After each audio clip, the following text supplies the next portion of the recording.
Don't stand there looking so smug. You're the worst person in this room. You come here and enjoy spilling their blood and listening to them cry out. You feel excited when you step on them and snuff out their lives. Are you talking about the monsters? Monsters? They look like monsters to you?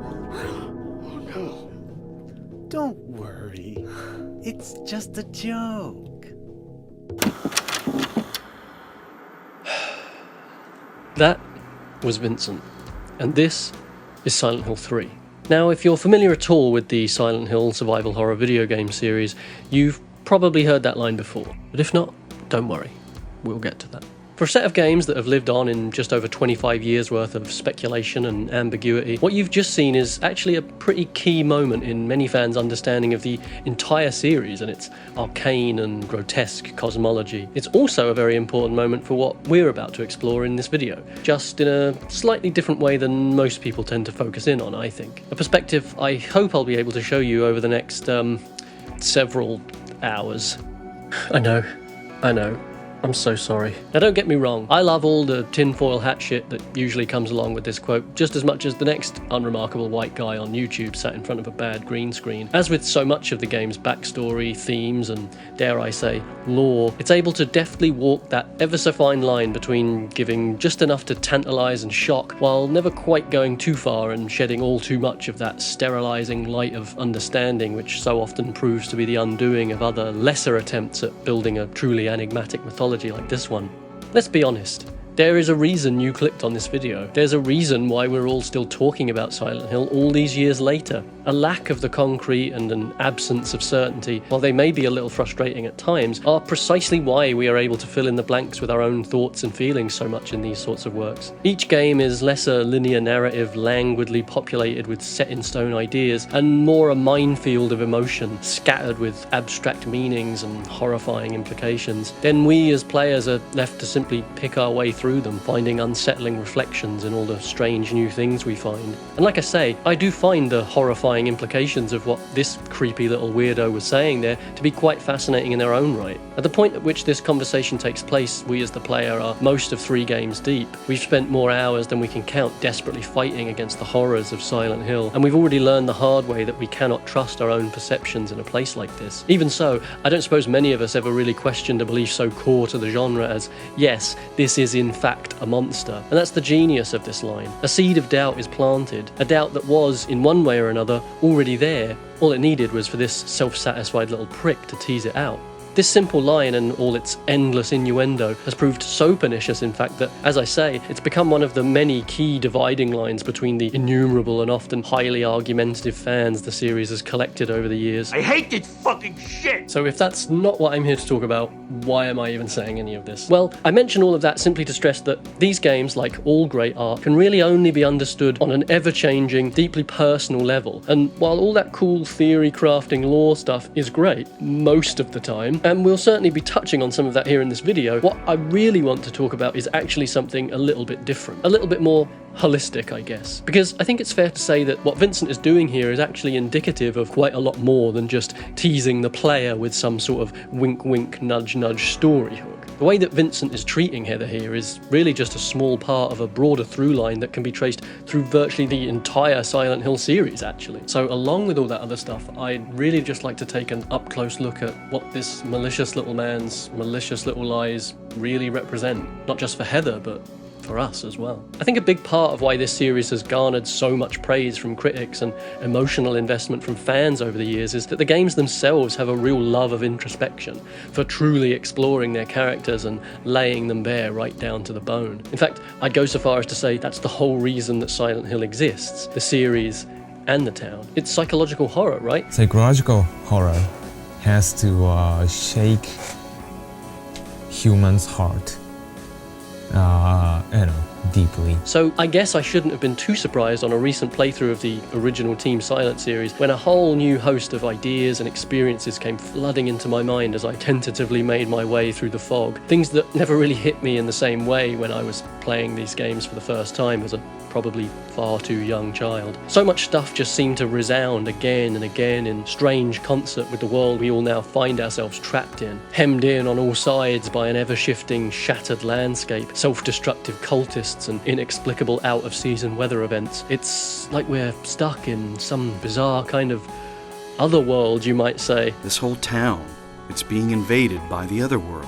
By a world of someone's nightmarish delusions come to life. Don't you just love escapist fantasies? So that was supposed to be the bit where I justify the video's length, which I don't really think I did I? Oh well, I'm ready. I hope you're ready too, because the time has come, finally, for us all to pull up a chair, grab a nice big spoon, and take a fun-sized bite out of this bowl of lovingly prepared shit and misery I have made just for you. As together we dive into some in-depth, full spoiler analysis of the plot and themes of the first 4 Silent Hill games, and I attempt to explain why, in fact, we all live in Silent Hill.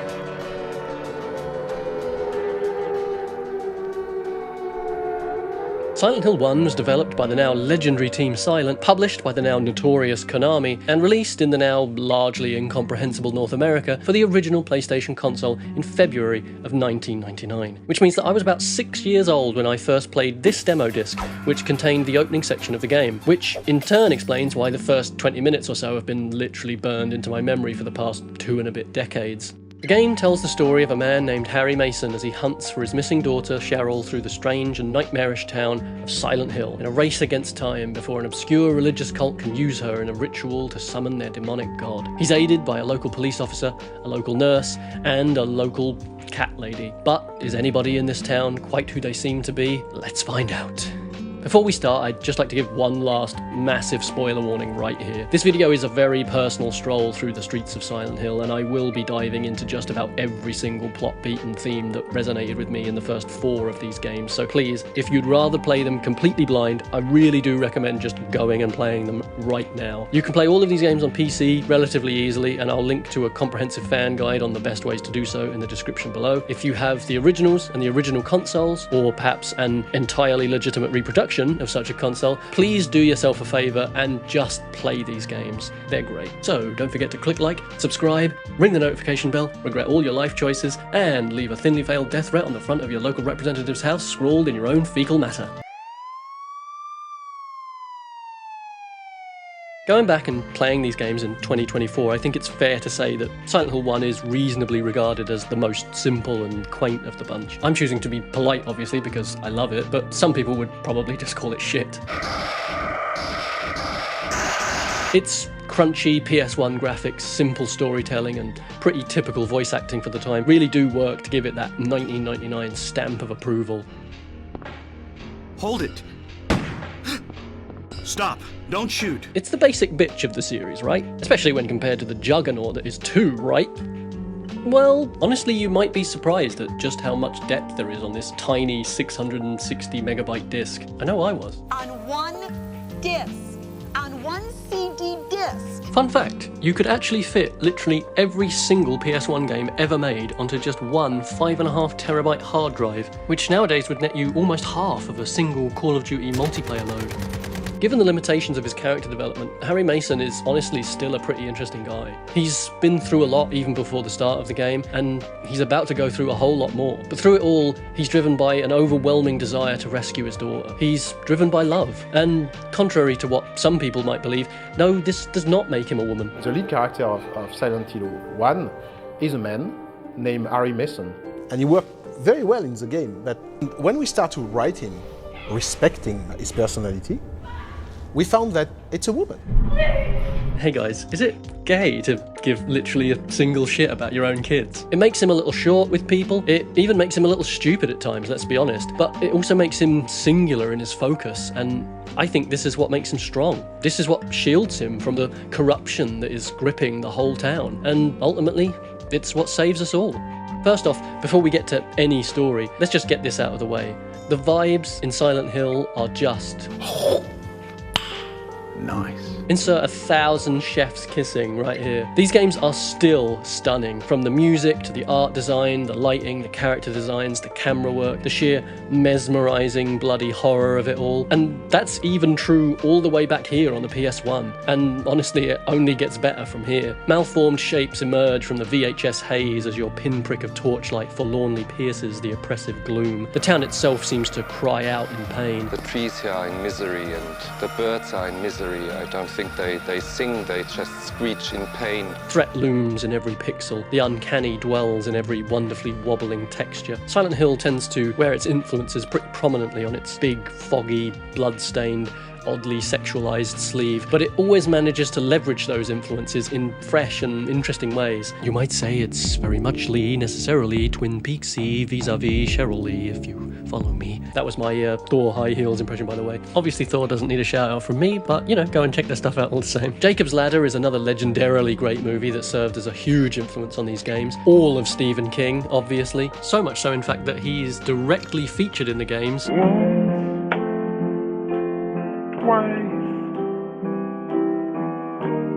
3 times. And probably a whole bunch of other times that I'm just forgetting right now. And a cheeky little nod to Phantoms early on also makes clear its inspiration on the series, which actually really only made more sense to me in the context of making this video about how we all live in a perverse hell world, as it revolves around a town full of normal, everyday people being unceremoniously mulched and turned into little more than sustenance for a vicious, evil, inhuman entity that cares only for feeding and perpetuating itself no matter the moral cost, which ironically is also the circumstances behind the film's production as well.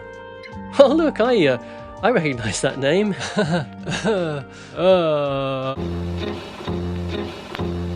The intro to this game is good, and I like it. I thought I'd start off with my most off-the-wall and radical opinions first, you know. Sort the wheat from the chaff. This ain't your mum's 11-hour Silent Hill video essay. But yeah, this intro is pretty cool, actually.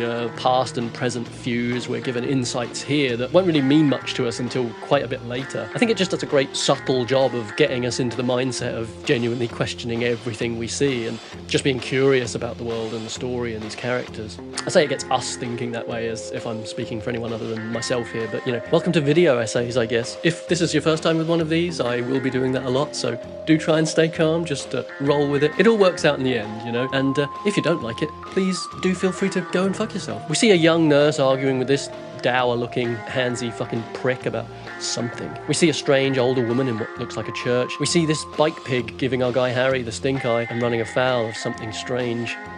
All at once, an apparition appears on the road before us, looking suspiciously like our very own daughter, and then Jesus takes the wheel. It gives us everything, while also giving us nothing. After that great intro video, we jump straight into the action, injured from the crash we just witnessed, and desperately seeking to find our now missing daughter. A missing daughter who already seems to not really want to be found.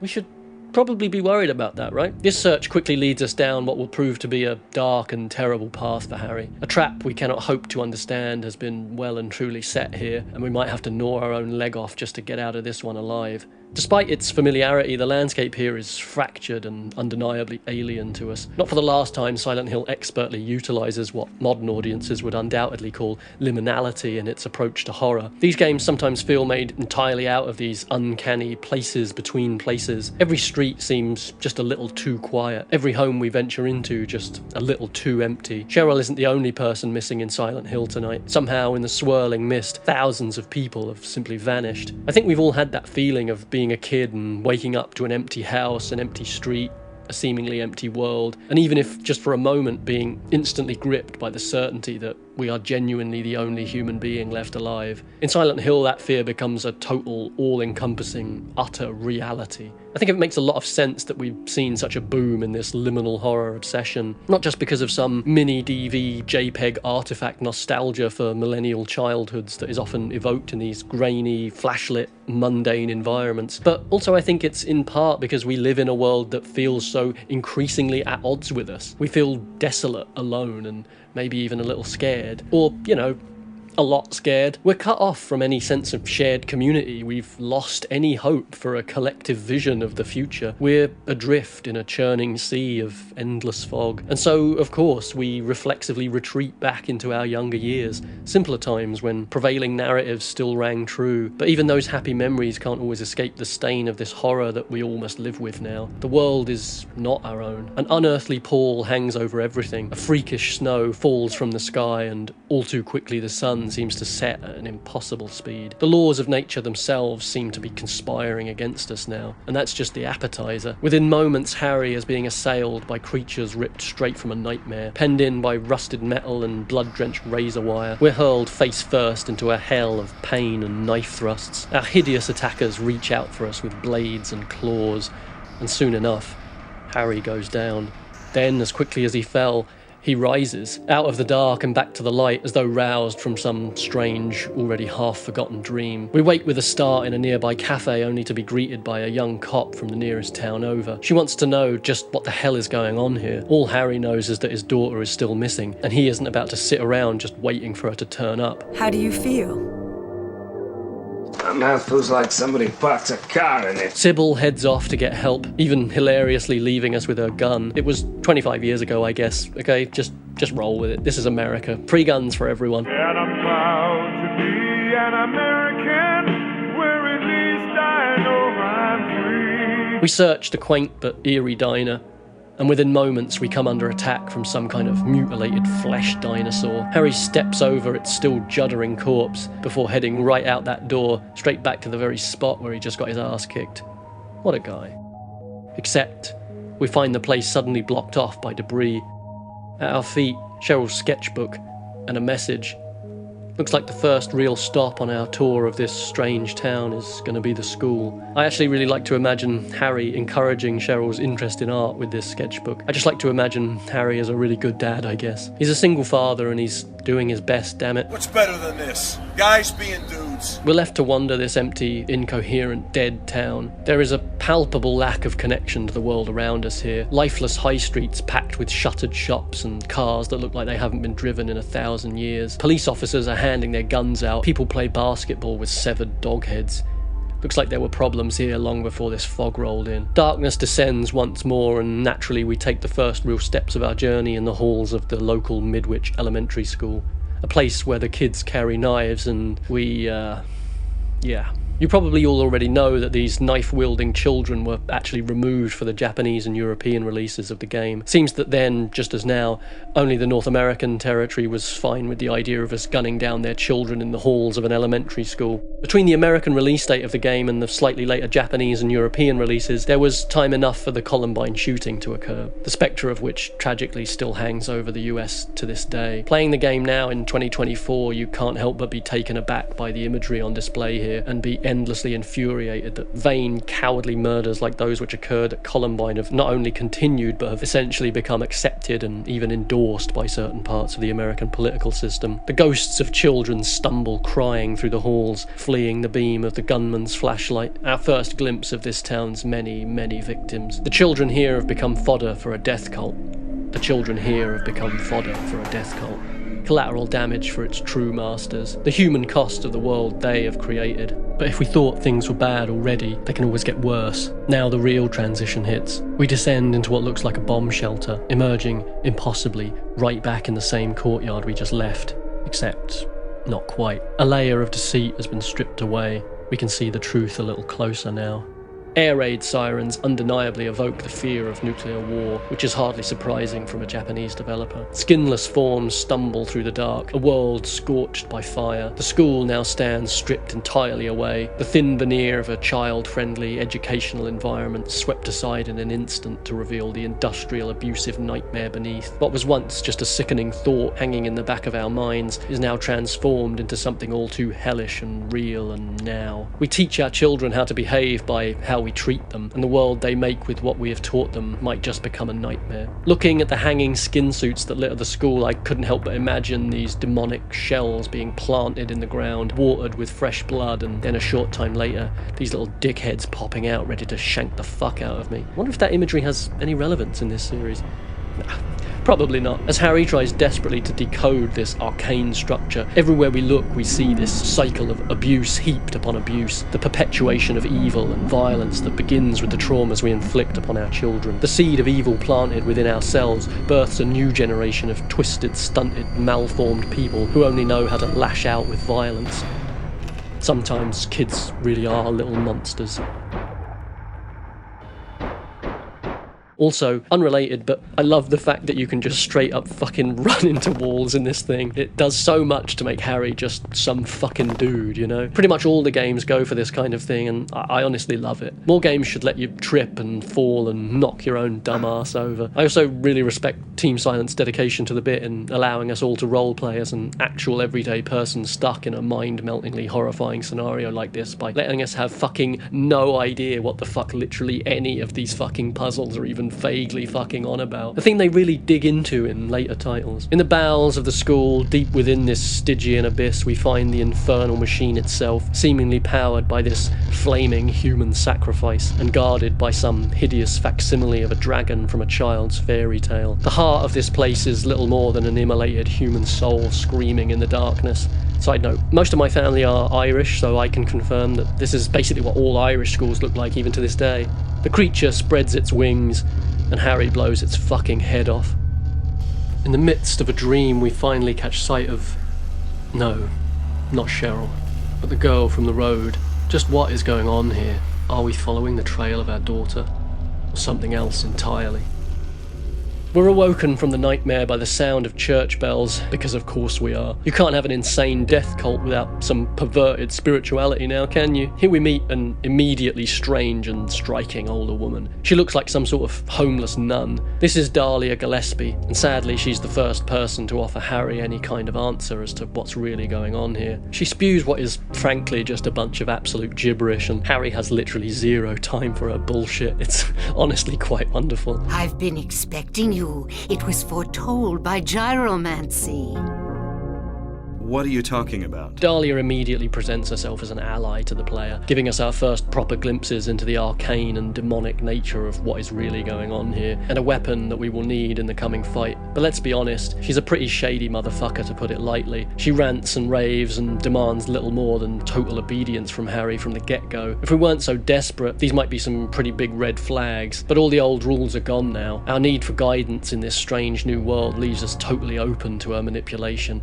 And she knows it. Dahlia has been here before, you see. She's long since decided what side she's on. She's the Kelly J. Keane of Silent Hill. If they remade this game today, Harry would be checking on his phone and seeing Dahlia tweeting about how brave J.K. Rowling is. What Harry can't know right now is that Dahlia is a key part of the problem here in Silent Hill. She's a highly prominent member of a certain secret society. See, I belong to a certain secret society. I don't believe I gotta mention its name. In time, we'll come to learn a bit more about these guys, but for now, it's enough to know that these people are incredibly dangerous and utterly delusional. Zealous and short-sighted in equal measure, Dahlia has been willing to go above and beyond to meet the group's goals for a long time now. The town becoming a literal embodiment of hell is really just a minor setback for her, and if anything, she seems perfectly at home here. She's been willing to inflict suffering, death, and abuse onto anyone and everyone within her sphere of influence, physically and psychologically, just to appease her own warped and twisted ideology. I'm just glad there aren't a million examples of that kind of behavior behaviour in the world around us right now, eh? Sadly, as we know all too well ourselves, these sorts of movements thrive on people being willing to serve up their own families and communities just for a meagre slice of whatever power and authority they imagine is going to be gifted to them at the finish line. And all too often, those who are themselves right in the firing line of such movements will, rather than fight them head on, instead just become part of their machine. Rather than tackle racism, misogyny, bigotry and hatred, they side with their own murderers and help draw in fresh victims, all in the vain hope that when the time finally comes, they'll be inexplicably spared from the same fate as the rest. But guess what, motherfucker? It don't go down like that. This church might be draped in images of Christ, but believe me, Jesus don't live here anymore. Much like many real-world churches, the outer layer is just begging to be scratched and peeled away, to reveal the toxic miasma that roils beneath the surface. Just another face of the demon. Billionaire megachurches preaching hate and violence and death and money, money, money. Always more fucking money. They preach the word of Jesus with a Nazi armband on. Honestly, the term Antichrist seems pretty fitting for these people. I don't know. That seems a bit offensive. Maybe I should change that line. Calling them people seems far too generous. They leer through demonic grins as they dine with business leaders and corrupt politicians and command the power of heaven itself, all while abusing their families, their followers, and honestly even themselves. What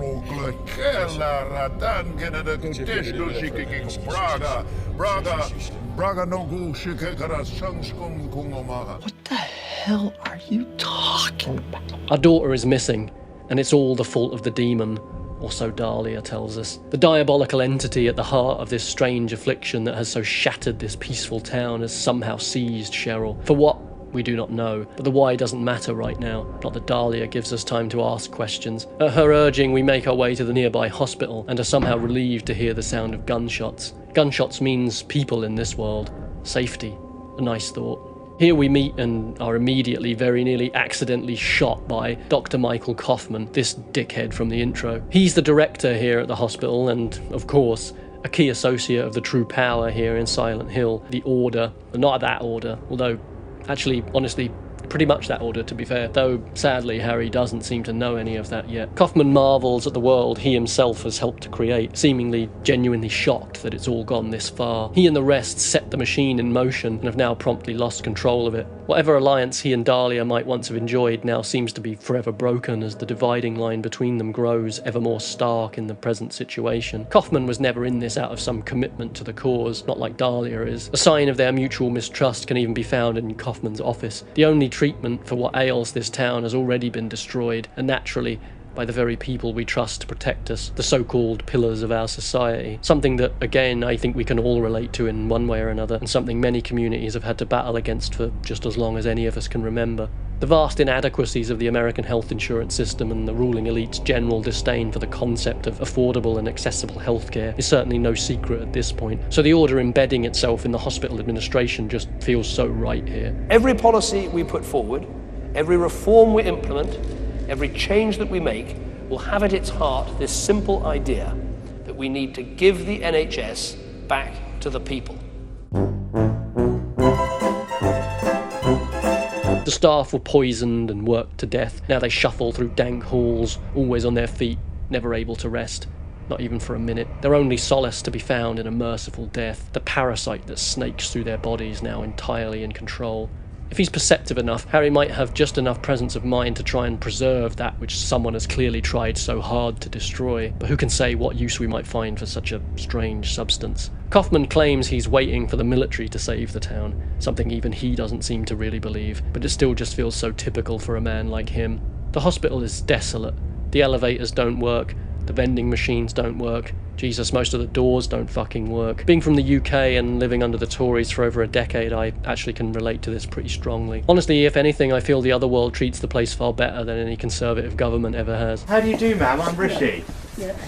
How's your day been? It is fucking minging. Suck your dad. It's minging. It's fucking minging. Down below, the generator howls into life like a banshee. The building's muscles spasm. The entire basement seems to scream at us like the bricks and mortar themselves have been mortally wounded. We gain access to the elevator, but every stop is just another dead end. We leave, confused. This can't be right. We move from place to place, certain we must have missed something. In our frustration, we check the elevator one last time, only to find an extra button there now. Was that there before? Am I losing my mind? Is the world just out to get me now?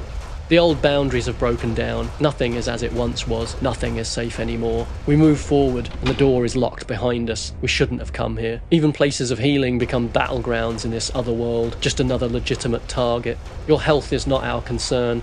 More doors, more locks. The only way out is through. The staff have been replaced, parasitized and weaponized.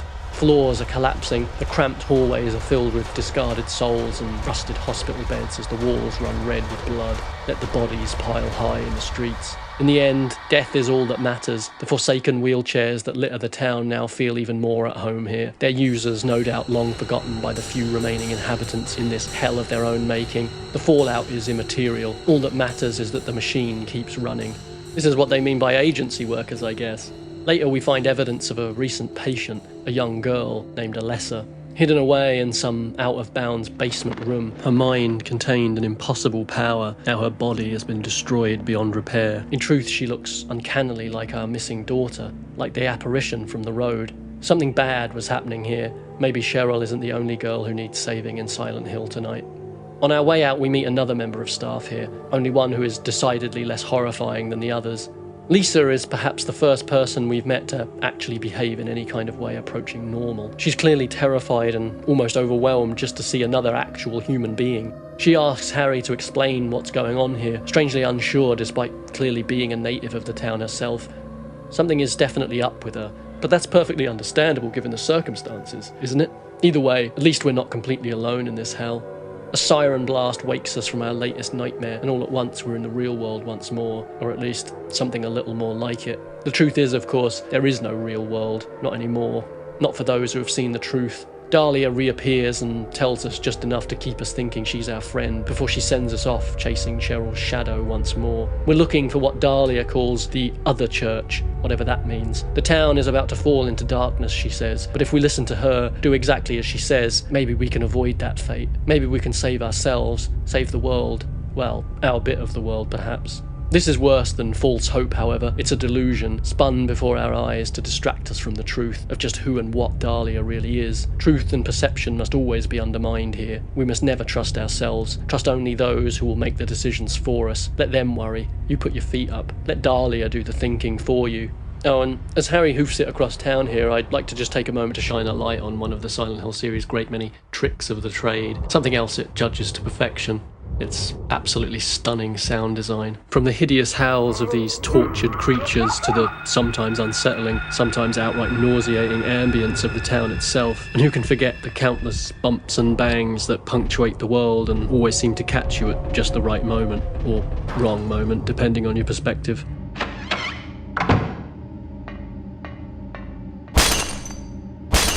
Holy Jesus. What is that? What the fuck is that? These games are absolute masterclasses in using sound to fuck with you. Silent Hill 3 maybe has the most famous examples, at least in my mind, but they were doing this shit from day one, and honestly it's just great every fucking time. If you're a horror creator yourself, these games are a treasure trove of great ideas to steal. Don't do it to me. I beg you. No. Oh, also, I love how tired and disappointed the doctors sound when you pump 2 fresh loads of fucking buckshot straight into them.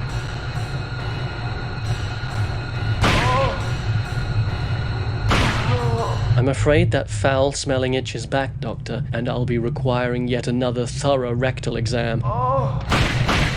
We also learn of, surprise, surprise, some kind of drug trafficking operation that's been flooding the town with strange alchemical drugs. Dark wizards slinging grimoire meth or some shit. I literally could never have seen this coming. The cult here clearly have their hands in everything. They've seemingly assassinated the mayor for his anti-drugs policy, and the one local police officer who tried to take a stand against them, well, you can guess what happened to him.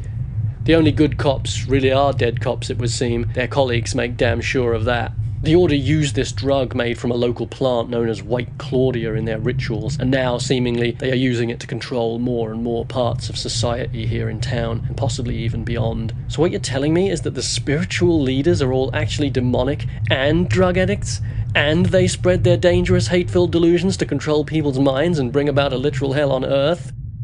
How could this possibly be? Kaufman is absolutely up to his balls in this, which explains the state of the hospital staff and why he has somehow escaped their fate. Some of his notes we find hint at a strained business relationship with a strange woman, and it doesn't take much detective work to figure out who that is, does it? Although again, sadly Harry is just a little too slow on the uptake here.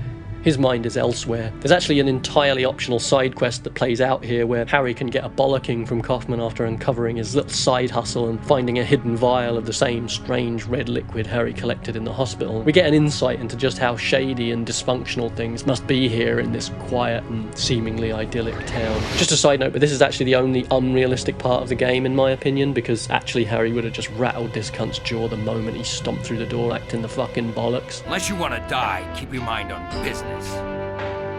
Got it? I'm gonna put a bullet hole in your fucking forehead and I'm gonna fuck the brain hole! Anyway, in the back of an old junk store we bump into Sybil again. She's been unable to leave the town, what with all the roads blocked or missing. Together we find an antique shrine to some antique god, and in a flash of flame we're suddenly transported back to Lisa in the hospital, then whiplashed back into the antique store once again, only not the one we left.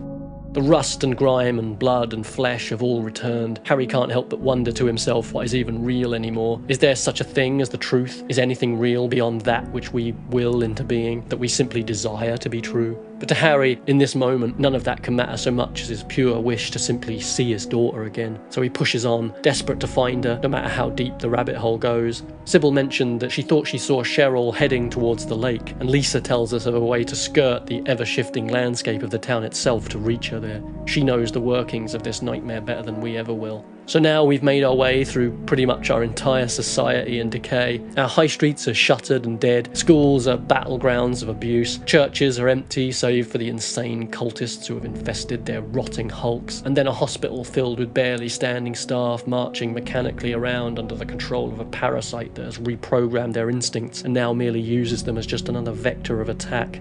Now at last we see the entire town itself fallen to the industrial hell that dwells within the heart of this beast. Naturally, we find ourselves next inside a shopping mall, the other church maybe, unsurprisingly home to an insidious burrowing worm that has sunk its roots deep here. The screens flash with occult imagery and give us glimpses of a distressed Cheryl begging for us to save her. The town has been converted into a factory now, fit only for blood-starved beasts, and a man whose selfless love might just be enough to shield him from the horrors.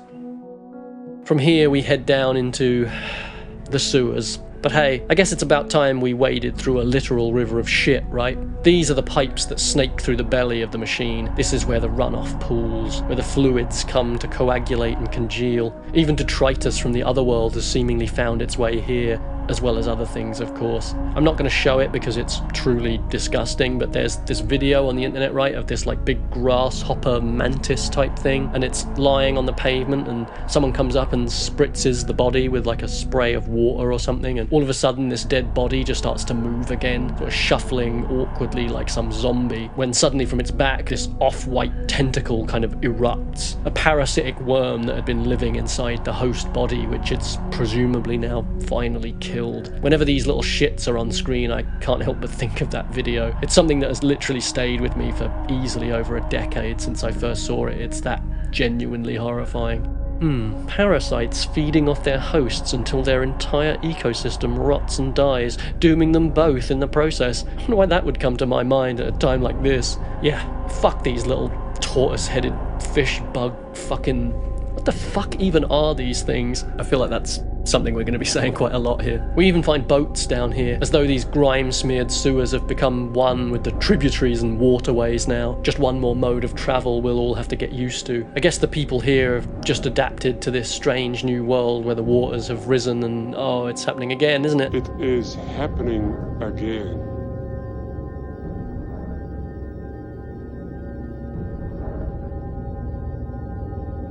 It is happening again. We emerge into the town once more, no map to guide us. Darkness has fallen. Nothing but nonsense words scrawled on shop signs demanding our further participation in the sacrilege that has already ravaged the world. Empty prayers to a dead god. There actually is a map here. I just missed it the first time through and ran around blind like a complete idiot instead, which actually felt pretty thematically resonant, to be honest. Harry makes it to the lake where he meets up with Sybil once again and tries to radicalise a cop by explaining to her how neoliberalism will prop up capital at any cost and how that inevitably leads to fascism and ecological collapse. But she's a pig, so she doesn't fucking get any of that. Dahlia reappears and continues to lie to Harry. Actually, Dahlia is basically if the log lady was secretly also Judy. Apologies if that doesn't mean anything to you, except not really apologies, obviously, because fuck you. She preaches doom and tells us we must prevent the demonic force from completing its ritual and forever sealing the town in darkness. Sybil doesn't really understand what's happening, but of course she falls for Dahlia's bullshit. Sadly, so does Harry. Dahlia tells them to go to the amusement park and stop the demon that has now taken the form of Harry's own daughter. Earlier at the church, she gave Harry a strange object she calls the Flauros. He must use this now to stop the demon, she says. We know she's lying, but Harry will take any answer he can get right now. All his best instincts weaponized and then turned against him. Sybil rushes ahead and gets a big fucking bonk on the head for her troubles. Harry follows after, descending into a hell of funfair lights and carousel horses. The place is dark and lifeless now, no room for laughter anymore. This is no place for fun. Fun is just time wasted now. Don't relax, don't sit down, and most of all, do not enjoy yourself. If it's not survival, then it's not worth a damn thing. The ghosts of children wander here, or perhaps these are just the ghosts of all our childhood dreams. This is a ride we can't get off now. The many stuck in an endless loop, while the few indulge in every sick and perverse kind of fun they desire. We are doomed to a listless world of ceaseless drudgery. 3 buses and a train to work, smog-choked streets, no time to stop and chat. Don't touch me, don't talk to me. The wheel goes round, slave away, come home, feed the kids whatever is easiest just in time to pass out and start the whole carousel all over again. The wheel keeps turning and the music never stops, but not everyone is smiling. This is where we catch up with Sybil, only she's not looking so great. Overwhelmed and parasitized, she is now very far from a helping hand. Just when we need them the most, the police let us down, all too often fighting the victims on behalf of their oppressors, if they haven't already fled the scene, of course. This is where that strange red liquid will come in handy, assuming we scooped some off the floor back in the hospital, that is. I guess this is as good a time as any to point out that, yes, you're right, this is a survival horror game from 1999. We are working on some pretty arse backwards fuck you kind of logic with most of this shit. Chances are most people would never realise that they could save Sybil here on their own. But as you'll remember, Harry was particularly perceptive this time. He made sure to salvage some of the red stuff. Now let's see what it does. It's weird, of course I'm gonna save her, it's just kind of suddenly overcome by a strange and intrusive thought.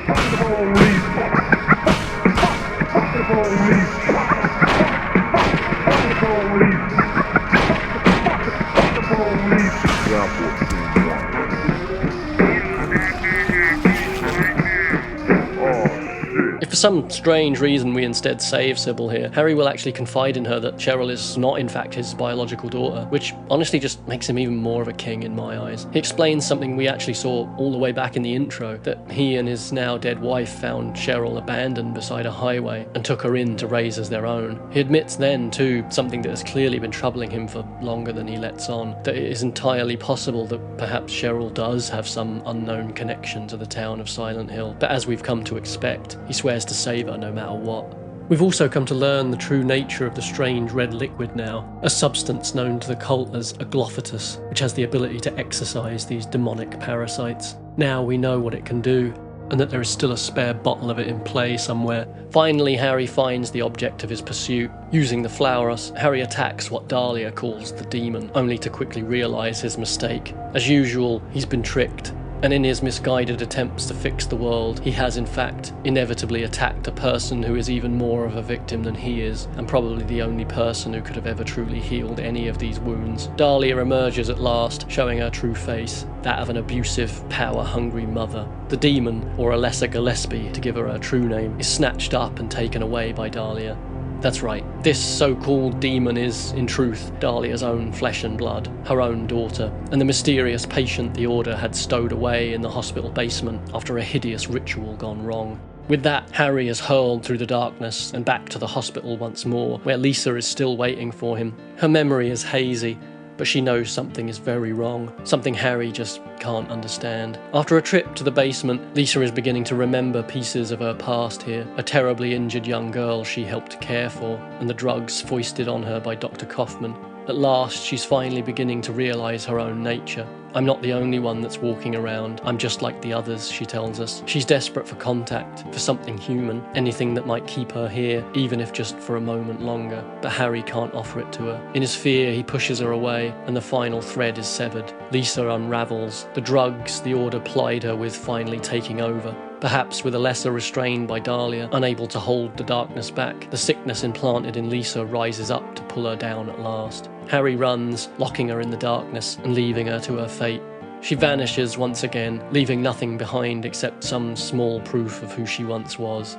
Alessa's nurse. That basement room was theirs, a shared prison in a way. Insects always somehow found a way in. Blood and pus flowed from the sink. A tiny wounded body that refused to ever heal or ever truly die. Lisa's addiction to the ritual hallucinogen, White Claudia, encouraged and then used by Kaufman and the Order to control her and to keep their hopes of using Alessa and her strange powers alive. In the end, Lisa too was hollowed out and parasitized just like all the rest. This town was made by cruel people and it extracts a cruel price. I wonder if Lisa was, in truth, being sheltered somewhat in this part of the other world, the memory of a light in the dark enough to spur Alessa into shielding her from her fate, for a time at least.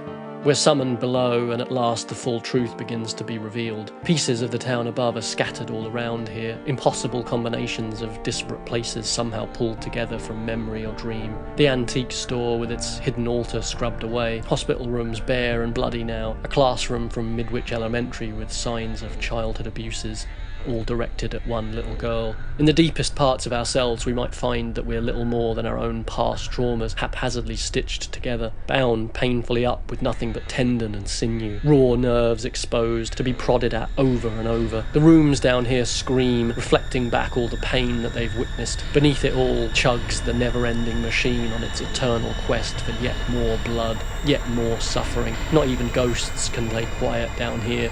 And so, inevitably, we come to the source of it all, the home, the ultimate safe room, right?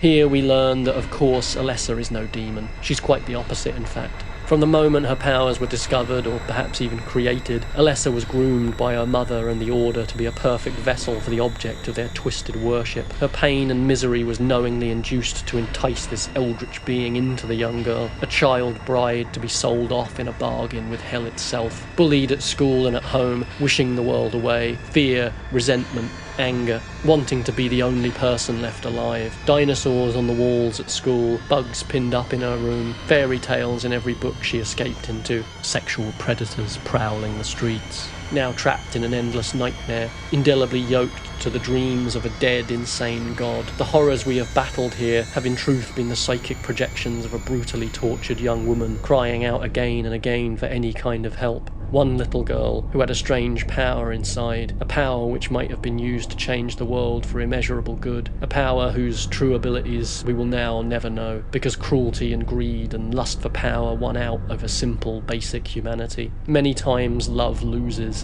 and we all pay the price when it does. We come to learn of a fire at the Gillespie house that was investigated by the corrupt local police. The Order no doubt more or less wrote that report themselves.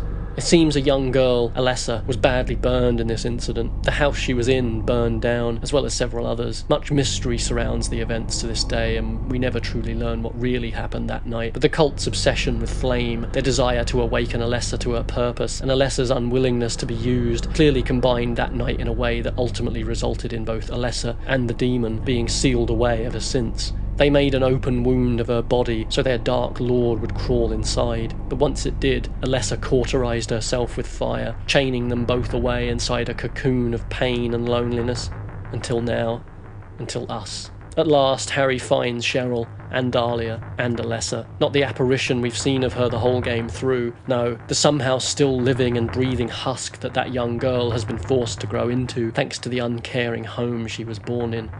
The Order, Harry, Alessa. Cheryl is somehow the key to everyone's dreams now. A desperate gambit, one last roll of the dice by Alessa herself to forestall the birth of the Order's god. The child the Masons found all those years ago was in truth a part of Alessa herself, born in the heart of Dahlia's fire, a splintered fragment that kept the demon inside from fully emerging. But now the missing piece has been restored. Now the dreamer wakes from her dream and the nightmare can really begin. Dahlia raves, telling us that all pain and sorrow and suffering will end now that he is fears to be reborn, nurtured into being by the endless nightmare of Alessa's inner turmoil. How much these people ever really believe this kind of bullshit, I'll leave for you to decide, but ultimately I think the why of these beliefs is far less important than the cost of them. Kaufman returns, and the age-old battle between the grifter and the true believer plays out before us. Sick of being used by the Order for their own ends, and never signing up to actually be the one to sink down into the bowels of hell himself, Kaufman blasts a hole clean through Dahlia's back, and uses his secret vial of Aglophithus on Alessa,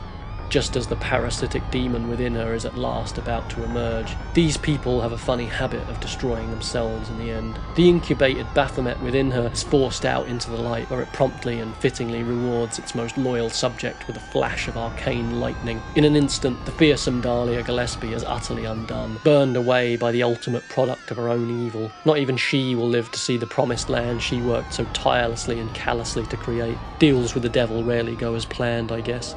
When this is your vision for the world, and these are the rules you play by, even when you win, you lose. With barely a hesitation, Harry predictably charges forward, weapons in hand, like a knight from Alessa's fairy tales, here to slay the dragon at last. In a swirl of fire and madness, Harry kicks this thing's rotten arse, and weakens it just enough for the true hero in all of this, Alessa, to reassert control over the beast, long enough to save those who deserve saving, and seal away the evil as best she can. She does what she's always done, taken on the sins of the world, to spare us all from so much worse. Cheryl was only a fragment of Alessa, and now the two have been rejoined. Cheryl can never be returned, not to how she was, but something new can be reborn. I like to imagine that at the moment the two were rejoined, Alessa's mind was made up. She knew from that moment that the man who stood before her was not like all the other adults she had known in her life. Her hope had not been misplaced. Here was the kind of man who would find a child at the roadside and not think twice about raising her as his own. A man who would walk with both eyes open right into the jaws of hell. He was everything in a father she had never known, until today. Fracturing off one last piece of her own soul, the wounded saint hands Harry a newborn baby and points them off toward the light as at long last the nightmare comes crumbling down around them. Alessa holds on as long as she can, until at last the flames finally take her. Kaufman thinks he's home free,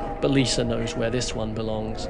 Harry runs and runs and runs until his legs can barely carry him anymore, until he finds himself, at long last, far from Silent Hill. He looks down and feels the weight of this new life against his chest. Not the girl he was so desperately seeking, but his daughter nonetheless. Sybil, Harry, and this reborn Cheryl leave the town, spared the fate of so many others, but we can never be far enough from Silent Hill, it seems. After all, it's growing every day. But in any case, this young child, a part of Alessa, some reincarnation of Cheryl, a strange, impossible life created with the dying gasp of a tortured young soul, is safe at last. We take our victories where we find them, our comforts whenever we can get them, tank the hits and keep moving. Her story is far from over, I'm sad to say. Trauma has a way of being passed down the generations, you see. It lives in the flesh, like scar tissue. That young girl will grow into a young woman, and she will have her own time in the town of Silent Hill. That time is coming soon.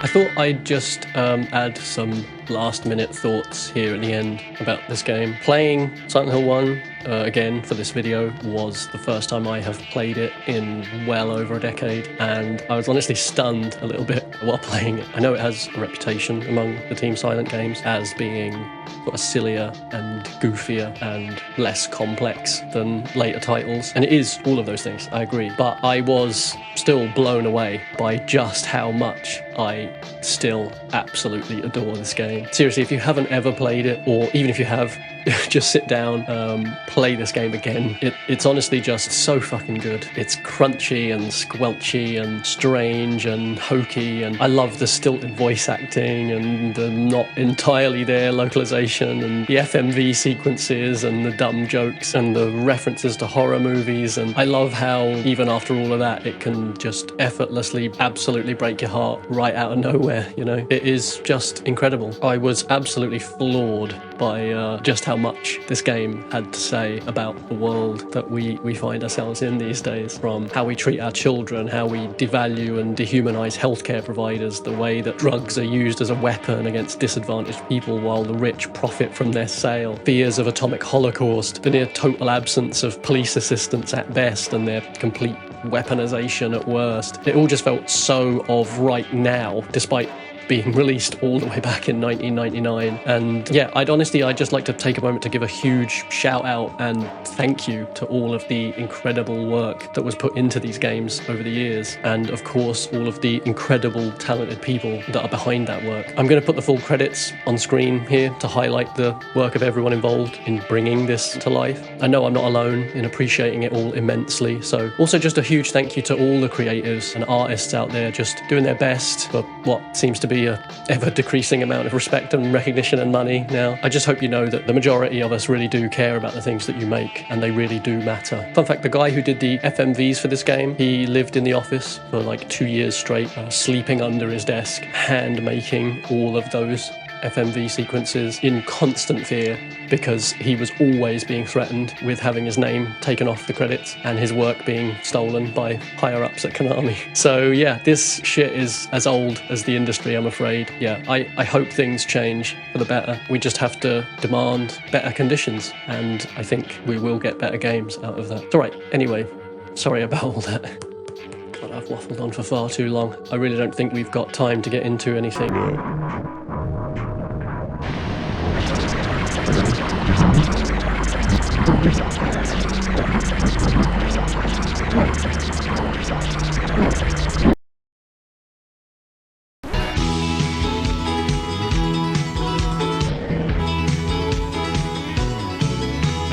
Jesus was talking to his disciples. He spoke of the Holy Ghost power and might. When he had spoken, and as they beheld him, a great cloud received him right out of their sight. But Jesus is coming, oh Jesus is coming. When is he coming? Just today now. Why is he coming? He's coming, he's coming, he's coming. Grab him by the pussy. Has he offered to withdraw? From the council? And I did not instruct him. And Did the you truth threaten of to overrule the truth of the matter is that Mr. Marriott was not suspended. Did you threaten to overrule him? I did not overrule Derek Did you Lewis. threaten to overrule him? I took advice on what I could or could not do. Did you threaten and to I overrule him, acted Mr. Howard? scrupulously in accordance with that advice. I did not overrule Derek Did you Lewis. threaten to overrule Mr. him? Marriott was not suspended. Did you threaten to overrule him? I'm sorry.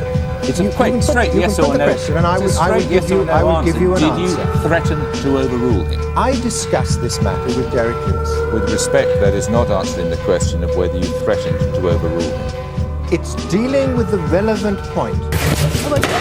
Ladies and gentlemen, we got him. Intentionally targeting civilians is a war crime. After all the destruction of the past 3 weeks, I find it difficult to conclude that the Russians are doing otherwise. In this way, Russia's actions are having an impact on every person on the planet, wherever they live.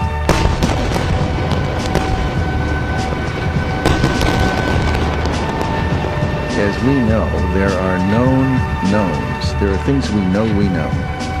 We also know there are known unknowns. That is to say, we know there are some things we do not know.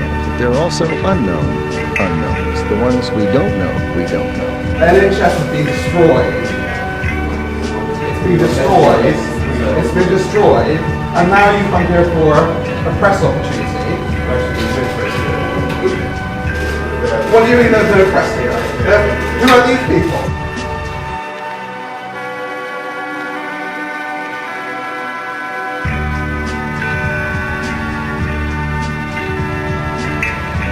This is recorded. His fictional party was a business meeting. And it was not socially distanced. One more, and then one more. The financiers and the academics and the politicians and the media elite thought they had it all figured out. But there was a problem. They had all collectively lost sight of one simple truth. That in reality, they were all just a bunch of fucking cunts.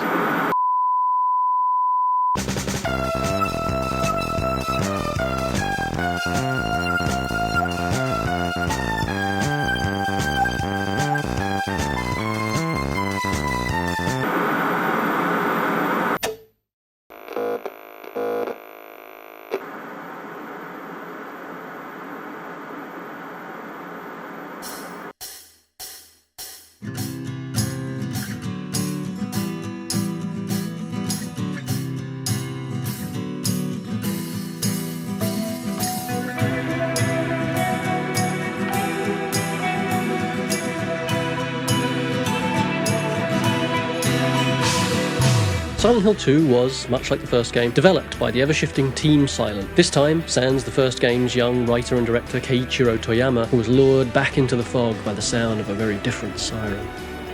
This left Masashi Tsuboyama and Hiroyuki Iwaku to fill those roles, taking up directorial and writing duties respectively, and along with the rest of the team, to lead the series down a new and exciting path. The intro immediately signals this change in direction, a creepier, spookier vibe now, and looking better than ever. The music slowly builds to a barrage of drums, strings and guitars, with just a hint of the first game's mandolin to remind us where we came from. Again, we see glimpses of what is to come, a woman bathed in light, a man drowning in darkness, conflict, fear, danger, and a little girl. Some things never change.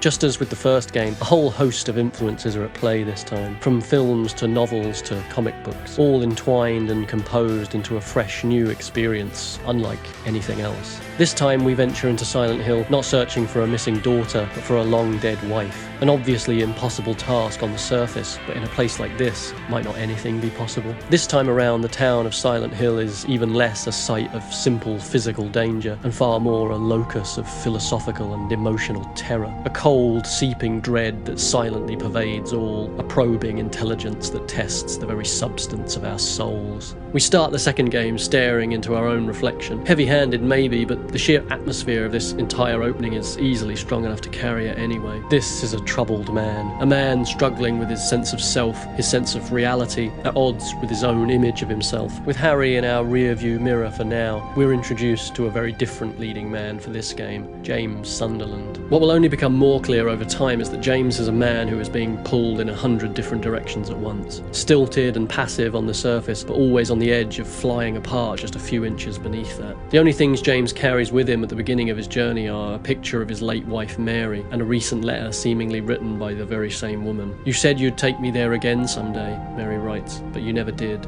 A dead person can't write a letter, can they?" She says she is waiting for us in our special place in Silent Hill.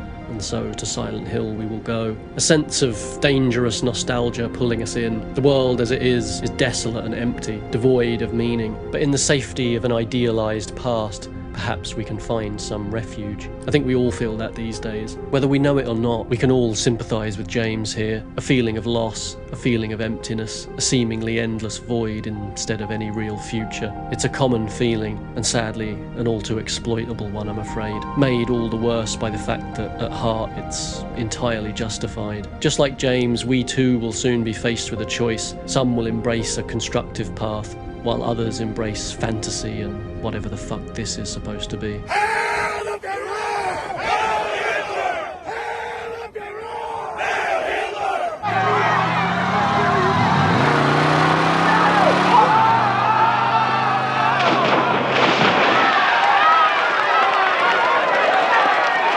Our media certainly reflects this nostalgic tendency. Hell, even horror games have come full circle and they've started imitating the Silent Hill games. Games that everyone back then was saying were outdated and boring. Now those shortcomings are forgotten, praised in fact. I guess we really didn't know just how good we had it back then, eh?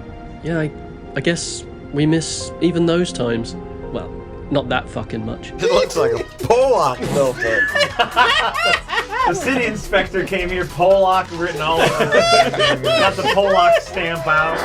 I promise I'm not going to piss and whine about the remake here, and there are certainly plenty of great remakes out there, don't get me wrong, but I do feel it says a lot about our society to watch so much of our cultural output being cannibalised and regurgitated back out at us at this time of complete social decay, especially when all that stuff exists side by side with a whole host of fresh, new, exciting things that are already considered absolute classics within weeks of their release. It feels sadly quite appropriate for that process to have circled back round to this game of all games. Doomed recreations of things we've loved and lost. Publishers chasing the ghosts of things they themselves have destroyed. I guess I'm just deeply worried that the act of remaking this game might actually end up being the most thematically coherent thing Bloober Team ever does with this project, but that's for another time. Right off the bat, James kind of strikes me as one of those men whose entire life revolves around their wives. I almost imagine her dressing him every morning. Without her, he is truly adrift in the world, which would explain why he looks like Tim Heidecker On Cinema. We've all heard of those men who drink themselves to death when their wife dies, and we really are left with the impression that he has no one else in the world to turn to now. He's at such a low point, a perfect low point for some people. It's sad to say that this fragility makes James an absolute target. If some predatory and unfeeling intelligence were to reach out and snatch him up, he'd no doubt be little more than putty in its hands. Good thing that isn't literally about to happen. Our intro is suitably different this time. Piles of medicines, sick beds in caustic-looking hospitals, overcast with a dull orange glow. Happy days from long ago. From the off, Silent Hill 2 is clearly a very different beast to its predecessor. You might even say that James and Harry are mirror images of one another. Harry lost his own wife 4 years before the events of Silent Hill 1. James has been suffering with the same for 3 years now.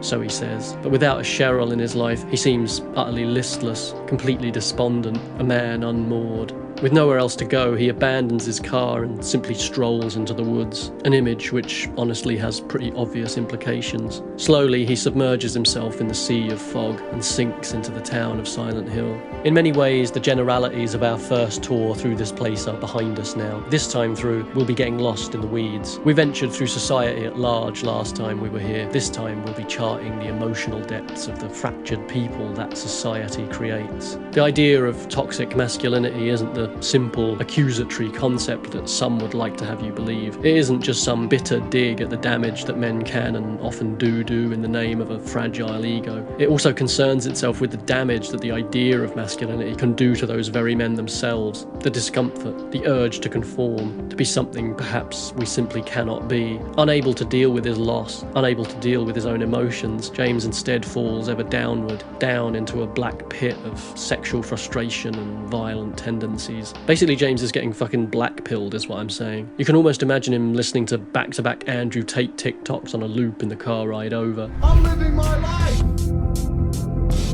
You're an idiot! You have shit to do! You're screaming Yet We Meet Festival! You need to panic, stop sleeping, feel nervous, get worried, and get rich now! Have you gone nuts? This idea of masculinity has a lot to answer for. Be a man, chin up, boys don't cry. In reality, there really are places to turn. People who can and will help, but all too often men are duped, lied to, and pulled inside out. The predators wrap a shovel around the back of your head, feed a hose pipe in through the crack they left in your skull, and then fill you up with horse shit.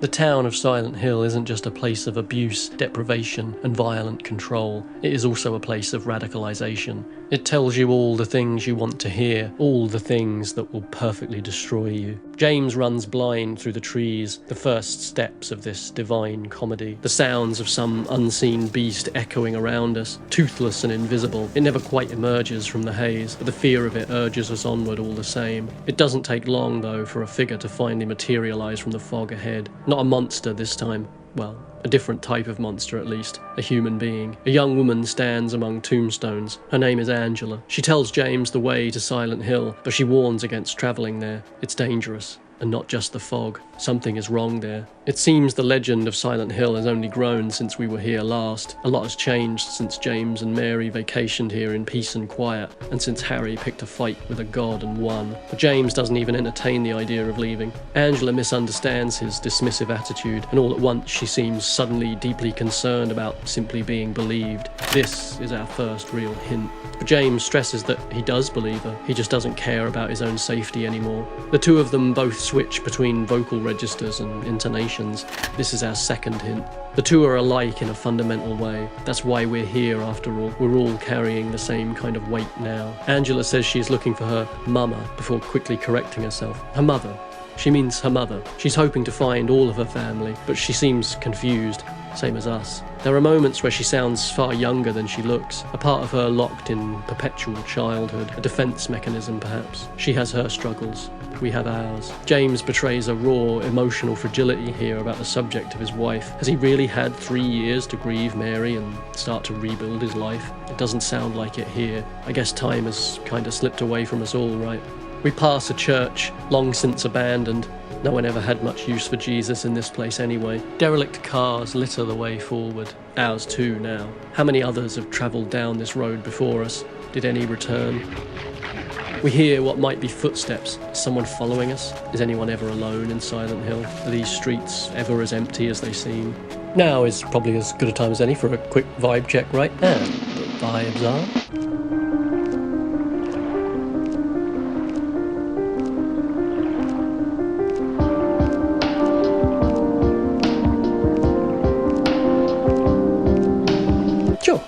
whatever the fuck that means. The sights, sounds, and even smells of Silent Hill are more vivid than ever. The fog's so thick you could almost choke on it.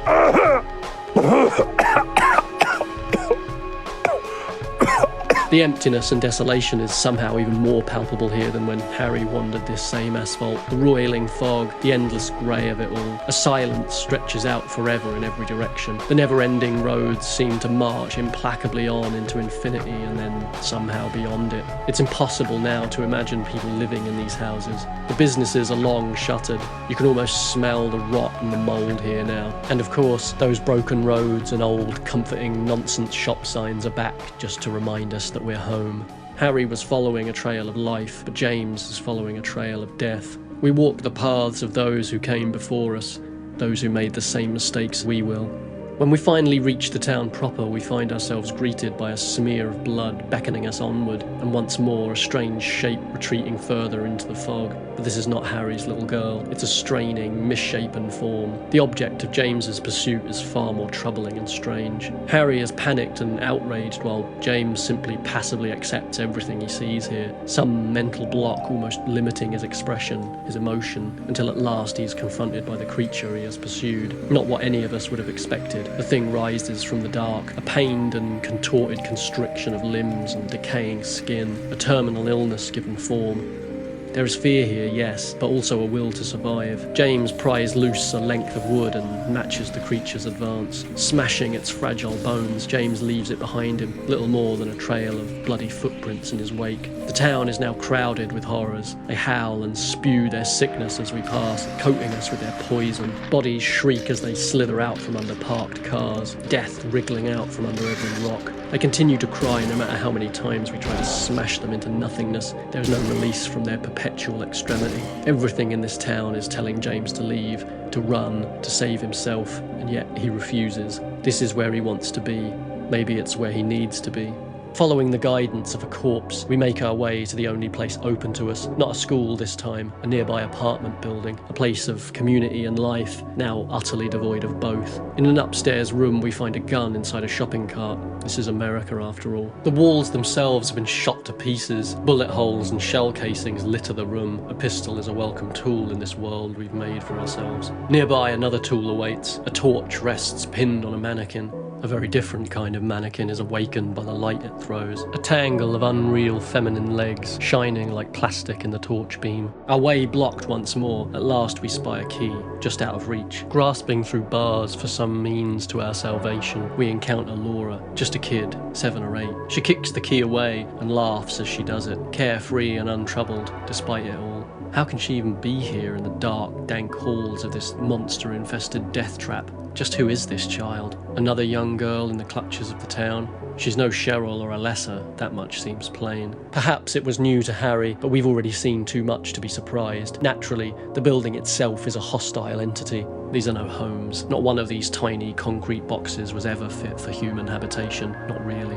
Its layout makes no sense. It fights us at every turn. A fire escape leads out into the open window of an adjacent building. Even the most basic human connection is gone now. Our cramped apartments so filled with toxic mould we can barely stand to live in them at all. We shuffle through the halls, eyeing everyone around us with suspicion. Vague shapes in the darkness. Just another source of danger. But don't worry, the landlord's doing fine. Honestly, the only thing that's unrealistic about the state of these apartments is that there aren't any people living in them. In the real world, these would be being sold as luxury flats.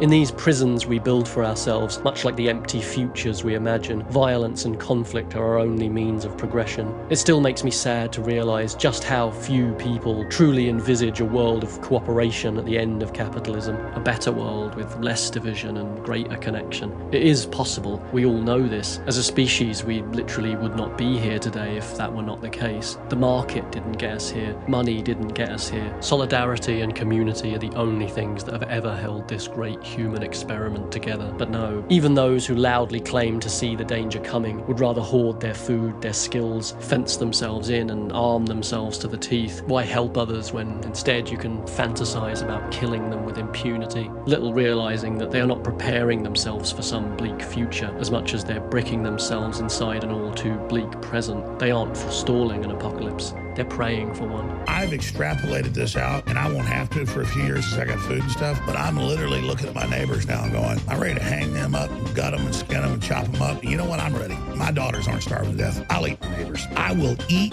your leftist ass like corn on the cob. I'm ready.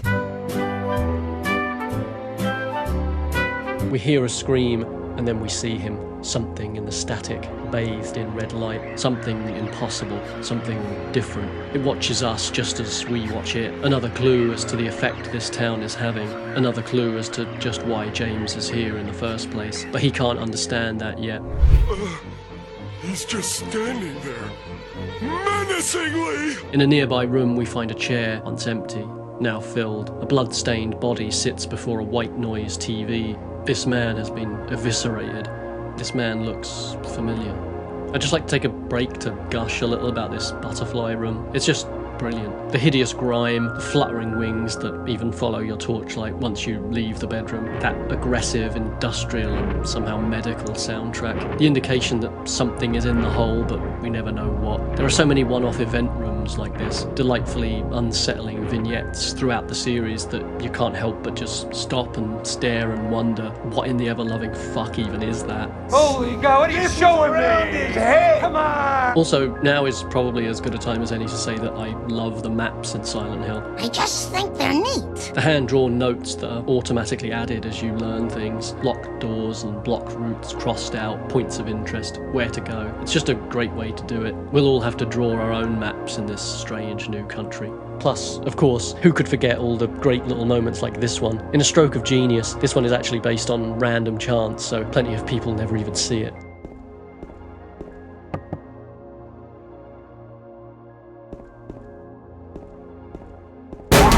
Shut the fuck up, you cunt! Soon enough, we stumble upon something truly spectacularly awful. One of Silent Hill 2's most memorable scenes, one of many. The red pyramid thing is back, and he's here to ram some themes right down our eager throats. Absolutely nothing is sexual about this scene. Absolutely everything is sexual about this scene. James hides, then he even fights. Neither seem to bother this creature too much. I always wonder what would have happened here if James had simply opened the door. Certainly an inconceivable course of action, but still. Here we begin to see the themes of this game emerging even more plainly. Unstable men and the women they destroy. Even the other monsters here are not spared from this probing, groping beast. His peers, his colleagues, all just fodder for his desires. Baby wants to fuck. Somehow unharmed from our encounter with the Red Devil, we move on through the building. Its rot and decay only becoming more obvious as we move through the floors, through the layers. In one room we suddenly come across another body, this one brutally killed and half stuffed into a nearby fridge. But someone else is here, someone yet living. Here we meet our next player on this stage. Eddie. He's instantly desperate to avoid accusations of guilt here. The dead man in the next room over, he was just like that when he got here. Why, he'd never do something like that to anybody. He's just a little guy, a little birthday boy. He wouldn't hurt a fly. Both men are clearly strange in this interaction, and James seems to fully realise that some arcane force must be drawing them all into the town. Angela, James, now Eddie, maybe even that strange little girl. What incomprehensible power really dwells at the heart of this unfathomable place? Sports posters, an American football, and meaningless graffiti cover the room beside Eddie. Does this give us some insight into his psyche, perhaps? His dreams, his pursuits? You can't help but think of the potential for toxicity in a locker room environment, the misogyny, the bigotry, the bullying. Boys will be boys. As James makes to leave, Eddie pulls him up short. James, he says softly, he's on the verge of reaching out, perhaps of opening himself up, telling the truth, asking for help, but then he thinks better of it. In the span of a second, his choice has been made. You be careful too, he finishes, and returns his head to the toilet bowl. Throughout all of these interactions, James is undeniably a weird guy. He seems fragile and soft at times. Well, whatever it is, I think you better get out of here soon. Robotic and dead at others. What about you? I'll leave as soon as I'm done here. There's conflict raging inside all of the people we meet in Silent Hill, and we are no exception. On an unrelated note, here's James sticking his hand into a toilet full of shit. Anyway, the apartments begin to truly break down, damp and grime spreading and growing, far greater than they were before, far greater than anyone would have guessed looking at the outside of the building. The veneer can hold for a time, but one way or another, the rot within takes hold. Soon enough, we encounter Angela once more. Mirrors upon mirrors upon mirrors, doubles of doubles. Fun fact, a simple and effective way of creating mirrors in video games is to simply stick another room on the other side of the dividing line and literally mirror the characters physically. This leads to a wonderful situation here where there really are two Angelas, two Jameses. Their metaphorical duality made literal thanks to the technology. A happy little accident. We don't make mistakes. We have happy accidents. This is going to be far away, so I'm not too worried about a lot of detail. Boy, these are some nice woods back here. This is where the little bunny rabbit lives back here, and the squirrel.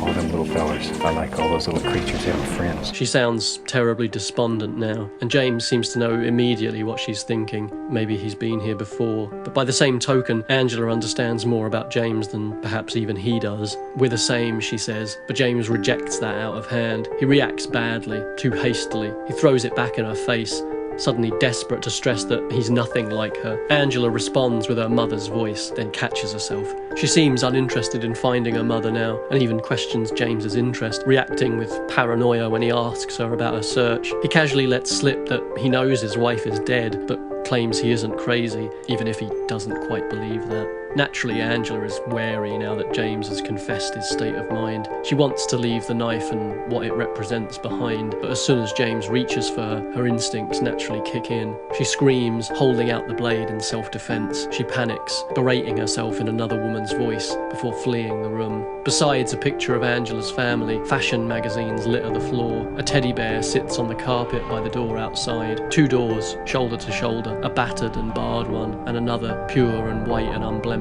Two halves of one girl. This all adds up to something grim. Fear of touch, fear of men, an internalized voice of her own mother berating her. The picture on the floor is left behind when Angela departs, torn and discarded. Broken families and abusive parents, something this town knows well. Elsewhere in the apartments, we suddenly come face to face with that red pyramid thing once again. He has a knife too now, and he's up to his usual tricks. Only this time, we're trapped by a locked door on one side and a flooded staircase on the other. We have no choice but to fight, but it makes no difference. We're saved only by the intervention of an old friend, an air raid siren.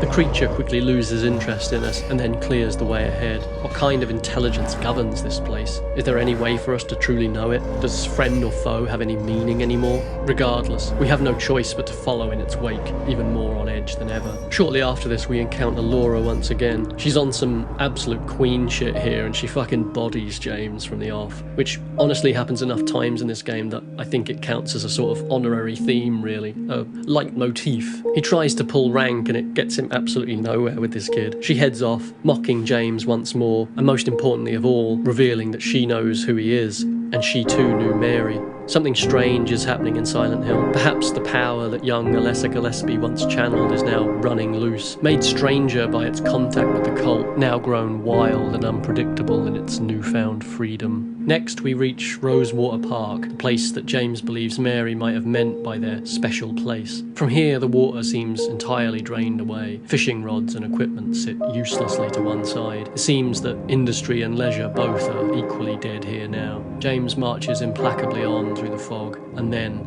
somehow, against all the odds, there she is, Mary, except not quite. So much like her, and yet so different. She tells us her name is Maria, and immediately she sets about dismantling James's defences and scrambling his brain. He's excited, but scared, awed by her existence, but intimidated by her overt sexuality. Here we have another mirrored self, the Madonna whore given form, a different Mary from a different story. Our Maria plays on James's guilt and chivalry. James almost has to be reminded that his wife has died. 3 years ago, he tells himself, as if to get his own story straight.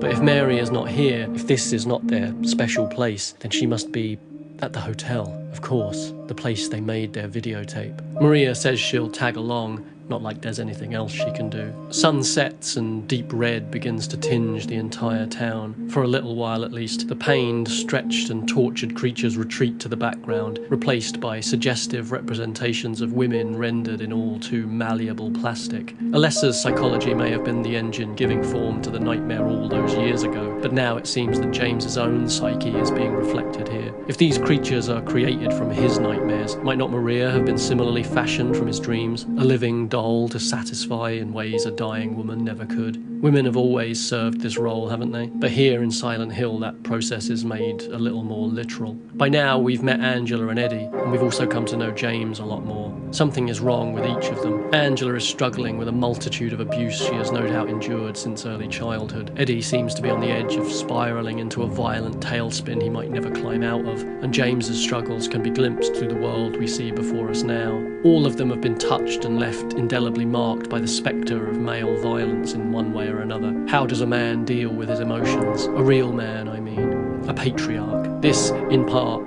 is the hole we have fallen down. How should a man treat his woman? How should he assert his control? How should he maintain the natural order?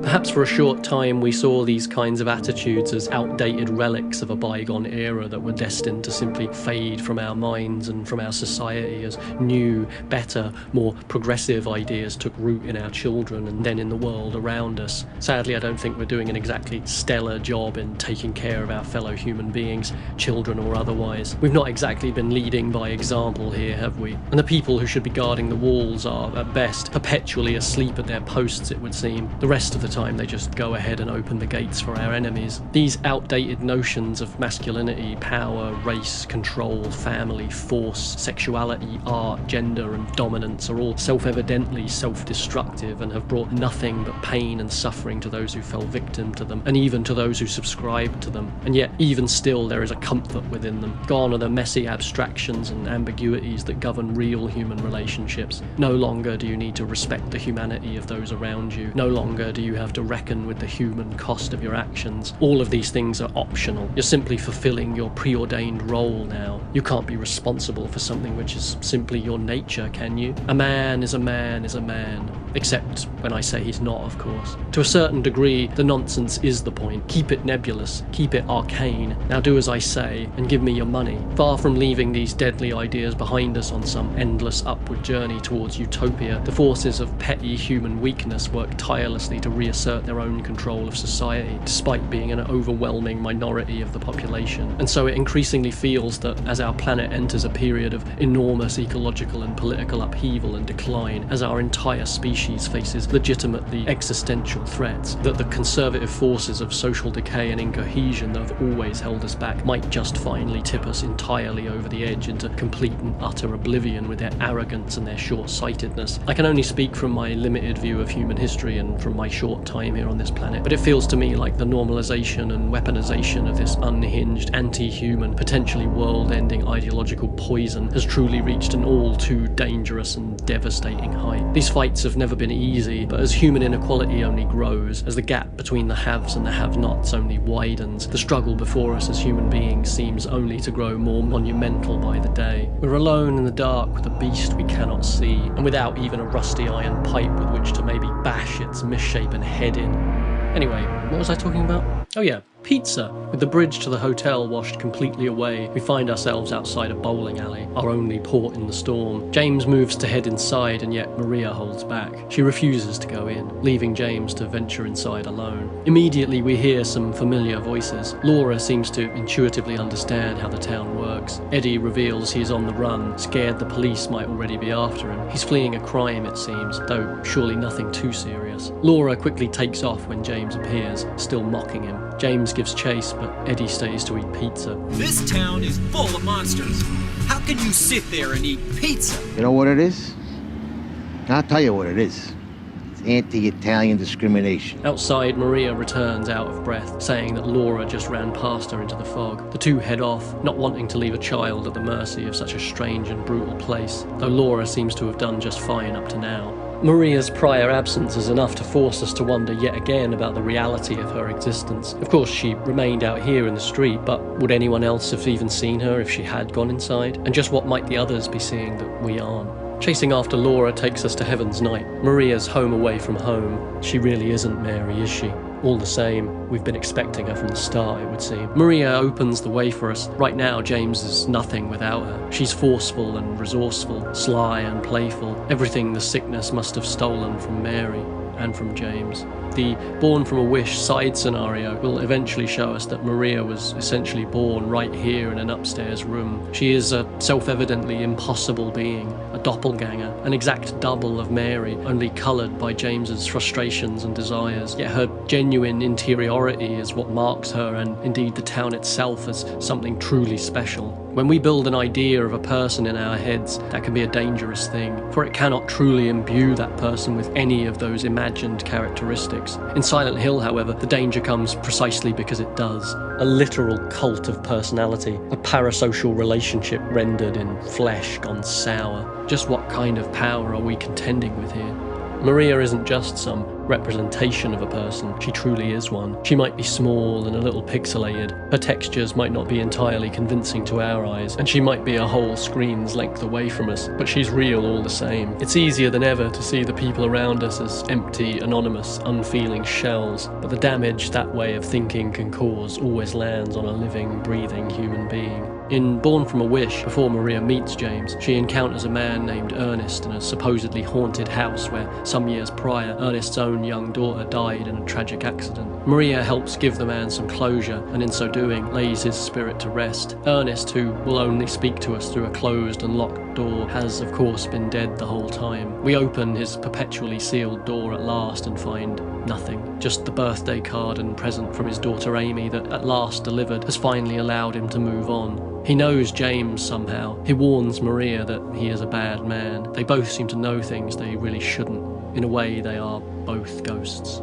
She is drawn to death, to James. She wants to die, but is scared to face it all alone. Given the choice, she rejects that path and heads off in search of James. Maria cannot escape her reason for existing. Self-destruction isn't possible, but that doesn't mean she has chosen life instead. As with all ghosts, she cannot remain amongst the living. She is a flawed amalgamation of womanhood, designed to please someone she never can, an imperfect reality to mirror a perfect memory. There is no light for Maria in these sections. Literally, a flashlight is never provided. James's light is his search for Mary. In contrast, Maria's quest for solace and comfort in James seems doomed from the start. Before he departs, Ernest tells Maria that Silent Hill is special because the gods are here. Not sure God is the right word, Maria replies. She is all alone, looking for someone to share this dead world with. She heads out into the fog-drowned streets of Silent Hill, but of course, there is only a single path she can truly travel down. Every other door is locked to her. She is fated to meet James, doomed to wither back into nothingness. But she doesn't really need a guide. She is the guide. She guides Ernest to the other side, just as she guides James to the truth.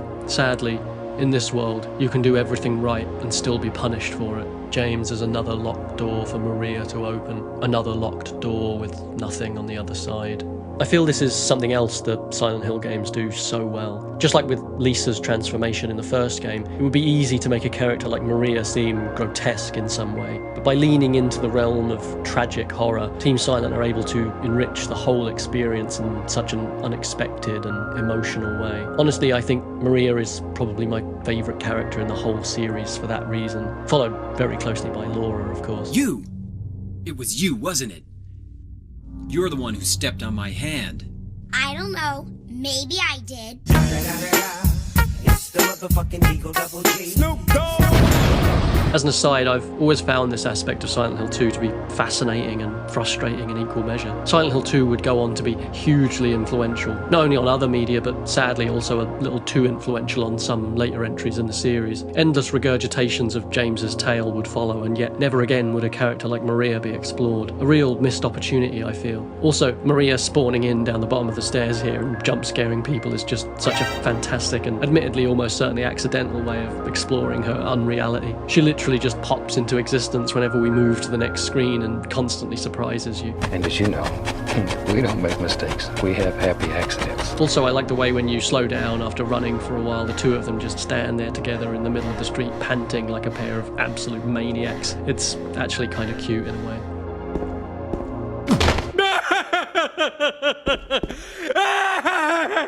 Ah, did you see that jerk?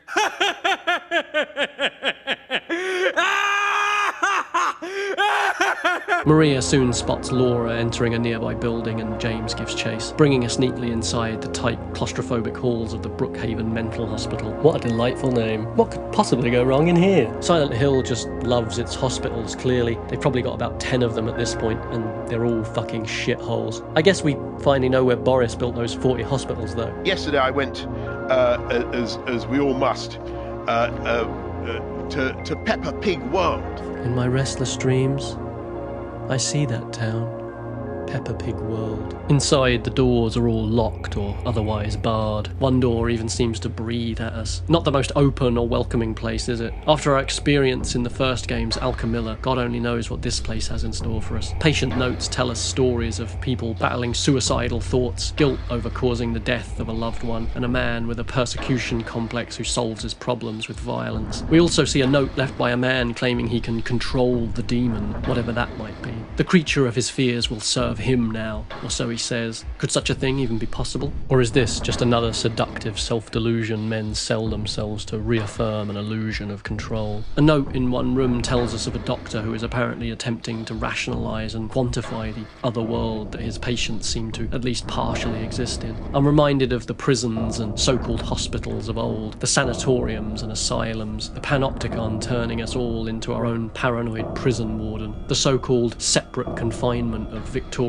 prisons where a prisoner would be sealed in, alone in the dark, sometimes for up to 23 hours a day. A single shaft of light from a high window meant to serve as a reminder that the imprisoned need only seek the light of the Lord above. A wonderful metaphor, perhaps, for those who never had to live in such conditions. The result, more often, of course, was anxiety, dread, and insanity. Silence was mandatory, as was the attending of religious ceremonies. It doesn't take much to imagine the order presiding over such ceremonies here in the town. Dahlia, perhaps, before she took a dose of her own medicine. Our own approach to mental health and imprisonment is undoubtedly still a disaster to this day. Underpaid and overworked staff can provide little in the way of effective treatment, at least not the kind of effective treatment we might actually want. They seem to deliver just the kind of treatment some people want, however. The sick and needy are not to be treated. They are to be hollowed out and abandoned, clear-cut like so many miles of forest trees. Our old friends, the nurses, return, only different this time. Their faces are warped beyond recognition now, anonymised and sexualised, their tiny dresses stained and smeared with dried blood. They wield thick iron clubs and are merciless in the administration of their chosen treatment. Harry already learned this the hard way. The staff aren't here to care for you, they're here to fucking beat you to death. When defeated, they writhe suggestively on the floor. Sex and death are colliding all around us. An object of desire locked inside a rotting skin suit and confined to a sick bed that she will never rise from. The locker rooms here are covered in posters of half-naked women. James expresses no interest, of course, but why are they here? Football posters and pizza for Eddie, Angela's magazines and teddy bears. I think James might just be kidding himself again.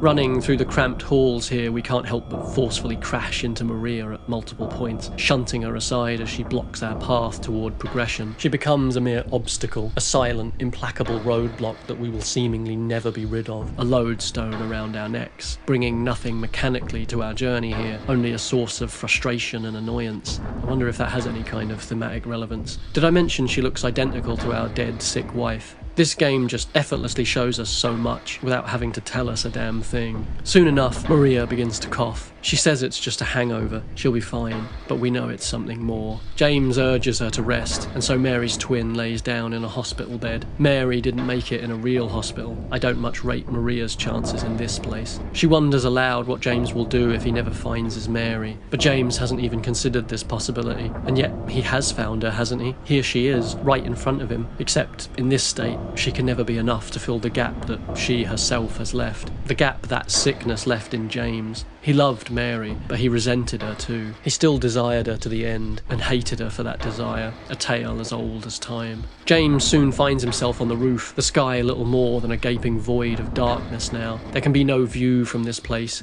no hope, no future. No life, only death. This is where time stopped for James, where the whole world withered and died. Now there is nowhere left for him to reside but here in his own mind. The symbol of self-loathing and masculine inadequacy appears once more, just in time to slam James's bitch ass clear off the roof to crash down into a previously blocked off part of the hospital below. Once again, the enigmatic pyramid head has in fact opened the way forward for James. Is the demon under his control? Is this the darkness inside James, trying to unearth itself?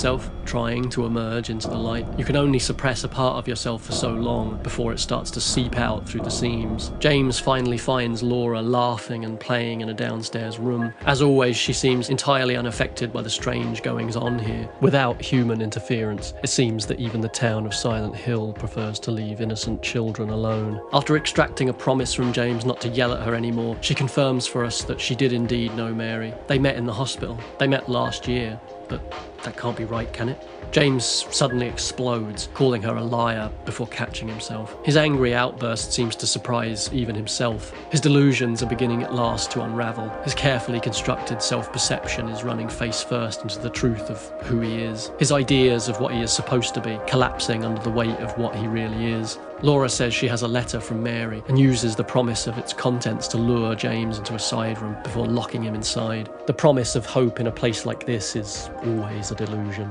James flies off the handle again, although perhaps a little more understandably now. We're not alone in here, it would seem. We're swiftly attacked by a number of strange hanging forms which writhe above us, withered bodies trapped in metal frames. Now at last we are transported to that old familiar otherworld. Pushing through the curtain, James is getting closer. Just as the layers of reality peel away, the town is peeling us away. Inside, the hospital clears its lungs, coughing up clots of blood and rust and too taut skin. The room we left Maria in is empty now. A sheet covers the bed she once lay upon. Empty bottles of medicine sit atop the nearby cabinet. Bottles of medicine that will never work. We search the hospital and soon enough Maria suddenly reappears. She is clearly panicked and relieved to see James again, but he cannot even hide his disappointment that she's not his Mary. She blows up in his face, throwing it all right back at him. To call his apology half-hearted would be an understatement. She plays to his guilt, and then his desire, his sense of masculine obligation and duty. James is a man at war with himself, and naturally that war is spilling out, spreading to everyone he touches. Maria is quite literally a woman James has invented to belittle him and to justify his own sense of resentment. I couldn't help but be reminded a lot of the neurosis that has plagued men for centuries. Imaginary hate figures who exist only to reflect the worst parts of men back at themselves, so that they may explain away their own failings as human beings and avoid even the most surface level introspection. Trapped in an elevator, the pair are then treated to a sudden blast from James's radio. Trick or Treat, the game show is called, and James himself is today's contestant. Oh good. Targeted by an insane podcast host. I guess even in Silent Hill you can't escape the fucking Joe Rogan experience. Well then, everybody, thanks for tuning in. See you again sometime.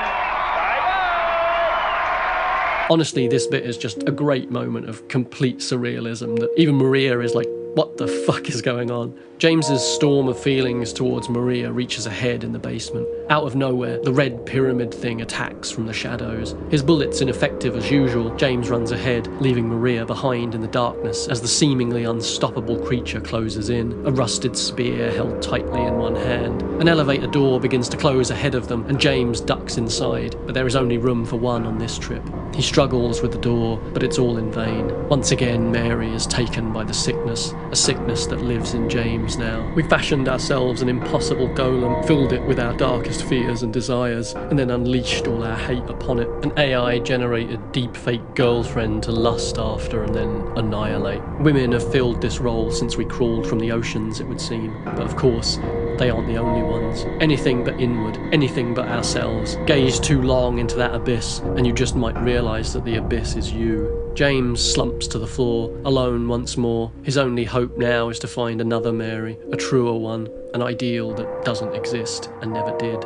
Not even the real woman passed that test, and yet James trudges on through the darkness of his own mind, gun in hand. Following a number of clues hidden around the town, we find ourselves heading to the Silent Hill Historical Society. Inside, we are greeted by something strange. We also learn that Brookhaven was little more than a plague tent once upon a time, a pit of sickness and despair the town would then be built around, a vile seed from which this sordid experiment would grow. Considering the founding of this town and the history of its colonial past, you can't help but think back on the centuries of blood and torture from which modern America was born. Once upon a time, perhaps this place was sacred, but there are none left alive who would remember those days. With the natives massacred, the religious zealots who invaded their land were now free to do with it as they pleased, and look what they did to it. In Rosewater Park, we even find a decayed yet familiar statue, all that's left of some colonial shithead, no doubt. Basically the kind of statue that belongs in the bottom of a harbour, you know. If we're lucky, we might even come across a strange tome here in town, a history of sorts, a book of lost memories. It sheds some light on the distant past of this troubled town. The name comes from the legend of the people whose land was stolen from them, it reads. They called this place the place of the silent spirits. By spirits, they meant not only their dead relatives, but also the spirits that they believed inhabited the trees, rocks, and water around them. According to legend, this was where the holiest ceremonies took place. In those days, this town went by another name, but that name is now hopelessly lost in the veils of time. Clearly, the power here in Silent Hill is not a recent phenomenon, nor does it belong to the Order or even a lesser. As Mary tells us, this was once a sacred place, but something happened. Those who once respected its power were butchered and displaced by those who had respect for little more than their own self-interest, and who saw the natural wonders of this land as mere tools and resources to further their own myopic ends. While the particulars may be lost to time, it doesn't take much to imagine the course of events that must have led us to this point, the rivers of blood that must have stained this once holy place. Nearby, we find another statue, a woman this time, a victim of persecution by Christians. Later, we will learn that she is considered a martyr and a saint by the Order. The cult set its roots in this town a long time ago, it seems. That, or they've been co-opting the struggles of others. How much of the past have they rewritten to fit their ever-twisting narrative, I wonder? A memorial stands here to the memory of 67 who died of illness and who sleep beneath the lake now. No doubt many ghosts sleep down in the silky murk of the lake bed. A grief-stricken foghorn seems to howl at us from a nearby stairwell that has been indelicately smashed into a wall and that leads impossibly down into the blood-soaked soil below. This staircase is amazing, and made all the better by the fact that it is entirely genuine. There is no trick here like in many other games. We really do take each and every step down through the true depths of James's despair and self-delusion, but he is truly committed, so we strive on through the darkness, desperately in search of the truth. Somehow we emerge at the bottom of this impossible architecture into the confines of a long abandoned prison, because of course we do. Really, it was inevitable we'd end up in one eventually, right? Built during the American Civil War, this place honestly looks like your bog-standard G4S hellhole. Executions were carried out by skewering or strangulation. The executioners donned red hoods before carrying out their grisly work. Perhaps they never really hung up their hoods around here, if you know what I mean. Tougher laws, tougher sentences, more bobbies on the beat. An obsession with revenge and retribution, whether directed at yourself or someone else, never saved anybody. Not exactly what I'd call a holiday camp, and yet every day we're bombarded with messages telling us that death is hardly punishment enough for these sorts of people. Kennelled up like dogs, made more and more into animals each day. We know the causes of these issues. It's just become clearer and clearer over time that we simply don't care. Why help when we can indulge our desire for violence in a guilt-free environment? We pay lip service to the idea of rehabilitation, but really we've never left the asylums of old. A deep, dark well to hurl our problems down. The darkest parts of society, the darkest parts of ourselves, a place where they can be safely ignored, or so we hope. In truth, the sickness only festers there, within and without. A thing that with nurturing might have grown into something positive and useful, left instead to putrefy into something noxious and deadly. In this environment, it can come as no surprise then that James seems so dead set on his present course, can it?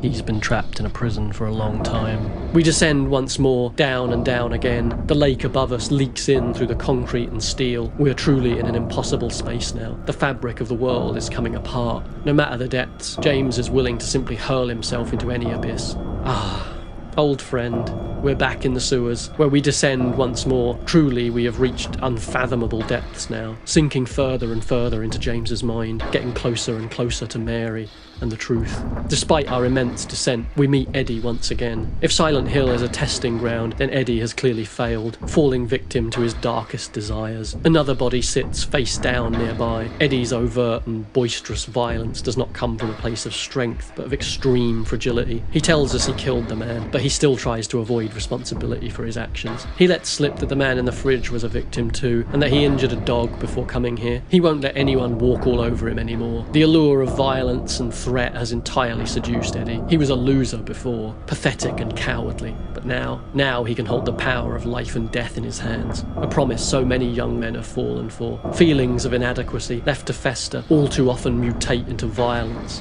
When James isn't won over by his cast iron facts and logic, Eddie falls back on the old classic. It was only a joke, guys. Why aren't you laughing? I was just joking, James. Oh, you were just joking. Oh, very good. Anyway, do you mind just turning around and facing the wall for me there, mate? That's a good lad. When Eddie makes to leave, James questions if he wants to go out there alone, and Eddie sounds just positively thrilled. Anyway, I gotta run. You're going out there alone? The town has indulged Eddie, and he has only grown worse. Might the same be true for James? Is there any chance for some kind of redemption in these strange, unwinding labyrinths? Prison cells unfurl all around us. The murmuring ghosts of their long-dead captives peer out at us. Arcane sigils stamped on the walls. Stone and steel housing hundreds of years of inhumanity and barbarism, all dressed up in the guise of rationality, civility, and protection. No rehabilitation will be found here, it seems. Only punishment and retribution. On the other hand, this might be just what James is looking for. There are no wardens here in this barren void. There is no longer any need for them. We seal ourselves willingly inside our own cells. Empty rooms on empty rooms. When the world finally dies, all that will be left for us to do is eternally punish ourselves. Before we know it, we're descending yet again. Bodies piled high in stacks, we're descending yet again. But how far do you have to bore into the earth before you hit hell itself? We're descending yet again. We push on, we find an elevator, and you guessed it, we're descending yet again. Now comes the labyrinth, a winding, sagging, frustrating place. James is forced to literally draw his own map as he makes his way through this area, the final self-protective layers of his inner turmoil finally being charted and confronted, quantified and understood. His last gasp of denial, the final attempts of his subconscious to shrug him off. James's shadow dwells down here too, guardian, punisher, redeemer, ravager. We push through, we stare into the abyss, and something stares back. We find ourselves facing a prison cell, and the person held within, somehow, impossibly, Maria is waiting for us here. But once again, the thing that stands before us is transformed. Maria opens her mouth, but Mary's voice emerges. James can't believe what he's seeing. You always were so forgetful, she tells James. If he wants to touch her, he'll have to find a way through the bars. And so James presses on. The labyrinth coiling around itself in James's mind, entangling his faculties and blunting his senses. The most convincing lies are the ones we tell ourselves, the ones we like to hear. In our own self-reflected, we may find the ultimate comfort. In our own self-reflected, we may find the ultimate horror. In the fiction of Silent Hill, the power that dwells here is truly unique. In our own world, however, that power lives in our own pockets. Here we have constructed a world in which we are surveilled and quantified at nearly every moment of every day. A place where the human soul is contorted into an anemic data set, where something light and goofy can sit side by side next to an atrocity. From GCHQ to Google, machine learning algorithms are employed to collate and aggregate our every click, our every post, our every pic, our every thought, and a machine that has no capacity for imagination is fed this data and then required to build for itself a picture of what it imagines we must be. And from that dead thing's fraudulent mind, a space is fabricated for us to live in, where every wall is a mirror reflecting ourselves back on us, a Silent Hill of our own making. But that's not us we're seeing in that mirror. It's not even our own imagined self that we see. It's a funhouse house mirror, and we're trapped on the wrong side of the glass. For us and James both, the only way out is through. Only when we shatter the illusion of that reflection may we perceive the truth that lies beyond it. Honestly, playing through this game in the online environment we find ourselves in, it all kind of hit me like a ton of bricks. I guess at some point we started reading the Silent Hill games as a sort of how-to manual. Our online experience and now our real-world experience are increasingly governed by imprecise, untrustworthy computer models and endlessly scraping compression tools vacuuming up every last parsec of data in the known universe. I don't want to sound like an episode of Black Mirror or something, but the parallels were just impossible for me to ignore. As time has gone on since replaying this game, the outlook has honestly only gotten worse in this regard. And given the choice, I think I'd rather take my chances in Silent Hill than with whatever hell we've got coming our way. Just like those drawn into the town, we are endlessly served up the very worst of ourselves, an all-you-can-eat buffet of every terrible thing we might want to hear. The only difference is there is the promise of escape in Silent Hill, the kindness of fiction. With no way to leave this town in real life, we aren't simply being summoned to Silent Hill, we're being made there. We're left unable to trust what we see, what we hear, what we feel. In a state like that, anything is possible, often in the worst ways imaginable. It doesn't matter who I am. I'm here for you, James. See? I'm real. Thanks to Twitter's new autoplay feature on videos, the effect is even more wonderfully realised than when I originally wrote this section. Again, I'm obviously not allowed to show you this footage of refugees burning alive in the rubble of a bombed-out hospital, but I'll try and talk you through it. Here we see human beings crushed and maimed as they cry out for help that will never save them. Flames lick up the IV drips still connected to their arms even as they are roasted alive in their beds. Onlookers cry out knowing they have no water with which to fight the flames and no way of reaching the people still trapped burning inside. Now the video comes to an end and we slide right into a lovely advert. How thoughtful of you, Elon. Say, I know you just watched some children die in misery, but have you considered fucking all your money away on some bullshit scam garbage? Ah, hell yeah. I love the smell of crushed and cooking meat. Don't you just love the world we've made? I feel that we can fully appreciate the duality of virtually every character in the game now. The shifts in cadence and intonation. I'm looking for my mama. I mean my mother. This whole place is like one big cracked mirror. Everyone here is just a breeze away from being blown apart. Maria shifts between her selves masterfully here and gives us one of my favourite moments in the whole series. You said you took everything, but you forgot that videotape we made. I wonder if it's still there. How do you know about that? Aren't you Maria? I'm not your Mary. So, you're Maria? I am. If you want me to be. Forget the shambling monstrosities and the discarded corpses. This is the real horror right here, folks. This mental landscape stretches out before us, twisting and contorting, leading us around and around until we collide with Angela once more. All of the signposts we've been racing past since we first met this troubled young girl now come hideously into focus. She's another child abused by those she was supposed to be able to count on, supposed to be able to trust. She's right at home here in Silent Hill. We all are. A writhing entanglement of limbs looms over her as the walls piston back and forth. Blood seeps from fleshy cavities. Angela's fear of James's touch, the already bloody knife, her mother living on inside her head, her suicidal ideation. It all makes perfect sense to us now. James defeats the wretched thing, but it's Angela who puts the finishing touches on it, just like she was forced to do in real life. A nearby bloody newspaper is too damaged to make out entirely, but from what we can gather, Angela had finally endured too much. She stabbed her father repeatedly, killing him. Her body might be safe from him now, but her mind will never recover. He lives there forever now, guarding the cell that is her psyche. James tries to help as best he can, but Angela rejects him. She can only see the world and those around her through the lens of her trauma now. The tragedy of that aside, she still gets James pretty spot on though. Maybe there is someone in the world who could save Angela here, but that person is not James. He might not even save himself. Here is a place where the weak and the wounded come to punish themselves. Innocence, guilt, revenge and damnation.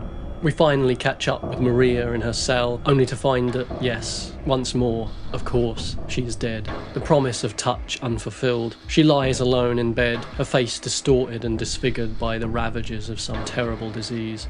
James moves on, leaving her behind all over again. Further on, we find a mute field of graves where the forgotten moulder alone under what must by now be literal miles of ancient soil. Among the headstones, we find, somehow, 3 open graves. One for Eddie, one for Angela, and one for James. Naturally, James jumps right in, down, down, and down some more. We hurry along a blood-red, mist-filled corridor and emerge inside what seems to be a piece of Eddie's delusion. A meat locker for the bodies of his many victims, all just dead meat for him to consume. He too speaks with the voice of his abuser here, berating himself for his failings. All these corpses just happen to look like James here, funnily enough. At least, that's how they look to James's eye, I guess. Eddie's grasp on reality has been fully severed, while his grasp on this part of himself has become all too set in stone. He explains his idiot philosophy, which sounds like something straight out of an incel Ben Shapiro fan's mass shooter manifesto. This is the logical endpoint of the mindless, selfish indulgence that is peddled to men today, under the guise of self-help or pick-up artistry or whatever bullshit euphemism they're using this week for yet more violent misogyny. I mentioned before how the Columbine shooting took place as the various releases of Silent Hill 1 were rolling out, and I do wonder just how much that influenced the development of Eddie's character here. Even the backwards baseball cap he wears seems like it could be taken directly from this notorious CCTV image of the tragedy. It's funny to see some of the more insane discourse surrounding Silent Hill 2 that has emerged over the course of this year, pushed largely by grown men with the minds of children who don't seem to realise that this game is, in part, about them specifically. The growth of these angsty white teens falling headfirst into fascist ideology, rape fantasy, bigoted ravings, and of course, repeated mass killings is hardly surprising, sadly, especially considering that nothing has been done to curtail it, and in fact, everything has been done to encourage it. But that doesn't make it any easier to watch. Of course, on some level, I have nothing but sympathy for these people, so turned around and emptied out that this kind of behaviour becomes the only way they can make sense of their lives. But for now, our focus can be only on preserving the safety of those that they seek to harm. Our only priority right now is pure survival. There's only one way that James will leave this place alive, with Eddie dead. Once he made the choice, Eddie's road was only ever going to end in one place.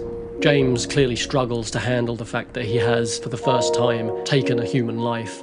I mean, it is the first time, right? Did she really die 3 years ago? James suddenly asks. Memories jolted loose at last. Eddie understood. The town called them all here. James has no right to judge him, but judge him we do. And with that, we emerge back in the town. Somehow, despite our countless impossible descents, we're right back where we started. We find a boat and begin our journey across the lake. Oh, sorry, that's that other series.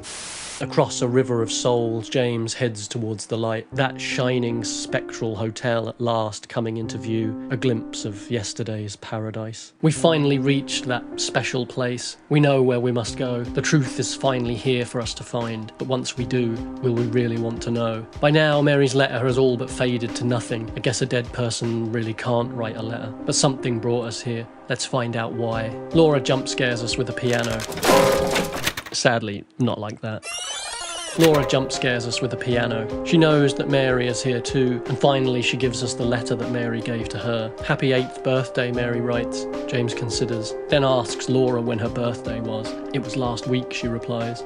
Laura was 8 last week. Finally, James accepts that Mary can't have been dead for 3 years. We head upstairs to the hotel room we once shared on vacation, but not before James literally unburdens himself of his baggage and makes himself more vulnerable in order to find the truth. Because of a weight limit on the elevator, we can literally only progress here if we leave all our items and weapons behind. We must now face our demons without even the illusion of self-defense. So we leave everything behind, except the letter, of course. That doesn't weigh anything anymore. There's also another wonderful moment here that I just feel never gets old.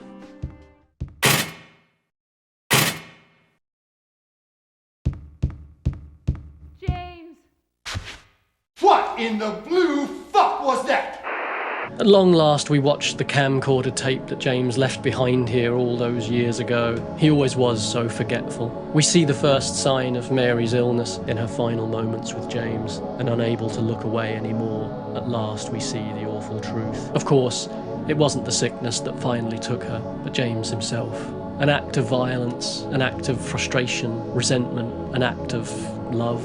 The best way James could express it, at least. Laura, of course, feels betrayed. Mary was becoming like a mother to her, and she cannot forgive James for taking her away. Mary calls to James from the TV, begging him to come find her. The hotel is dark and dank now, dripping with rainwater. No light, no life. The veneer is slowly stripped away, the rot and decay beneath at last laid bare. No longer keeping up appearances, no longer lying to himself. James sees what has always been there, what he has been for some time now. The pain of loss, fear and grief. He couldn't process Mary's decline toward death, and so he took her life to spare himself as much as her. The hotel burned down years ago, and now, without his delusions masking the damage, we see the truth of its present condition. Our nostalgia dies in real time before our very eyes. The good old days are gone, and trying to wish them back into existence invariably does more harm than good. Moving through the basement, we find ourselves suddenly inside of Angela's nightmare, an endless staircase wreathed in eternal flame. She mistakes James for her mother. Her perceptions too have been totally destroyed, but James can see the truth now.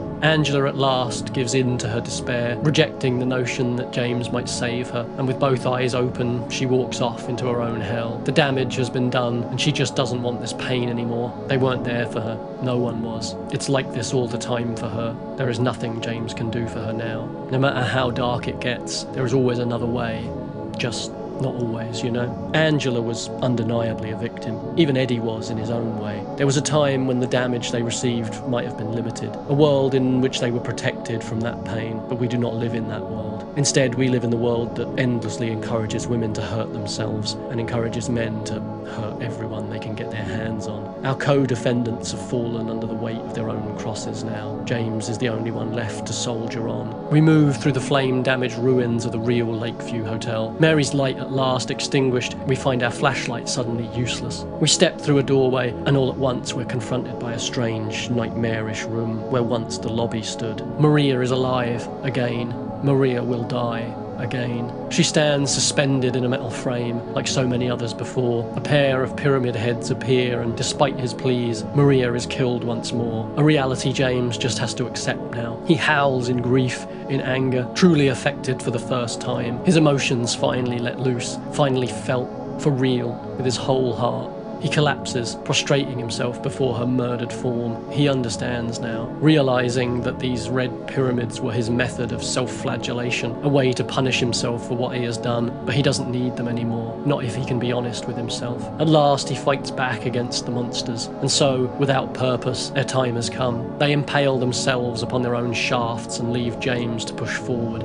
He's seen the truth now. He has no need for these illusory demons. We are nearing the end of our second journey through the strange heart of Silent Hill, through shadowy trees, past rows of sleeping dead, through those old, familiar, lifeless streets, then from apartment to hospital, to prison, to hotel. All four buildings functionally identical. All four constricting honeycombs of concrete, confining their residents to little more than dankness and misery. All four wear the veneer of a polite, free and open society. But burned away, we see that all four are in fact just sites of our own soulless inhumanity, the private, intimate violences we endure and commit every single day. The sagging rot and lingering mould that wait beneath the surface of every empty lie we have ever told to keep this demonic engine running. As James moves on, we hear Mary's frustration at her own condition, the side of herself she would never want to show, that perhaps only James ever really saw, the dark as well as the light. All her anger at life's cruelty taken out on James, the healthcare system unable to provide for her, but willing to take her money all the same. She hates herself for her outbursts. She wants to die alone, but she can't face the end without James.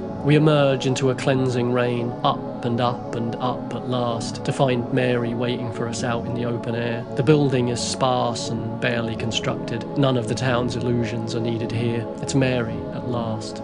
Except, of course, it can't be. This isn't her either. Maria explodes. She was created by James, for James. She's Silent Hill's manic pixie dream girl. She can't escape his programming. She only wants him to love her. She can be so much more than Mary ever could. The difference between sordid fact and soothing fiction. But James doesn't need the comforting lies anymore. He has confronted his own failings, and in time, he might even forgive himself. But clinging to fantasies can be of no use now. He rejects her, purging himself of her, and she reveals the sickness that she was built from.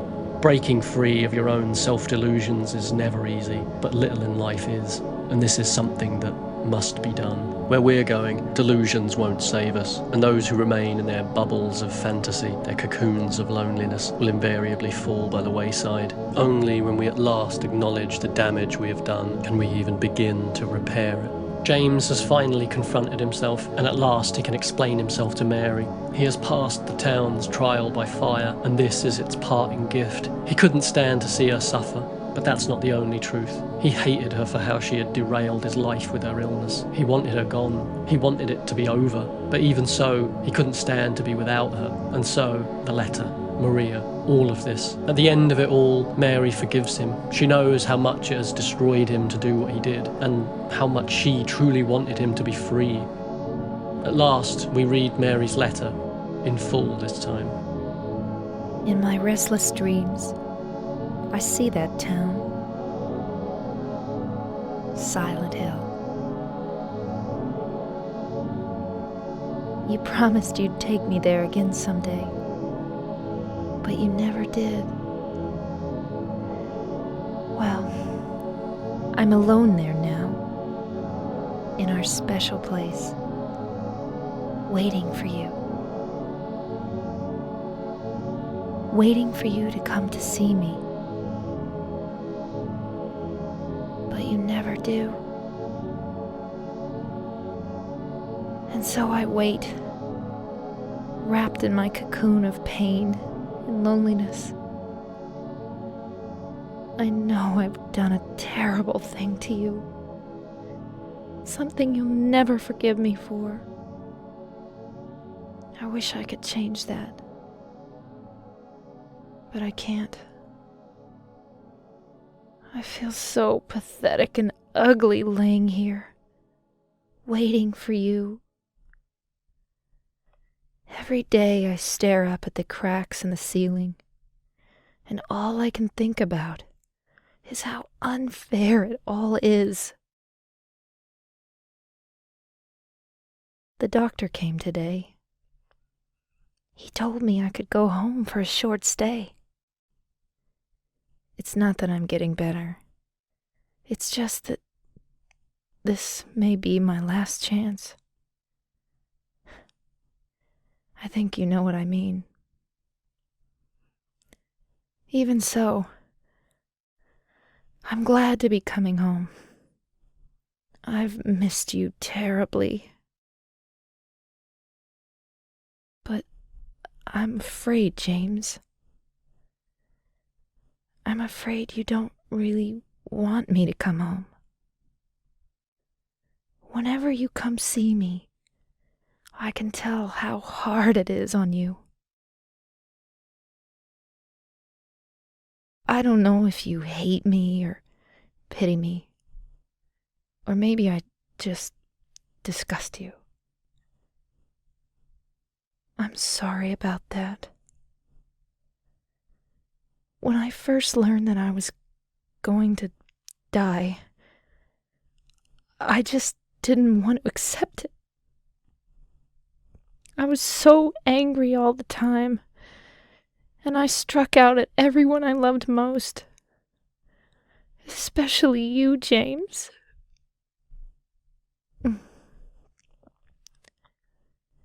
That's why I understand if you do hate me. But I want you to know this, James. I'll always love you. Even though our life together had to end like this, I still wouldn't trade it for the world. We had some wonderful years together. Well, This letter's gone on too long, so I'll say goodbye. I told the nurse to give this to you after I'm gone. That means that as you read this, I'm already dead. I can't tell you to remember me, but I can't bear for you to forget me. These last few years since I became ill, I am so sorry for what I did to you, did to us. You've given me so much, and I haven't been able to return a single thing. That's why I want you to live for yourself now. Do what's best for you, James. James, you made me happy.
What a truly incredible ending. Fun fact, that letter read was apparently done in one single take. That was the only take done, and Monica Taylor Horgan knocked it out of the fucking park.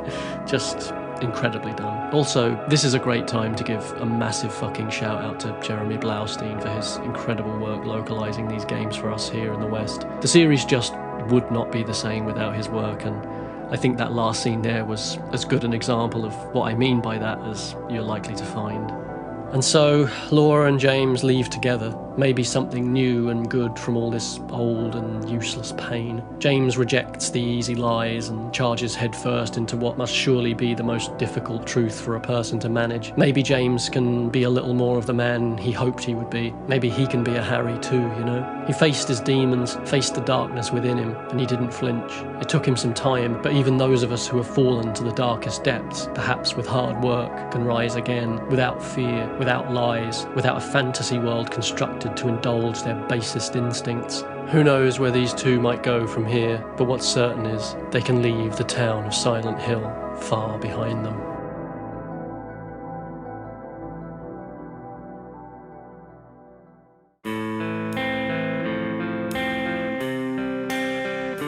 Here at the end, I think we can at last fully appreciate how the town simply gives us just what we want, just the right things to help us spiral ever downward, and it's up to us to pull ourselves out of it. It's always been bad, obviously, but I feel things are so much worse these days in the way that we are constantly bombarded with negativity and apathy and all of the most awful things. It can make it seem so insurmountable, and in that environment, it becomes so much easier to fall prey to our worst instincts or to even just give up entirely. But we have to cling to the idea that we can navigate a path through, just like every other time humans have been forced to endure a terrible age. I mean, come on, even Laura learns to be a little less of a pain in the arse here in Silent Hill. Our main players all found excuses to journey alone, except for James. He sought connection from the start, even unhealthy connection. Eddie couldn't even be fucked to go look for a missing child. Forget you. It can be hard, but if we look to each other, we might just find a better way, together.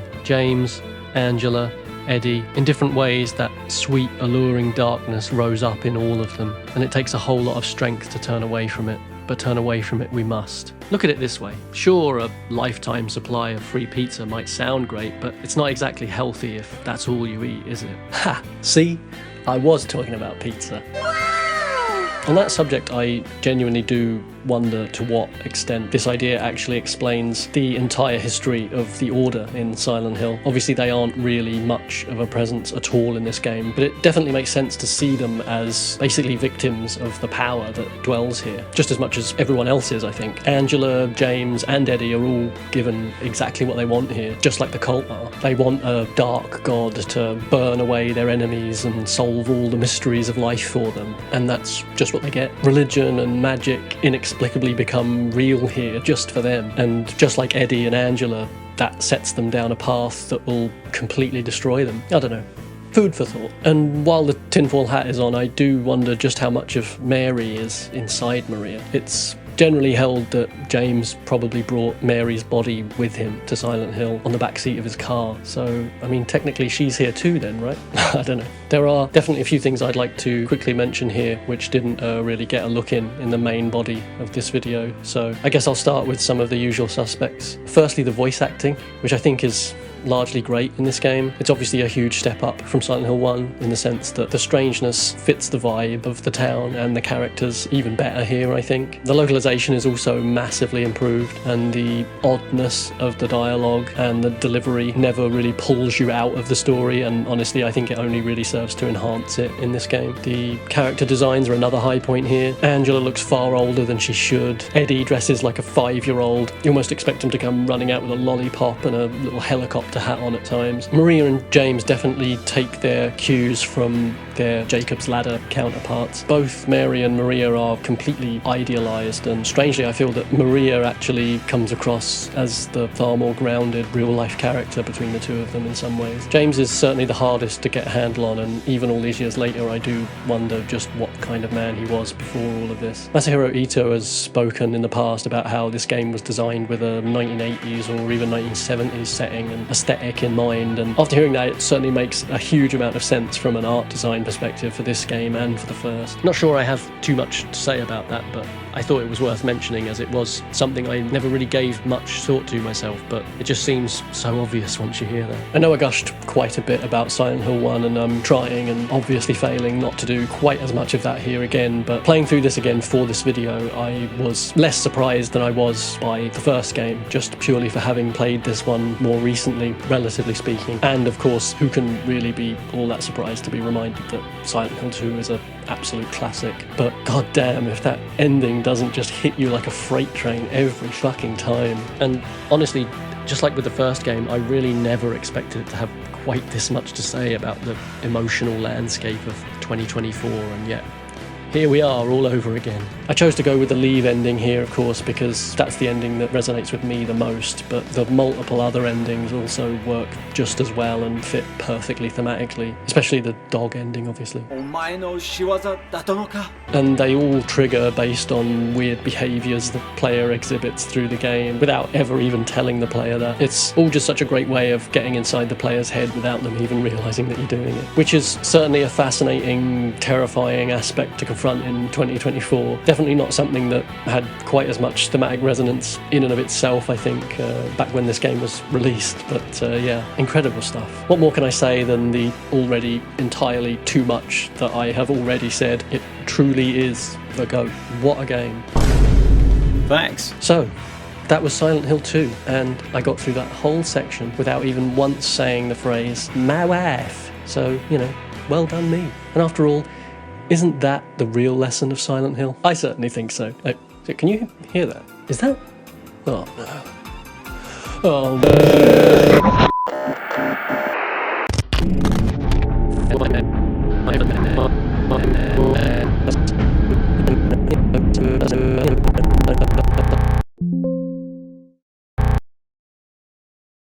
Yakshimash, my name is Borat. I like you. I like sex.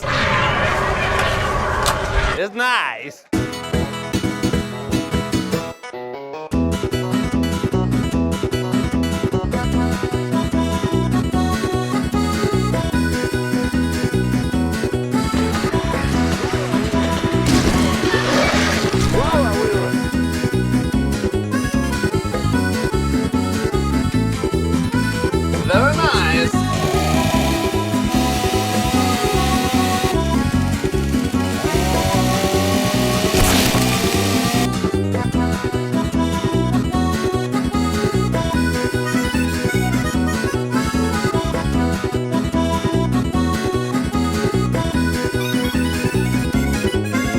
whoa.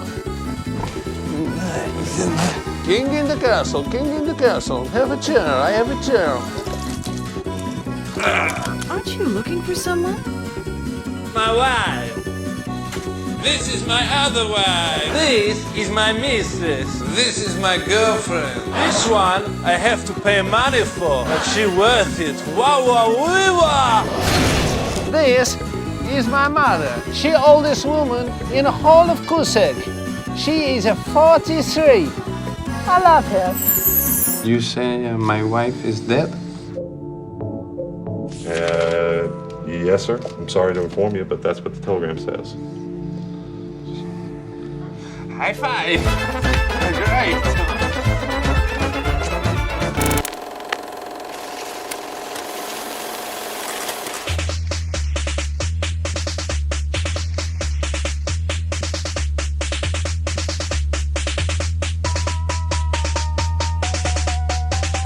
Tommy right on the creek with that fucking side out. Tommy about to clip into the palm, played it 44. Tommy right, I creep at night. Posse deep is how I creep. Tommy right on the creek with that fucking side out. Tommy about to clip into the palm, played it 44. Tommy right, I creep at night. Posse deep is how I creep. Tommy right on the creek with that fucking side out. Tommy about to clip into the palm, played it 44. Tommy right, I creep at night. Tommy right, I creep at night. Tommy right on the creek. Tommy right on the creek. Tommy right, I creep at night. Posse deep is how I creep. Tommy about to clip into the palm, played it 44.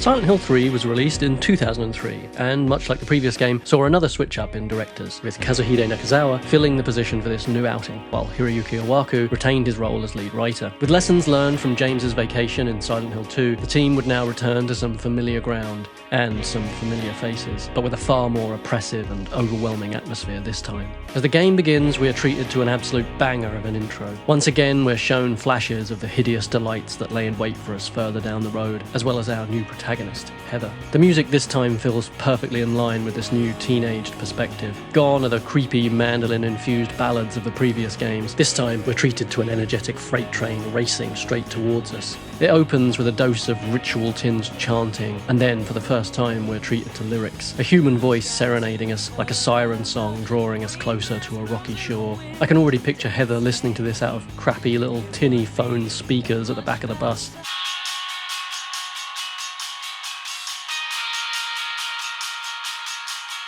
A sunlit mall, a rainy night drive, a young woman, an old man, a knife, a monster. Something red is waiting for us, something harsher and angstier than we've ever faced before. Then, with a deep breath, we take the plunge. We're given no calm build-up this time, however.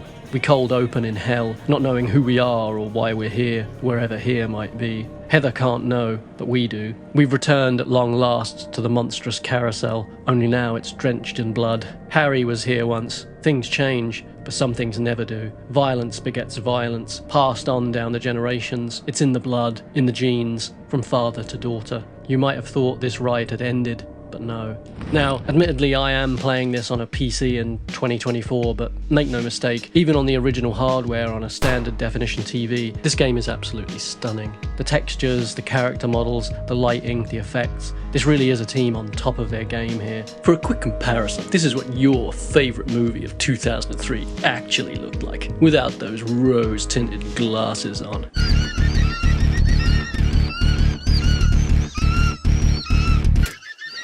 Yeah, I know, right? Now, obviously I'm being silly. That was clearly just a joke example, because Birdemic actually came out 7 years after Silent Hill 3. Checkmate, movie cucks. Why would birds do something like that? I mean, why would they just attack? I don't know. Heather is thrust immediately into the nightmare, because the truth is, she's no stranger here. Even if she doesn't know it yet, Silent Hill is in her DNA, just as she is nestled within the town like a gestating embryo. All around us are signs of a childhood perverted, blood-stained mascot costumes still weighed down by their dead occupants. Not even death has freed them from this prison. We take our first steps forward, only to find snapping jaws lunging right for our throat. Right off the bat, we are hunted by dogs. As good a choice as any for the guardian of this hell, I suppose. Heather is the ultimate quarry here. Every jagged edge in sight has been sharpened to a razor point. One slip and we'll be eaten alive. As a first impression, this experience couldn't be further from Silent Hill 2's introduction. The desolate emptiness of that game's opening was immediately isolating. The sense of an unknown menace waiting for us just around that next corner followed us through every dark, deserted street and hallway. Here, by contrast, we're subjected to an absolute assault on the senses as half a dozen filth-smeared chimeras fly right at our exposed jugular. Swirling plague mist surges through the night air as hideous sounds snarl from all around us. Some vast beast hungers in the unfathomable dark. The whole world is a weapon now, and it's pointed straight at a solitary teenage girl. Harry saw some of this, true, but we've saved the worst of it for our children, it would seem. Only one path lies open to us, a half-broken track that snakes off into infinite blackness. We're given no choice but to follow it, and it takes us to our certain doom. Is our fate truly that inexorable? Is there nothing we can do to break this cycle? Will even death free us from this unending torment? The runaway machine hits us, and all at once, Heather awakens. Awash in the deep orange glow of a setting sun, something red is waiting for us. She lifts her head, freed from the clutches of the nightmare. Well, that one at least. A long silver chain and pendant hang over her hands like a rosary, sacred and heavenly, but that will come later. Heather strolls to a nearby payphone and calls her dad. She speaks to Harry here, and we catch a brief glimpse of their relationship. We can tell immediately that they are close. He knows her too well. This is her stability. This is what roots her in this world. This is who she is. Soon enough, an older man appears. She makes way for him, but he's not waiting for a phone call. She shrugs, and he follows after her. A stranger stalking her through the halls of the local mall, something sadly familiar to many women, I'm sure. I'm going to give a double shout out here to Silent Hill's favourite gamer girlies, Eurothug 4000 and Tango Mushi, who have both made fantastic and blessedly much shorter videos on Silent Hill 3 and its themes of feminine horror. They both make great videos in general and also stream over on Twitch, so do make sure you check them out. But Heather's no fool. She knows the world. She has no choice. She's quick and caustic and has no time for Douglas and his frankly bizarre behaviour. Already this is sadly all too familiar for Heather, it seems. Sensing his intransigence, Heather ducks inside the nearest bathroom and puts some much needed space between them. On the mirror, a familiar symbol awaits. She knows it, not from the books she has read, but from the altar. But what altar? Sorry. What could she be thinking? Shake the thoughts from your mind, Heather. Don't let them trouble you. You can't be who you think you are.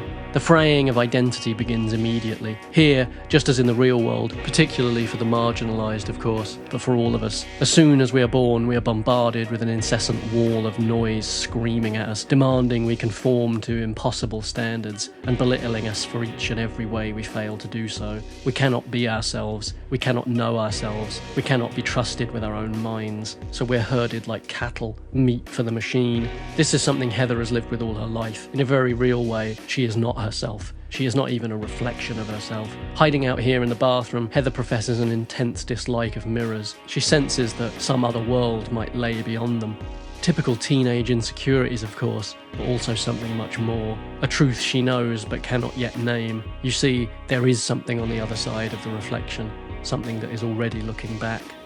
As we look into the mirror, we take a moment to examine Heather herself. Despite Silent Hill's socially conscious themes, it can't be said to be a particularly diverse series, sadly. This is unfortunately true for a lot of games, even all these years later. So even now, it's refreshing not just to play as an even vaguely atypical protagonist, but especially to play as one that is this well realised. From her design to her characterisation, Heather is just a fantastic, well-wrought human being, especially when compared to 100 other cringe-inducing examples of teenagers in fiction I could name, like this one, for example. Don't talk to me. We won't be friends. I won't IM you or Facebook you or tweet you, read your blog. And whatever you're thinking of saying or doing, don't bother, because I've seen it before and I'm just guessing here, but I don't think there are too many original thinkers in this room. On the exterior, she's all muted colours, but with a splash of orange hiding beneath the surface, beneath a timepiece. Her hair has clearly been dyed, dark roots lurk beneath a bright cover. All of this serves to reinforce the friction between outer appearances and that which lives within. Identity has always been an important part of these games, father, husband, but now more than ever, what it really means to be us as an individual is really brought to centre stage. Heather Mason really is a person without a singular history, but she's still bearing the marks of a long forgotten trauma, a blending and merging of who knows how many people by this point. It doesn't matter how submerged a memory might be, it will always return to the surface eventually, bloated and misshapen. We've learned that the hard way. Her hair is hacked short in a punky, tomboyish cut, her face adorned with little or no makeup. The bags hang heavy under her eyes. She's been asleep for a long time. All of these outward presentations of gender and sexuality are part and parcel of those first teenage stumbles into fashion, style and self-expression, but they mark Heather out as a target now, and even at just 17 years of age, they will all be weaponised against her. Overall, Heather is just a great character. One of the most relatable protagonists in horror, as well as just a very lifelike depiction of a teenage girl. She always talks back. She speaks about having terrible hangovers. She refuses a lit cigarette later, saying she's already quit for good. Her original design was actually drawn to portray her as an ultra-innocent, all-American teenage girl. Who knows how that version of Heather would have played, but I'm really glad that the team decided to roughen her edges a little. It makes her instantly more tangible as a person, and infinitely more believable too. It can come as no surprise that a number of women on the team all pitched in and ultimately guided the direction of her character design, steering her ultimately towards the iconic design we all know and love today. Also, huge shout out to Nora Stevens-Heath, who also played a huge role in crafting Heather's personality and the localization of the game. As usual, everybody pulled their weight here and just did a fantastic job. I feel like there might be some kind of lesson to be learned from that, don't you?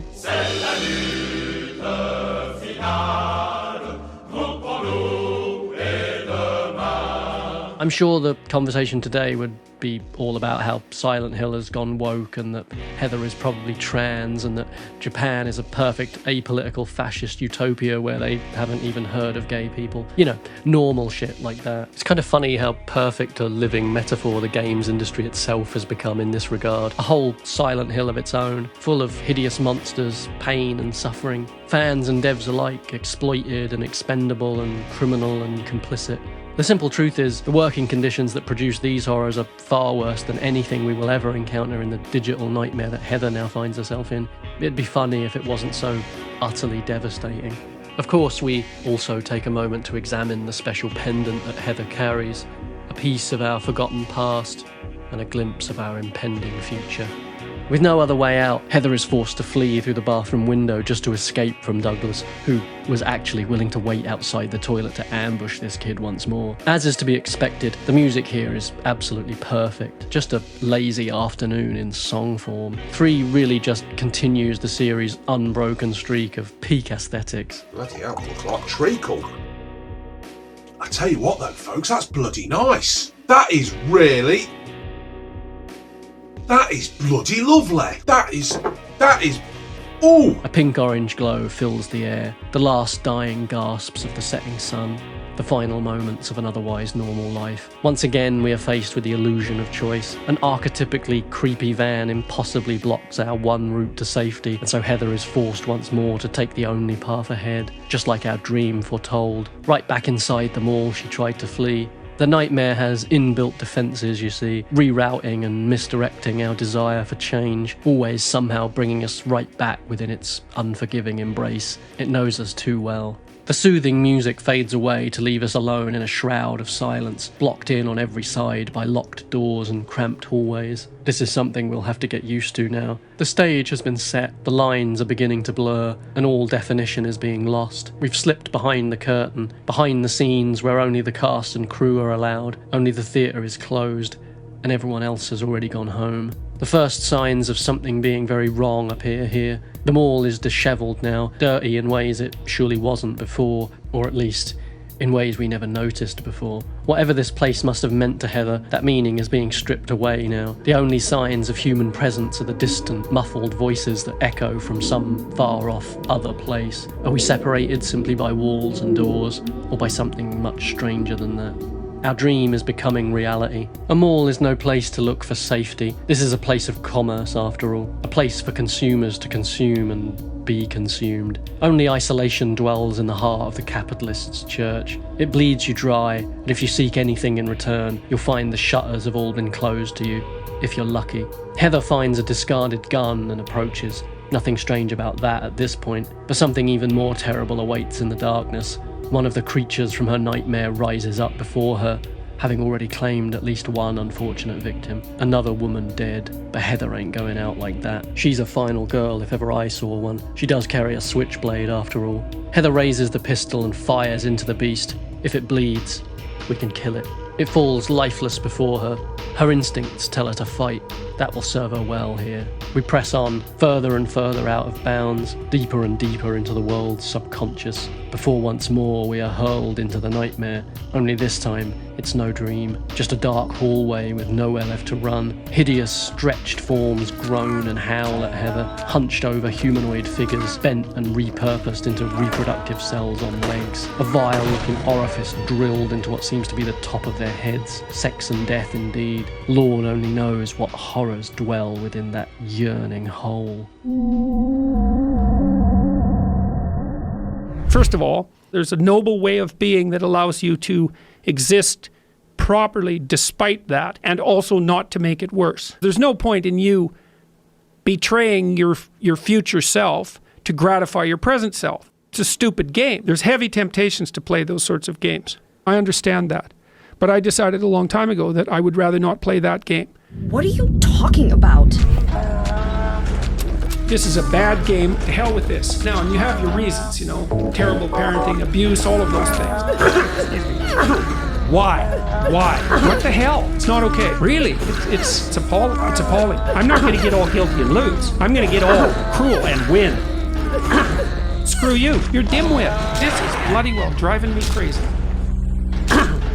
You absolute son of a bitch. We also find the most important item in the game here, row upon row of delicious bread. Good God, this is clearly the key to everything.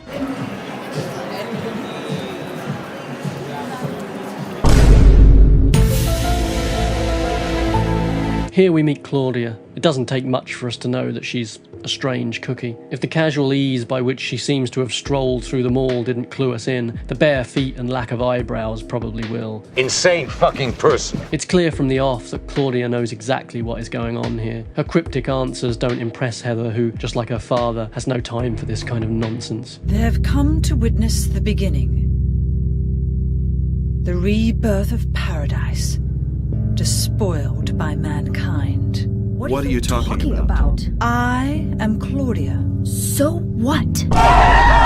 For her part, Claudia implores Heather to remember who she truly is and that which she must become. She's right, even if for the wrong reasons. A distant call splits Heather's mind and almost leaves her out for the count. A voice chants out between two worlds. Something seems to growl in the halls now. Or perhaps this cacophony is contained entirely within Heather herself. A ritual is beginning to take shape, a religious rite nearly 2 decades in the making. Claudia slips away, somehow immune to the madness, leaving Heather without answers and more confused than ever. An elevator with no buttons takes Heather onward of its own accord, and as if by some guiding hand from above, a radio falls down from the ceiling, giving Heather yet another familiar tool in her fight for survival. Is there such a thing as a guardian angel in a place like this? And if there is, would you even want to meet it? Now the nightmare has fully taken hold. Heather emerges from one elevator, straight into another. A strange being appears before her, too strange for Heather to believe, too terrible to behold, too arcane to understand, even after all she has experienced already. Both without and within, something is changing. Something is guiding us on, something buried deep inside. We've already experienced the awesome power of the town, its uncanny ability to extract the secret places we keep inside and project them onto the world around us, to draw out our inner fears and let them loose to torment and even cleanse us. Who can say which came first, the strange mythology of the cult or the strange cosmology of the town. Once that terrifying power was contained in a sacred and peaceful place, the spirits of earth, wind, water and fire treated with respect, venerated and harmonious. But now the earth is soaked in blood, the wind suffocated with fumes, the water choked with old bones, and the fires stoked beyond all human control. If Silent Hill is where the gods live, then the very spirit of man and God is now cradled in the palm of a delusional cultist. Perhaps seduced by the forces of an outer dark, or maybe just manifesting these horrors through their very own inner sickness. Who can say which truly came first, but it hardly matters to those of us trapped in the jaws of the beast they have now unleashed. As she tries desperately to adjust to this hideous new world, Heather is already beginning to suspect that Claudia was telling the truth. She isn't who she thought she was, but now isn't the time for that. Now it's time to focus on getting out of here alive. The curtain has truly been lifted now. Heather is passing through a veil of blood. Now she can see the world beneath the world, something that has always lain dormant just under the surface. The facades all stripped away to reveal the truth, perhaps, or someone's version of it. Nothing but rust and blood and concrete and claws. Is that the howl of a dog, or some gargantuan, newly awakened infant? The world folds in on itself and begins to repeat. We have passed into a mirror realm, fallen into our own reflection. Now it's us on the other side of the pain. Our only way is up, out of this dark underworld we've been trapped in, and the only tool we have at our disposal is a coat hanger. It's not meant for this, but a few twists and turns and it'll do the job just fine. The mall begins to bleed into a hospital environment. The escalators lead to nowhere. Bloody sheets and body-laden gurneys litter the dilapidated hallways, a vision of our future and some people's present. Voices seem to mumble in our ears as the creatures hunt us down. Mannequins in the shape of women lay dismembered and discarded. Journeying down the arm of a spiral, we're retracing old footsteps. Cheryl cries out to us from a nearby TV screen. It seems she wants us to remember something too.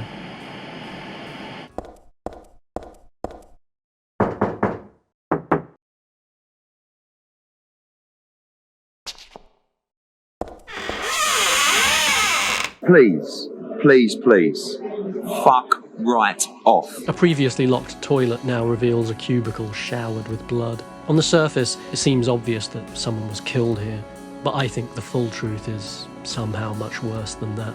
I have to say the hoarse bellows of these sperm creatures reminds me of the men in white vans catcalling 15-year-old girls outside my school. Also, I love when Heather bemoans that a silver ring that was on display here once is gone now, because honestly I think we'd all take the time to help ourselves to whatever valuables we came across in the rust-smeared, monster-infested hell dimension. And who knows, maybe we'll even get the chance to someday. They're eating the dogs, the people that came in. They're eating the cats. They're eating the pets, and it's a shame. We also get a fun Easter egg here in the toilet, but only if we have Silent Hill 2 save data on our memory card.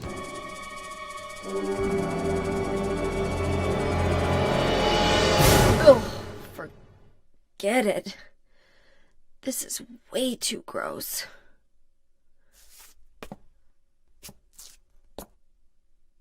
Who would even think of doing something so disgusting? Yeah, James really is the quirked up white boy that Silent Hill deserves. Also, this really is the most offensively awful sounding game in the series in the best possible way. It's harsh and unrelenting from near enough start to finish, and I really do love it for that.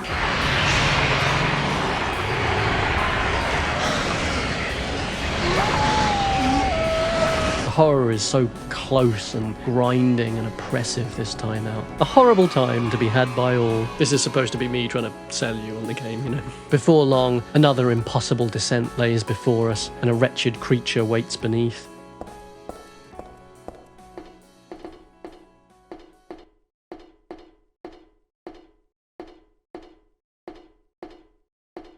What a thrill,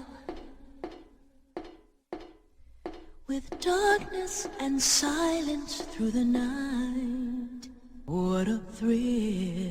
Its shape is undeniably phallic, a strange inversion of the vagina dentata, a writhing, hungry parasite, a mirror of Heather's femininity given form, and a memory of a time long past.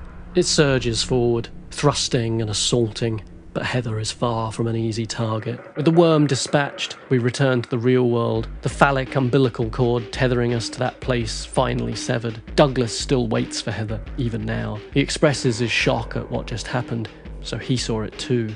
Heather even manages to get some scraps of truth out of him as well. He reveals that he's been working for Claudia, hired to find Heather. Why? He doesn't know. But something is stirring inside Heather now, a remnant of who she once was, all those years ago, a truer self. She takes none of Douglas's nonsense, stands on her own 2 feet, and leaves the old dipshit to stew on his mistakes before hurrying off to the nearby subway station to find her own way home.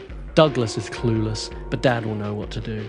Even so, if you think the nightmare is over, you're sorely mistaken. We venture down once more into the arteries of the city, where the congealed blood somehow still flows. Naturally, we find ourselves locked in. Only one train will be departing from this station tonight, so we'd better be on it. The station is a mess, filthy and blood-stained, probably not much different than usual then. The homeless are left to die down here in forgotten corners, unmourned in utter obscurity. We find ourselves confronted by far more enemies than we're used to, faster and more ferocious. These encounters naturally encourage us to run, to panic and to flee, enhancing the feeling of being stalked and hunted. Again, the sounds are so loud and aggressive. Half the time it sounds like we're being chased by a car that's giving birth. But as we master our fear and slowly collect the tools we need to survive, the hunted might just become the hunter in the end. Heather's resolve will harden, and she will grow enormously over the course of this game. It might just be that the other world made a huge mistake dragging Heather inside. I don't know who you're trying to sass, but you got the right bitch to put you in a wrong motherfucking place. But on the subject of being hunted, it's here that we're confronted by one of the game's more notorious sequences, the train station ghost. Another entirely optional moment that becomes all the more unforgettable because of it. After finding a newspaper detailing a strange and apparent suicide, Heather wanders down to the platform in question. Along the way, finding a book on the paranormal left suspiciously open just for us. It tells us that those who die tragic, violent or sordid deaths are often compelled to remain at the scene of their final moments, and they may even seek to take revenge on the living. Jealous as they are of their own lost vitality, we are all slaves to ghosts of the past, in more ways than one. Heather reaches the edge of the platform, and then something changes. The camera pulls away, assuming the perspective of someone else. Something else. Slowly we approach Heather's unguarded and exposed back. A ragged breathing begins to sound. A man, audibly excited as he suddenly lashes out, pushing Heather down onto the track below. All at once, we are back in control, panic-stricken and confused as the sound of a rapidly approaching train bears down on us. Left with only a few moments, Heather scrambles to drag herself back up onto the platform, doing so just in time, only to find she is all alone again. Or as close as we ever get to it. This is one ghost that will always linger, always at the edge of sight, the hint of a breath on the back of our necks. Maybe tomorrow, maybe next year, someday it will strike again, in this form or another. This is simply the ever-present danger that all women must face in such places. Don't walk home alone, take the long way round, stay under the street lights, near the shop fronts, flag down a passing bus, don't bother calling the police. Stations upon yet more stations, tracks and platforms boxed in with ancient metal grates. The impossible stretches out in all directions once more. The function of this place is irrelevant here. Its use to humans has been utterly stripped away, leaving only blank, unfeeling machinery, alive just enough to snatch one last victim. As the station itself begins to devolve into a shadowy mass of metal and grime, a new horror rises up from the concrete. We're assailed by a human body completely overcome by a sickness that hides within. Healthy tissue corrupted and extruded, overwhelming the host and becoming more a cancer than a human being. A silent and invisible killer striking from within. A mirror of our own situation, perhaps. It might be a tumor. It's not a tumor. Everywhere we run, there are twisted piles of trash to block our way. The world was falling apart before, but now it's reached an entirely new level of disrepair. Soon, impossible walls appear just to bar our progress, and the stairs only force us further downward. This train will only take us one way. The world is more hostile here than it has ever been before, more pointed and cruel. In hindsight, James and Harry had it easy. We're forced to walk the entire length of the train back, the camera watching us from the shadows like a stalker, before all at once we're shut inside and whisked away into the night.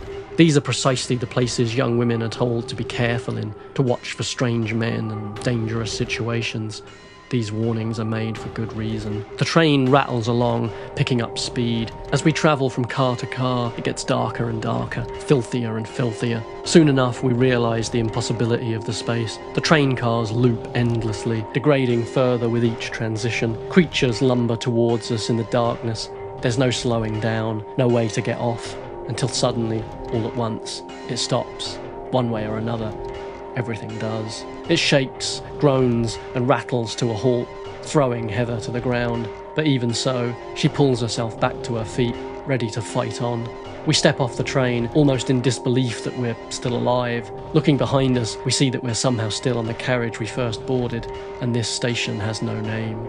Venturing once more into the concrete backrooms, we are quickly assaulted by flying, screeching creatures. Hibernating in the angry dark, they crawl, then take to the air, sprouting wings just to attack us from above. An almost larval life form, growing and evolving before our eyes, learning only how to do harm, the worst kind of child. We take them out and examine their strange carcasses, two bodies forced together at the waist, lashing out in every direction. At last, we free ourselves from one dank underworld, only to stumble right into another. Tight alleyways, dingy side rooms, deserted nighttime hangouts, the usual places for this kind of violence. Hoots and calls ring out from unseen throats all around us, like hell itself is catcalling us now. Here at the end of the world, Heather can see the mechanisms of this nightmare in ways that Harry and James never could. We're trapped in the belly of a machine, and the machine is bleeding to death. As the sense of being overwhelmed and surrounded on all sides continues to build, it eventually gives rise to a parallel feeling, a greater sense of accomplishment. The mounting aggression and hostility ultimately serving to make Heather's victories all the more fulfilling. It takes more for her to find the strength to fight on. She's a young kid and scared out of her mind, but she doesn't give in, even as the whole world and even her own body fights to stamp her down. Just as James journeyed through sad and lonely locales, so too does Heather now. It's so unexpected, it's almost more shocking than being attacked. Long moments of isolation and silence suddenly stretch out before us. Something has happened. Something is different. Heather is already alone, even if she doesn't know it yet.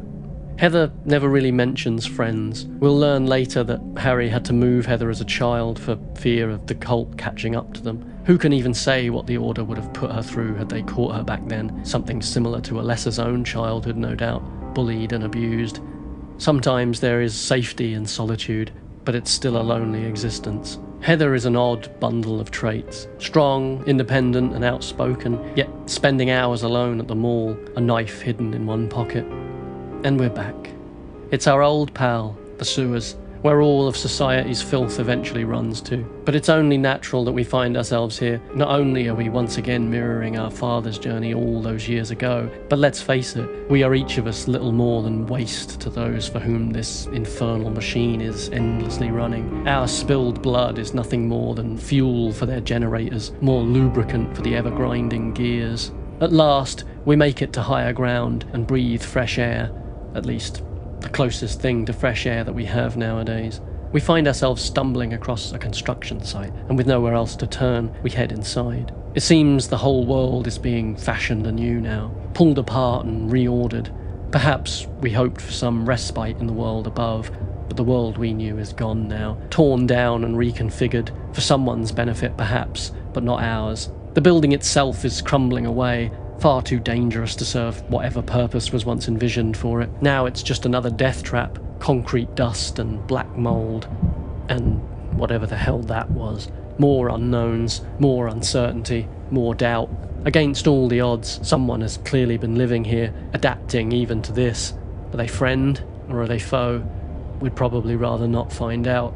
Good intentions can't be counted on anymore. We jump blind into a hole, a grime-stained mattress the only thing to cushion our fall, only to tumble into yet another trap. More panic, more fear, ambushed by cancerous figures that emerge from the dark. I like Heather's instincts though. Blast them all to pieces with a shotgun, then kick them to fucking death. We find our way into a swanky executive office for a company filled with mannequins. Literally, I mean, not just the underpaid, overworked staff. They reach out to us, groping for us. Only one still has a head, for a moment at least. We might be used to the message by now, but it's one that Heather will be endlessly reminded of. Women are just objects built to be destroyed. We've seen this idea already, manifested through Maria from James's perspective, but now we see it from the perspective of the subject herself. It's hard to overestimate just how hostile the world is for women, for minorities, for anyone pushed to the fringes of society. Seeing it presented through the lens of a video game, you can't help but think of the gaming world itself, of course, of the storm of unhinged child rage that swirls about anyone seen as an interloper in their untainted shadow world. These people never seem to realise just what they look like to the rest of us. On one floor, we find a small fine art gallery. Heather remarks on the absolutely crazy prices, beyond the reach of any normal person. Art is not for the likes of us, after all. Either way, Heather isn't too keen on the paintings in the first place. They unsettle her, and so they should. The repressor of memories. Fire purifies all. Windows to another world. Memories of another life beginning to resurface.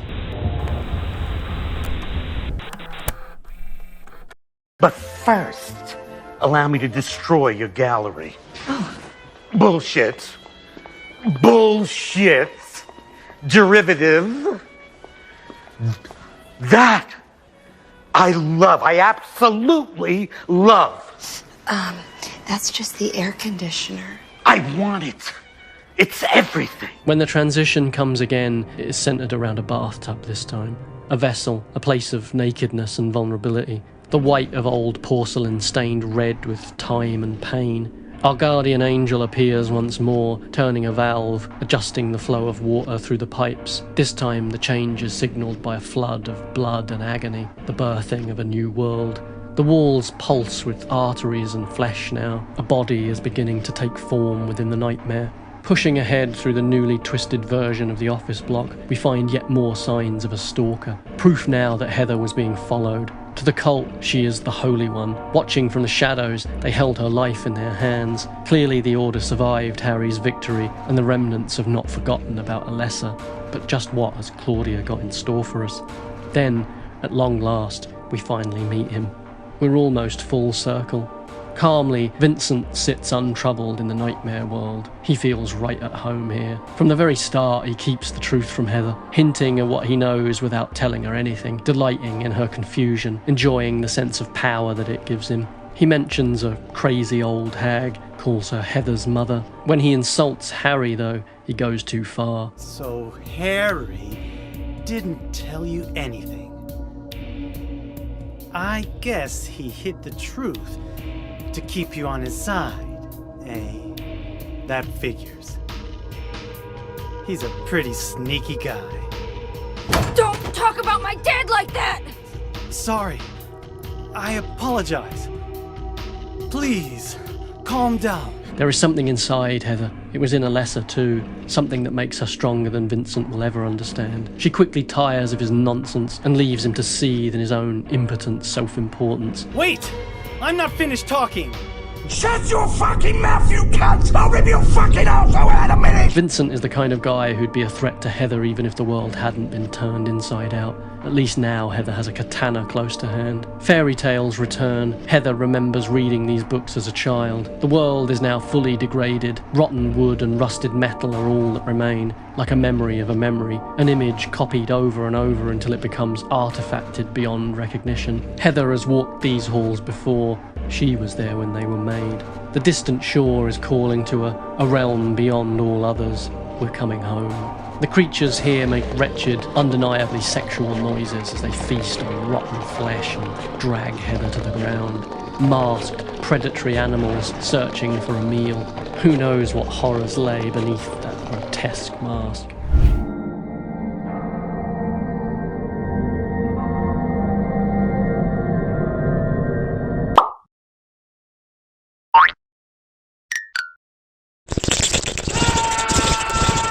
Where once there was only a blank wall, now we find a painting, the image of a saintly figure, surrounded by worshippers in a rust-stained, hellish landscape. Dangerous devotion, an unhealthy fixation, purity and blood, love and hate, the fire that purifies all, and leads us ever onward through the frame. Heather steps into the painting, taking the place of the woman who once stood there, and getting ever closer to her destiny. Blood transfuses, wheelchairs are always at hand, the body is slowly growing. A figure unable to support itself, sustained only through a tube, growing stronger and stronger. The world degrades as the thing takes shape. The other world has become a womb, and a child is growing inside it. Heather once was Cheryl, Cheryl once was Alessa. Through many incarnations, that young girl has lived on, and through them all, something else has survived along with them. As we move through the nightmare, we unlock several shortcuts, weaving our way forward, looping back in on ourselves, neural pathways being unlocked in Heather's psyche. The part of her that remains Alessa is coming alive, and with it, the remnants of that twisted creature the Order called a god. It remains partitioned away behind screens, behind wires, behind walls, but its sickness is seeping out. Skin suits hang in cages once more. We're a skin suit ourselves now. As our true self emerges, so too does our true power. Using those old familiar fairy tales, Alessa all but clears the way for her present self to continue onward. Outside, the streets are hemmed in and piled over with rusted, abandoned vehicles. Even without monsters, this place is hardly safe and inviting. Heather heads inside her apartment building, still haunted by the strange red symbol that has followed us from the start. We come home, expecting safety and security, but we aren't safe even there anymore. Once we dreamed of leaving Silent Hill, of seeing the familiar once again. Already that hope has been robbed from us here, however. Slowly but surely, the sickness finds its way in, and even Harry isn't safe from it anymore. Pour one out for a real one, lads. Harry Mason is no more. Of course, like us, Heather is absolutely shattered by this, but quickly that sadness begins to harden. In rage and grief, Alessa, Cheryl and Heather follow a trail of their father's blood to find Claudia on the rooftop, waiting for us once more. She's proud of the damage she has done. Heather's response is to fight back. The Order should have learned from the example Harry made of them, but these cunts always think they know everything. Claudia wants Heather to remember what the two of them once shared, to awaken the shattered memories that still live within her, and to fill her heart with hatred, to fuel the thing that even now is growing inside her. A creature emerges from the dark then, the missionary. He brings with him Claudia's twisted vision of paradise, to spread the Order's worldview, to bring that hate to Heather's heart. He was the one who dealt the killing blow. No doubt after Claudia had already lectured Harry half to death. Heather is all too happy to fight and kill the beast. Claudia heads off. She'll be waiting for us in Silent Hill, of course. There'll be time for her later. For now, our target is this thing. It lunges forward, swinging its vast spikes at us, even deflecting bullets. The apron gives it the look of a medical professional. The needle-like scraping tools it clutches seem designed for an unspeakable surgery. A distorted human face emerges from within its painfully wrapped and cocooning headdress. This monster is steeped in the symbolism of birthing, medicalized and perverted. It seems that Heather is the one who must be aborted for this child to live, overwritten and deleted. Fun fact, if you switch your flashlight off here, the missionary basically can't see you, making this fight quite a bit easier. Of course, the Order's missionary is, in fact, completely blind. Back inside, blood now stains Heather's pure white jacket. Like a birthing bed, its fresh sheets ruined, something red is coming for us. She argues with Douglas, blaming him for what has happened, for leading Claudia to their front door, but ultimately, she doesn't force him to leave. She vows revenge, Douglas vows to make up for what he has caused, even if it costs him his life. There is more to him than meets the eye. He dresses classically and combs his hair back to try and hide his bald spot. He sees something for himself in Heather, one last chance to do something good. He's trying to be something that perhaps he just isn't cut out to be, but at least he's trying. Heather even expresses her anger at Harry for dying here, for leaving her all alone to deal with the madness of life. Fucking madness of life! I'll knock this shop apart, I will!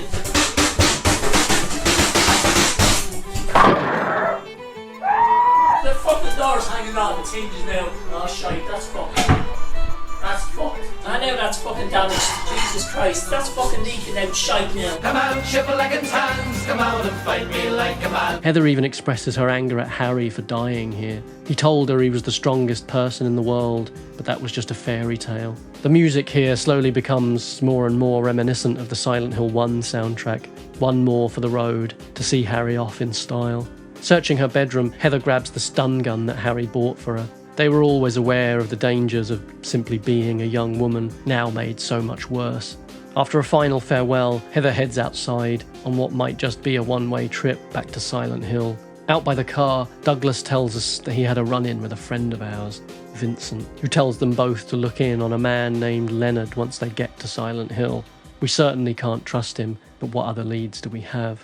The rain falls as Douglas drives and Heather talks. Reading through the notes that Harry has kept over the years, she slowly begins to remember it all, what he did for her, who she used to be. She is a remnant of Alessa's sacrifice. She is the child that was given to Harry as he fled the nightmare world one final time. But just as a piece of Alessa lives on inside her, so too does a piece of that demon god. Dahlia tried to awaken it once before. Now Claudia is doing the same. Heather is just a vessel for their twisted deity.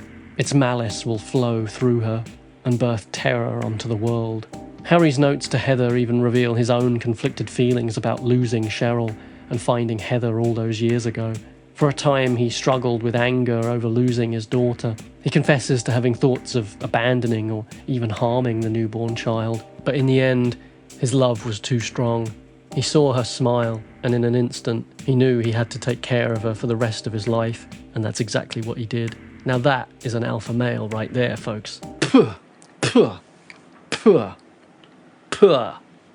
Ugh. Sorry about that. That phrase just always leaves a terrible taste in my mouth. And just like that, we're back in Silent Hill, baby. Oh shit, here we go again. Douglas and Heather stop off at the local motel. Cheap rates and, well, probably not very clean beds, to be fair. We see the sights. Memories of the past resurface for us and for Heather. Rosewater Park, the bowling alley, even Heaven's Night is still here. It's like we never left. Maybe a part of us never did. Isn't it nice when your childhood hell dimension stays the same? The enemy design here is governed by different rules now, however. The dogs return from Harry's time here, but now they are hideously charred and held together only by filthy bandages. Their mutilated heads hang grotesquely, split down the middle in a mockery of twinhood. Alessa's body ravaged first by fire and then by a demon. While the pterodactyl-like flying enemies are gone now, they have been replaced by the pendulums. Misshapen closers and cancerous giants taunt us with their vision of a body destroyed and reconfigured beyond recognition. Fear of hospitals, of fire, physical and sexual abuse, the threat of other humans, not to mention the slurpers, of course. The less said about them, the better. While many of the creatures in Silent Hill 2 had a vaguely pathetic air about them, here the monsters feel more like they just want to fucking annihilate you. You want a coffee? I don't know.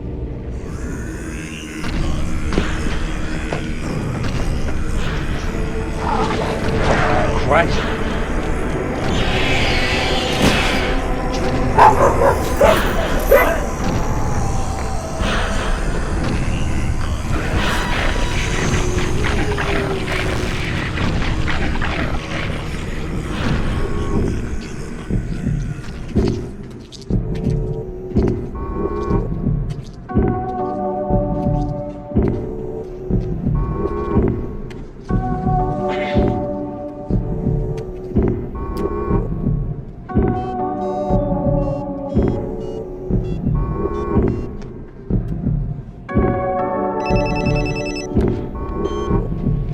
Hello?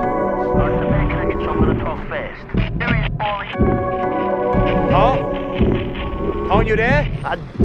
Fuck! Interestingly, many of the routes in the town are not actually blocked off physically anymore. Heather simply makes the choice not to travel to other parts of the town herself. Her mission is too great for her to be wandering around sightseeing like we probably want to. For perhaps the first time, someone is here fully by conscious choice. She knows what she's getting herself into, but she'll see this through all the same. And besides, the town is more whole than it has been in years. Douglas takes off to search for this Leonard character Vincent spoke about, while Heather instead heads off alone to the local hospital. Douglas would only slow her down anyway. The hospital is once more a site of trauma and pain. We soon learn that Leonard was actually a patient here, but he's hardly likely to still be here, right? We also read about a man named Stanley and his obsessive attachment to a certain woman. Fingers crossed, we won't have to worry about that though, right? The nurses return, a little more human than usual, more relatable. Heather's naturally dark hair hangs down near to their shoulders, their faces smeared with something red. One last remnant of Lisa, perhaps. In one large patient room, we find a strange shrine of sorts, a wall stuck with various odds and ends. We're not alone here, it would seem. Someone has left a note for Heather. Stanley, the obsessive. For whatever reason, this deeply troubled young man has come to believe that Heather is the one he has been waiting for all this time, even though he has only learned her name and seen her face for the first time today. He is instantly convinced that she is the special someone he has longed for. It seems that inhuman monsters are not the only thing we will have to fear in these cramped, dust-filled halls. He even leaves a doll for Heather. She refuses even to touch it. Upstairs, he writes to us again. He says that Heather is going to be his salvation. She's here to rescue him, in fact. Heather is just unsure of her own feelings for him, you see. He worships her, literally idolizing her, or an idea of her at least. As we move from room to room, the notes and dolls quickly disappear behind us, snatched back up as quickly as they were set down. Stanley is close, very close, watching us from the darkness. We've been here before, and we'll be here again. Somewhere below, a door slams. Our new friend Stanley, perhaps, slinking about unseen somewhere nearby. He insists he's the only sane person in Silent Hill. To be fair, considering the competition, you can see why he might think that.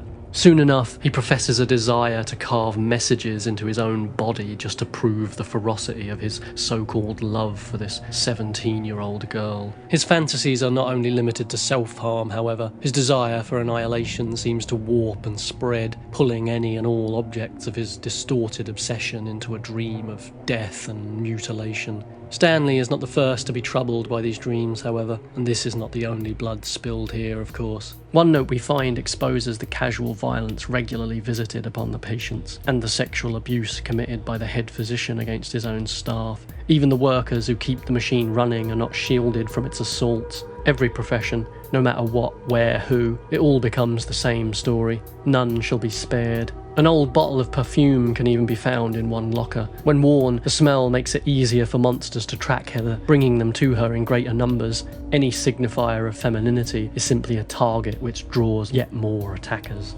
Another wheelchair lies discarded in the basement, its user targeted, isolated, dragged away and eviscerated. But even still, they fought to the very end. The nurses begin more and more to resemble those that Harry encountered, the blood smeared haphazardly like lipstick across their faces, even as it starts to seep from their bent-over backs.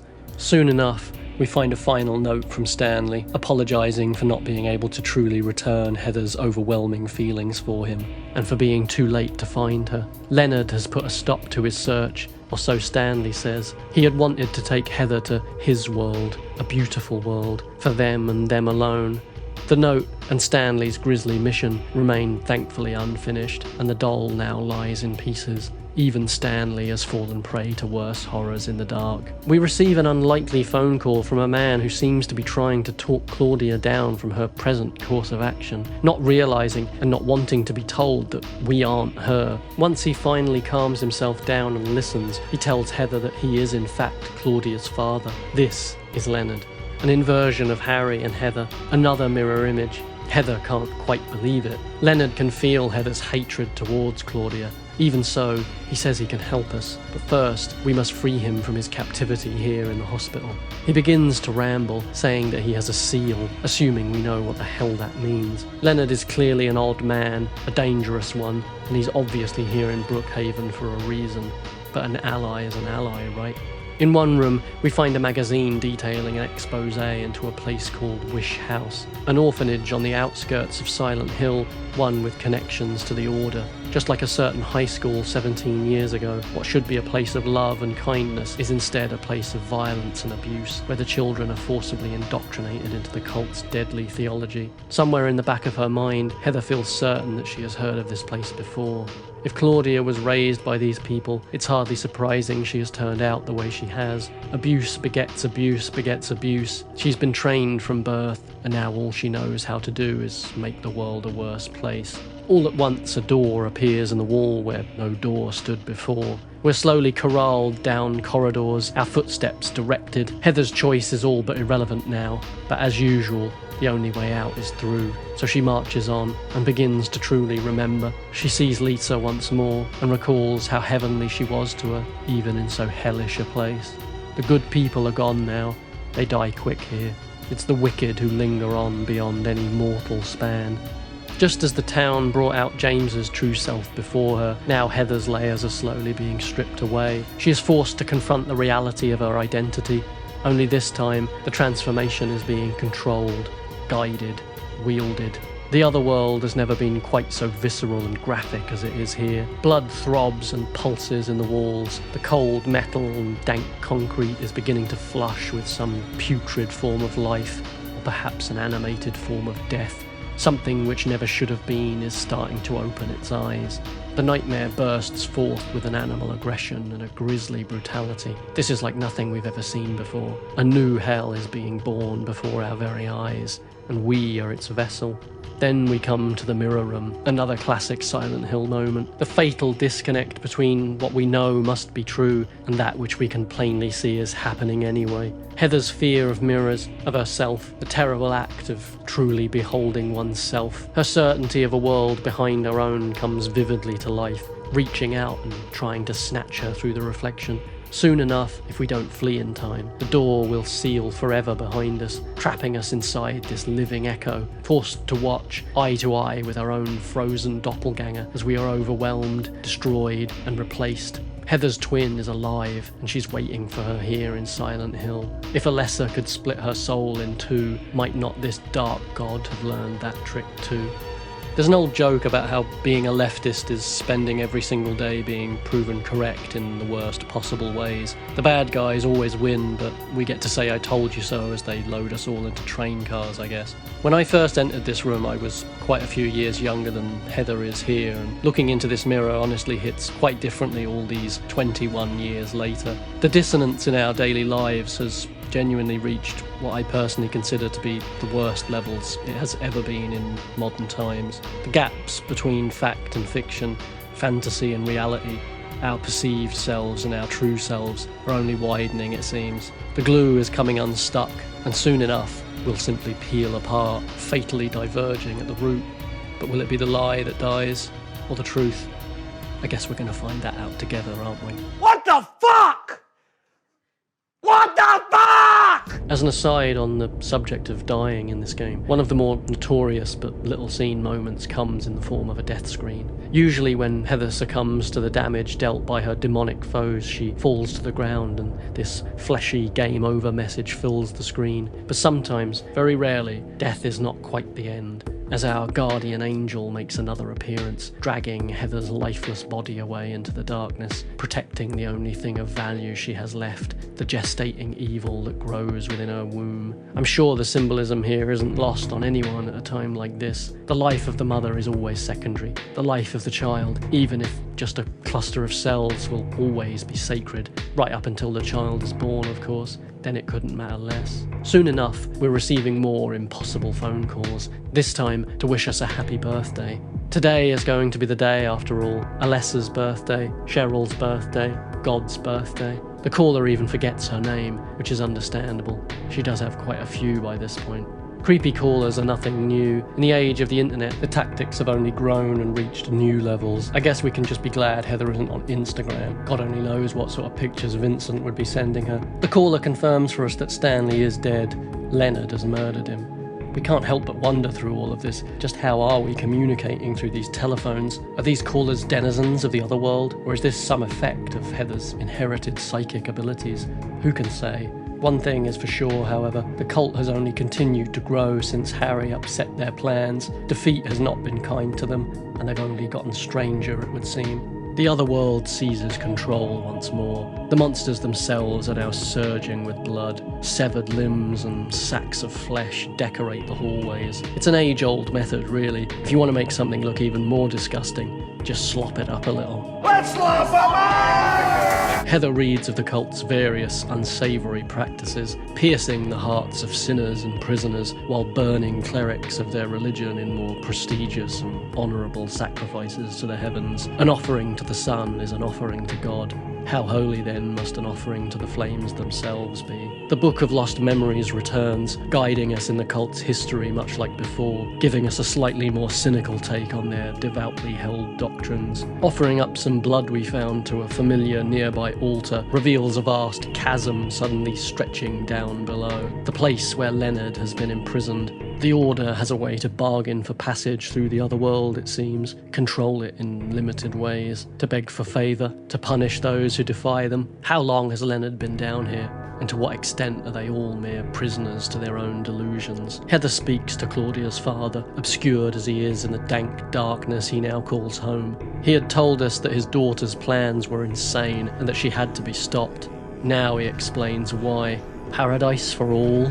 What a foolish notion. Unbelievers are not worthy of paradise. No, they must all be destroyed. Heather can hardly believe that Claudia is actually the more moderate voice within the Order. This is what centrism actually looks like to the rest of us. Even after Leonard's crazed outburst, Heather brazenly reveals that she does not believe what the cult believes. Call it cocky or call it naive. Heather has got one set of brass balls on her. Leonard, zealous and clearly mad, decides that he has been tricked by Heather, that she is a deceiver and a liar, and she is after his precious seal. He vows to kill her, to punish her for this perceived deception, but Heather is hardly fazed. Not now. She's no meek lamb to the slaughter, but even so, it's hard not to be shocked by Leonard's appearance. Despite his seemingly human characteristics, he emerges from the fetid waters as a vast, misshapen beast, a face wriggling with tongues and his back lined with gills. More doubt begins to creep in. A truly humanized monster for the first time.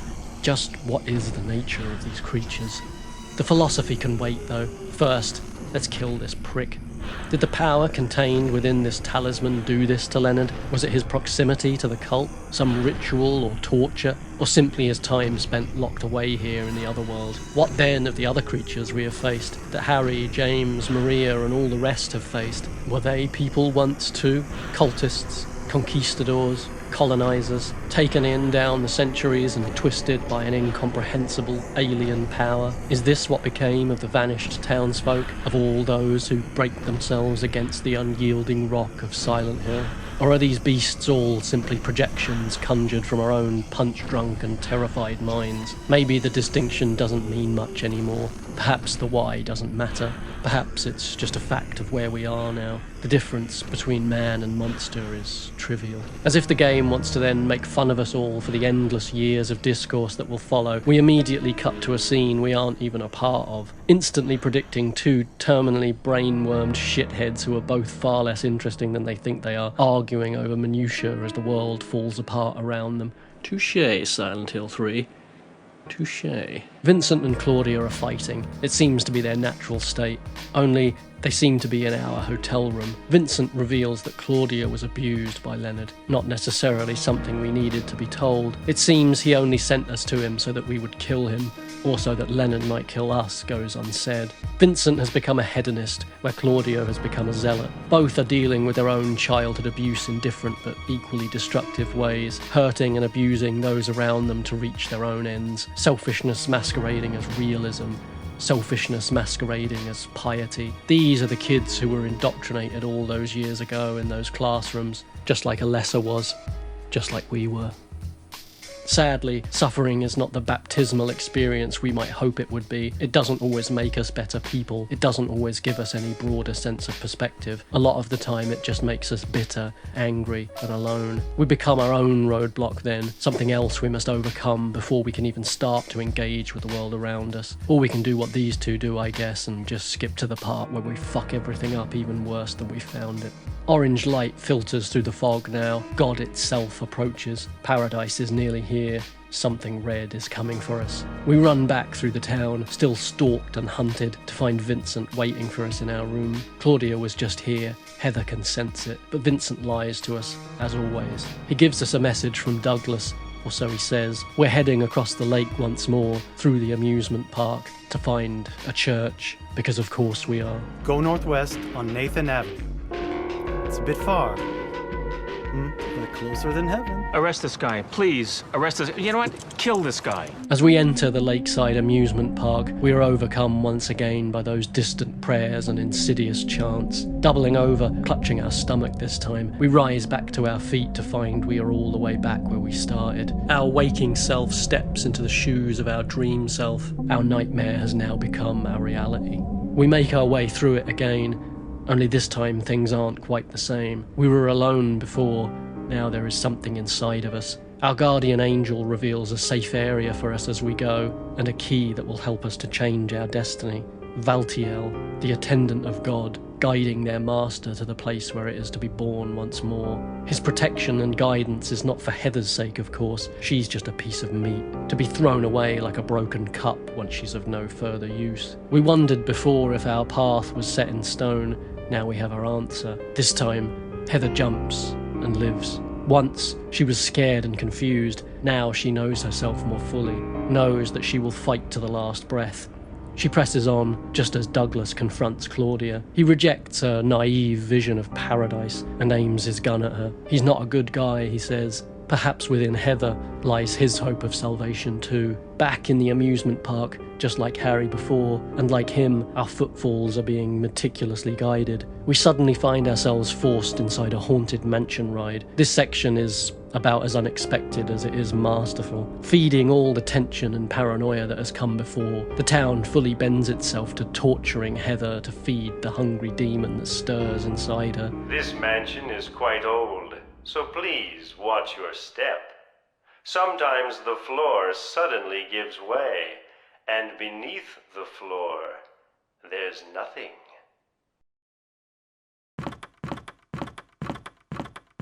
I'm so sorry. This place is just falling apart. The mechanism is broken, you see. It wasn't supposed to stop there, I assure you. What the fuck did you just say to me, little motherfucker? Is this the true callous nature of the town? Or is this the voice of Claudia and the Order perverting that natural power into something far more sinister? Maybe, just maybe, we are a weapon being forged by the town, the perfect tool to bring a perfect end to this madness. Soon, Heather finds Douglas, somehow subdued and his leg badly injured. He was unable to kill Claudia. Maybe he is a good guy after all. He finally fully explains his reasons for being here. The truth is, Douglas is trying to make up for his failures as a father. Many years ago, his own son was killed robbing a bank. Naturally, he saw something in Heather. Him, a father without a son, and her, a daughter without a father. One last shot for the old man, still trying to be something he probably isn't cut out to be, but at least he's still trying. Heather tells him to rest. This one is on her. But as she leaves, he raises his gun and points it at her back. Maybe the only way to avert the coming of this twisted god would be to kill Heather here and now, he reasons, cutting the rot out at the source before it has time to take hold. Heather agrees that he might be right, and with a deep breath, she heads off anyway, not even looking back. Determined to fight to the very end, she embraces her fear. Much like Claudia, Heather is guided by a kind of faith now. Not a faith in the hereafter, but a faith in the here and now. A faith in Douglas, a faith in herself, her own ability to do what is right, what must be done, and not to give in to apathy or despair. As her disparate selves are drawn together once more, she knows herself better with each step. Soon after, we learn from Douglas's notebook that Harry even killed an Order cultist who discovered them some years prior, all to keep Heather safe. There's no one who'll swoop in to save her now, though. No one who can do the job for her. She knows this, and she heads off anyway. Heather makes it to the same carousel, and she fights just like her father did all those years ago. These things come in cycles, it seems. Pain and suffering passed endlessly down the generations. No matter how hard we fight, the ride seems to remain the same. Are our children destined to tread the same paths as us for all time? Maybe this is the only heritage we can pass along. As far as things go, it could always be worse. This fight is in our blood now. It's the only power we've ever had. Heather is forced at last to finally face herself. No tricks this time, just a good old-fashioned barn burner. If she has any hope of finishing this fight, she must first destroy the dark half of herself, her hated self-image, the thing that lives behind the mirror, the doubts and fears that have held her back. something we all must fight sooner or later. Self-loathing, indoctrination, the part that wants to take the easy path, or to simply turn away. But we must remember what we're fighting for, who we're fighting for. It goes beyond just us. The future of everything hangs in the balance here. A raven-haired Heather steps forward, covered in a writhing skin of blood. Heather doesn't shrink away, she rises to meet it. Hope versus despair, they both fight with everything at their disposal. This twisted memory of who she was, desperate to finally lie down and simply give up, while Heather herself strives only to see her mission through to the end. And soon enough, the figure falls before her, a dark shadow overwhelmed by a flash of brilliant light. The Order has developed an ideology which prizes suffering and so-called sacrifice. They have made a virtue out of misery they themselves inflict, urging their followers to immerse themselves in anguish and pain. Rather than seek to change the world for the better, the Order instead only seeks out the fantasy of a different world where no pain and suffering can possibly exist, forestalling any effort to improve the here and now. In so doing, they in fact guarantee not only their own suffering, but the suffering of untold billions. They refuse to fix themselves, and they refuse to embrace the world they actually live in. Resentment and superiority govern their hearts and minds. It can hardly be surprising then that their vision of heaven seems so much like hell for the rest of us. And by refusing to step out of the way, they make violent upheaval an inevitability. Inside the church, Claudia appeals to Alessa, but Alessa rejects her, saying that this isn't what she wanted. Perhaps once she longed for some revenge against a world that had wronged her and the people who had hurt her, but not anymore. Suffering is a fact of life, and it cannot be wished away. It must be dealt with head-on, or it can never be vanquished. But as Heather's rage grows, so too does the power of the god inside her. She doubles over, and Claudia once again slips away. We soon discover that over the past 17 years, Alessa has been made into a saint of the Order. In one vast piece of sacred art, Heather recognises that she is Alessa, as well as the baby she holds. Of course, the truth of what Harry and Alessa accomplished all those years ago has been twisted and obscured to paint the villains as the heroes. History doesn't always belong to the victors, it would seem. And just like the priests of old keeping Jesus' words in Latin, the truth has been kept from the common people in order to leave their minds shackled and controlled. Heather follows the cries of a young girl further into this hideous chapel, and Vincent appears once more. Here, at last, he delivers the line that started this entire video, sowing yet more doubt and confusion wherever he goes, smirking all the while. Say the line, Bart! They look like monsters to you? He continues to try and manipulate and control Heather, but he isn't half as clever as he thinks he is. He claims that all they need is the seal that Leonard died with, the seal of Metatron, that old chestnut. With that, they can stop the birth of God, he assures us, all ignorant bravado and false confidence. What some call God, others might call the devil, Heather points out. Vincent is a believer, he says, but not one who wishes to see God born just yet. Too unpredictable. He's having too much fun in this life, and he's in no hurry to see the next. Soon enough, we find letters detailing how Father Vincent has been using church funds at his own less than holy discretion, and even extorting his own parishioners. As we move through the banal and self-satisfied heart of the Order, we see the true extent to which the cult has fashioned itself anew after their failure and defeat at Harry's hands. Their soft tones and pretty words belied by the all-encompassing ferocity of their fanaticism. Heather's rage begins to grow and grow. This is why her father had to die. This is why the world has to end. Soon, diminutive copies of the missionary begin to re-emerge, copies of the thing that took her father from her, in greater numbers and weaker than before. The church is indulging her violent, vengeful side now, a perfect battleground. The aptly, if disturbingly named, scrapers clearly have just one thing in mind. A mother and her baby are locked in deadly combat, and only one can survive. It's getting hot, and the fires are beginning to rise. Valtiel is everywhere now, setting the stage for a grand return, the last midwife anyone would ever want to see. All the old horrors are bubbling to the surface again. We follow in Harry's footsteps, learn the same truths he did. Yet something inside us doesn't want us to know its weakness. Just like Cheryl before her, Heather has grown beyond Alessa. Together with Harry, they have given Alessa something of the life she should have had. She is all the promise of who Alessa could have been, should have been. if she hadn't been born in hell. The scars are all still here. The other world remembers the shape of Alessa. A part of her has kept up the fight all these long years, holding back the darkness. We are our own haunted childhood selves, an amalgam of a million ghosts, all the versions of ourselves we should have been, the human potential of what will never be. The other world is coming alive like never before. Blood runs up the walls, a place become flesh, the body as a landscape. It writhes and squelches, wet and blazing, a church of fever and fester. And then we find it. The light of better times shines strong through the bedroom pane. Even a piece of Harry remains in this other world, brought here by Cheryl and given shape by Alessa, a piece that will forever live on in Heather, always untouchable, even by the twisted power of Silent Hill. But the man himself is gone. His spirit doesn't belong in a place like this. Another familiar sight rises up before us, Alessa's old bedroom. Truths and secrets come crawling out of the woodwork now. Claudia was an old childhood friend of Alessa's, perhaps her only friend. She's striving for her version of Alessa too, fighting for what she thinks that young girl would have wanted, never truly comprehending the poison that the Order funneled into their young minds.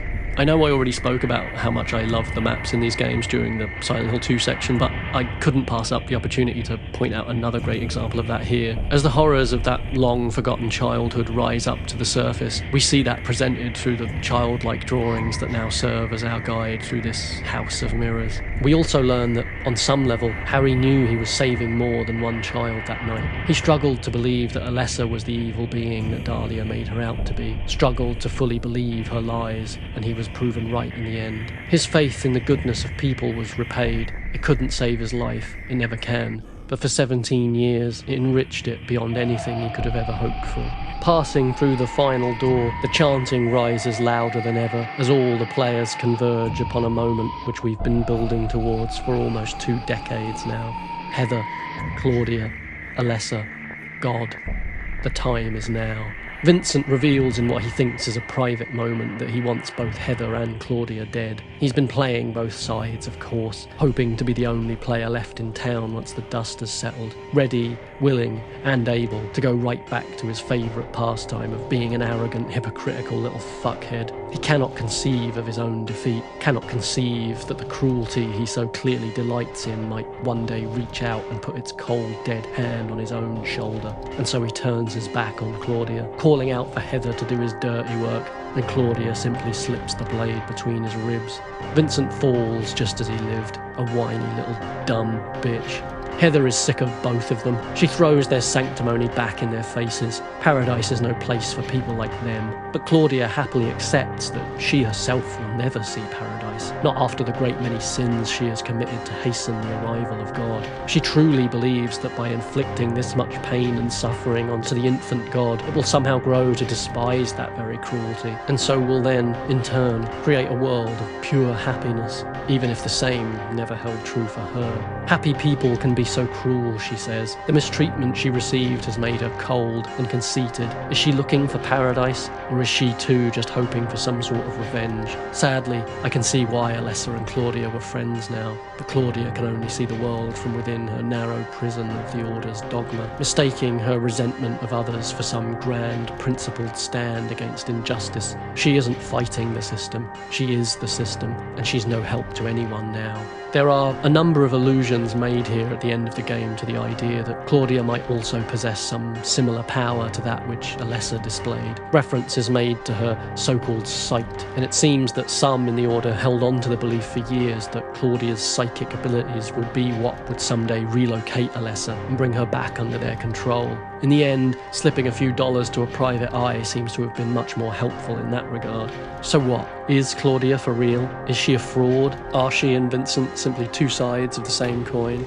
Or was she just a perfect replacement for Alessa in the cult's self-deluded, hastily rewritten mythology? A convenient lie to entrench their power when they were at their weakest. As usual, who can say? Either way, Heather fights the coming of God, rejecting it even as it seeks to consume her, body and soul. She reflects at the end here, feeling nothing but sorrow for Vincent's wasted life, and swearing to fight on to the last, for Harry and even for Claudia. The memory of Alessa burns strongly within Heather now. Despite the assaults, the pain, the loss, together they know who they are. They know what they are capable of, and Claudia can only stare in disbelief. If we've been paying attention, we know that we have a secret weapon. We read the same book Harry did, we hold the same substance he did, and we have a very special pendant that he gave us, no doubt for just this occasion. If the time ever came again, he wasn't about to leave his daughter unarmed. While Leonard and Vincent clung to the idiot hope of their useless seal, Harry put his faith in something real,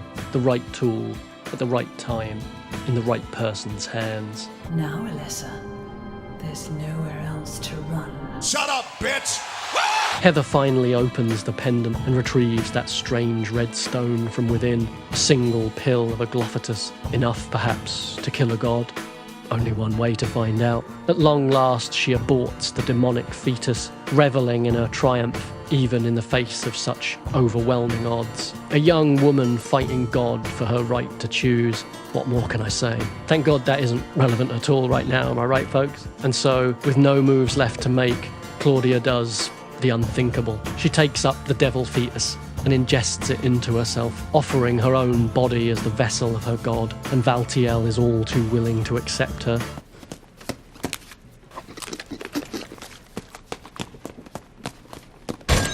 It matters not whose flesh is offered, only that a price is paid and God is reborn. So we descend into a jagged, bloody birthing canal, ready for a final showdown. Claudia is utterly consumed by this unholy delivery. She fought so hard, for so long, and this is her reward. Erased and forgotten, only Alessa will truly mourn her. Heather is denied the vengeance she came so far to get, and God is born in the image of Claudia's Messiah, Alessa. A mix of both the incubator and the incubus. An inverted death shroud is placed over the creature's face, marking its passage from death into life. A strong hint at this so-called god's true demonic nature. Heather fights with everything she has, just like her father did before her. Killing gods runs in her family after all. Eventually, with enough shells from a pump-action shotgun, the beast goes down, malformed and still spewing fire, leaving Heather to deliver one last beautiful kick straight to the face of this false god. Truly, the gentleman's way to finish a fight in Silent Hill. And just like that, it's done. But how can we celebrate? A wave of grief collapses in on Heather. She hasn't really been able to mourn her father until now, not fully. Now, with no more steps on her journey, the hollowness of victory truly hits her. Harry at least was rewarded for his heroism, but what comes next for Heather? Even so, in the midst of despair, Heather climbs back to her feet, ready to carry on regardless. She turns, and in the darkness before her, sees something, and then we fade out. Before we move on to the final scene of the game, I have to mention the fact that an earlier version of this sequence featured a little something extra at the end here. Once, as Heather turned to look back at the fallen body of Claudia's god, she would have heard the cry of a baby ringing out in the dark delivery chamber. Despite ultimately being removed before the game was launched, I can't help but bring it up here. Honestly, I find the questions it raises far more intriguing than the ending that we actually got. Is that truly the end of the Order's God? Is the cycle actually broken? Might Heather raise a new child like Harry did? A broken mirror shard of who? Alessa? Claudia? The Order's God? Only this time, nurturing that young life with love and strength and hope. Might paradise at last have been within reach? We can dream, I guess. Heather returns to the amusement park, giving Douglas one last scare. She decides that now she will live as Cheryl Mason, the name her father gave her. With the Order finally dealt what we hope will be a killing blow, she is now able to decide who she will be once more, to be light-hearted and playful with who she is to the world. At last, she has regained control of her body and her sense of self. She belongs to herself and to herself alone for the first time in a long time. It might have taken 17 years, but that young girl has finally found her way out of the fog. I guess it's time for Alessa to start living in the light. Ultimately, this has been the story of an ostracized and abused young woman rising up from the mire of her own traumatic past to rediscover who she really is deep down beneath all that hurt, and fighting back against a cold nightmare world that treats her as little more than a piece of meat. And I think that's something we can actually all relate to in the modern world. When you remember who you really are, you remember what you're really capable of. Within each and every one of us is the power to stand up to and fight even gods. We just have to remember why it is we're doing any of this. Waiting for someone to do it for us has never been a sound strategy. I think it's time we remembered that we already know how to win.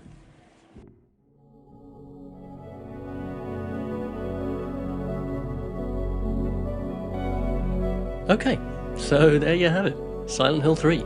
I'd like to think I said everything I have to say about this game, but obviously this is the part where I sort of gush about it a little at the end, so here goes. I guess, first of all, I'll address something of an elephant in the room about this game, which is the truth of what was planned versus what this game would actually become as a finished product. Originally, Silent Hill 3 was never envisioned as a direct sequel to Harry's story, and was instead supposed to focus on a distinct, unique, original story, just like Silent Hill 2 had done before it. Pressure from within Konami prevented that from happening, and so instead we got the Silent Hill 3 that we ended up with. And it's hard to be too upset with a game that's this good, of course, but I do think it might have suffered a little from perhaps a lack of total commitment that the previous games were just never affected by. I would have loved a proper welcome to Silent Hill moment, and maybe just one extra explorable area before heading to the church. But, you know, let's not dwell on the unfortunate circumstances of its birth, as it were. Honestly, I think it speaks to the quality of this game that any criticism I might have of it is basically at the level of a complete nitpick. Focusing on what it is rather than what it isn't, this game is an absolute classic, and still well worth your time even today. Like with all of these games, the complaints of the time really just fade into absolute nothingness once you start actually playing it and soaking it all in. The art and sound design really do combine to create something incredibly special, and which showcases some of the best visuals of the PlayStation 2's entire history. And therefore in all video game history, let's be fair. Heather is an absolute joy, and I'd love to see more horror protagonists with her energy and determination. Shut your stinking mouth, bitch! She's kind of a total inversion of James, in a way, now that I think about it, which is really cool. The horror is about as grinding and abrasive as this series gets, and that is kind of saying something. It had such big shoes to fill, and for me personally, yeah, Silent Hill 2 will always be the high watermark, but that's just me playing favourites. Make no mistake, this game is incredible. In terms of its narrative and thematic relevance, I think this game sadly only has more and more to say as the years go by. It might not quite be my favourite Silent Hill game, but it's still absolutely a Silent Hill game, you know? So what are you waiting for? Get out there and play it. You won't regret it.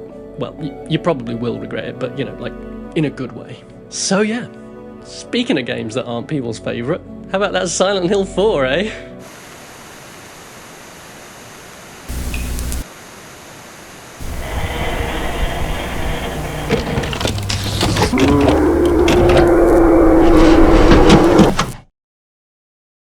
My unmatched perspicacity, coupled with sheer indefatigability, makes me a feared opponent in any realm of human endeavor.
Silent Hill 4 was released in 2004 and marked what would prove to be perhaps the biggest shift in the series since the switch from PlayStation 1 to PlayStation 2. Long-held staples of the genre were completely reinvented in an attempt to reinvigorate the franchise and breathe new life into the horror landscape. And whether you personally like those changes or not, it's undeniable that this final iteration of Team Silent were ultimately hugely successful in shaking things up, flipping expectations on their head, and once again redefining just what a Silent Hill game could even be. As usual, the core direction team was mixed up for this new outing, with a number of key members departing Team Silent to pursue other projects, leaving Suguru Murakoshi to take on both directing and lead writing duties. With such an evident desire to throw out the old and usher in the new, it really does make you wonder just what the planned Silent Hill 5 would have looked like if it had been kept in the hands of Team Silent. While certainly the most unique mainline Silent Hill game to this point, it would, sadly, for a few years at least, also be the last, the final game to ever bear that simple legend, developed by Team Silent. With Konami finally closing the doors on the little dev team that could, and instead opting to shift development of all future titles in the series to American and European development studios. They kept up the good fight to the bitter end, but there's only so much you can do in the face of corporate self-mutilation. I'd love to be showing you some behind-the-scenes making-of footage from Silent Hill 4 right now, but sadly there just isn't any to show. I feel that kind of speaks to the way that 4 has been neglected over the years. Silent Hill 1, 2 and 3 are rightly showered with praise, and their place in horror game history is well maintained, by the fans at least. But 4 has always been the black sheep of the family, stuffed up in the attic and forced to live off fish heads. There, Hugo, I understand. All those years caged up in here, why, you've probably never even seen your own face in the mirror, have you? Here. Now, to be entirely fair, some people would say this reputation is well earned. Silent Hill 4 is not exactly known for appearing at the top of fans' lists when it comes to their favourite entry in the series, but to be frank, with the benefit of hindsight, in the time of Silent Hill Ascension, I think I can safely speak for all of us when I say I'm pretty sure we'd have all much preferred a few more Silent Hill 4s, considering what we ultimately ended up with. In stark contrast with a certain other series, Silent Hill fans haven't exactly been eating too well these past few decades. Shit, I think at this point we'd probably be happy with a few more Silent Hill downpours compared to whatever the fuck this is supposed to be.